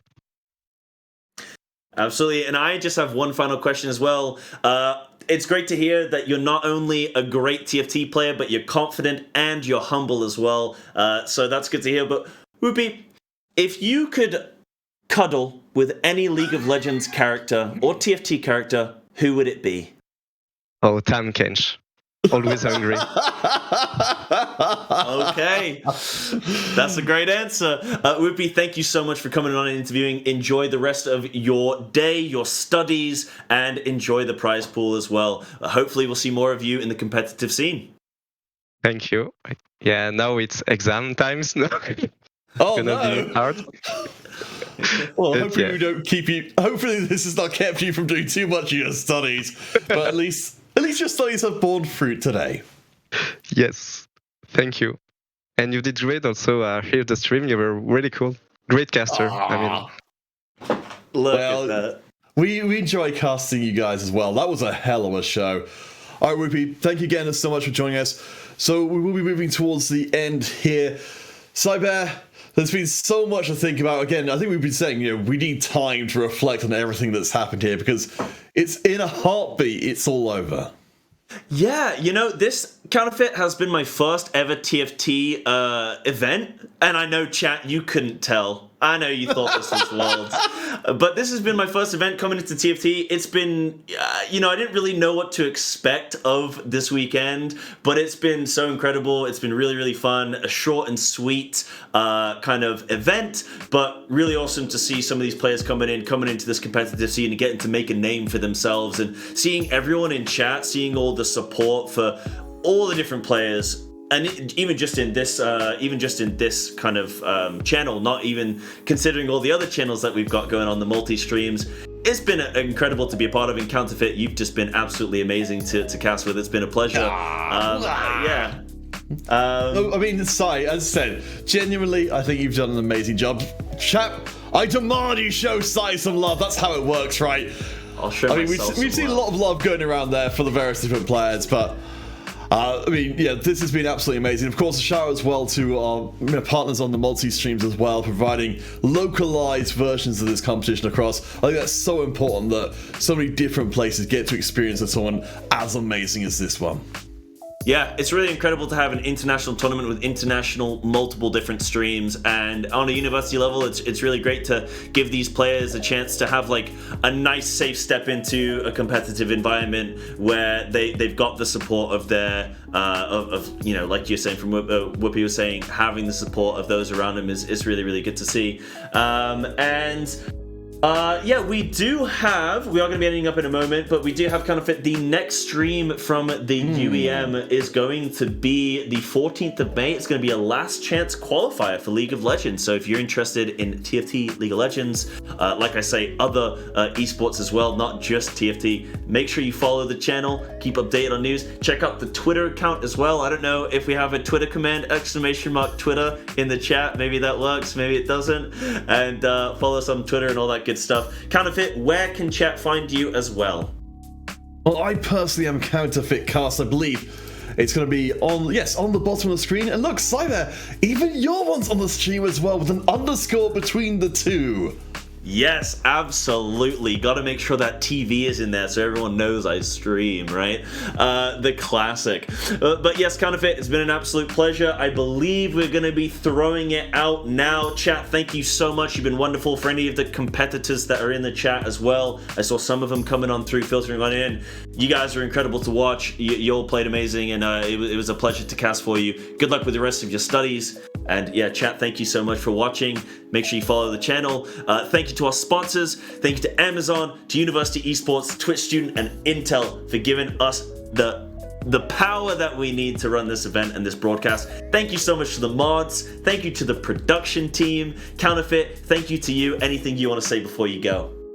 It's always a wonderful thing to be here for TFT events like this. I hope, again, this is only the beginning for our players, for TFT as a whole, onto bigger and stronger things for TFT in the future.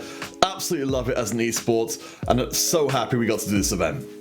Absolutely, and we're going to leave it at that. I've been Sai, he's been Counterfeit, you've been you, chat. Thank you so much for watching. Have a good one.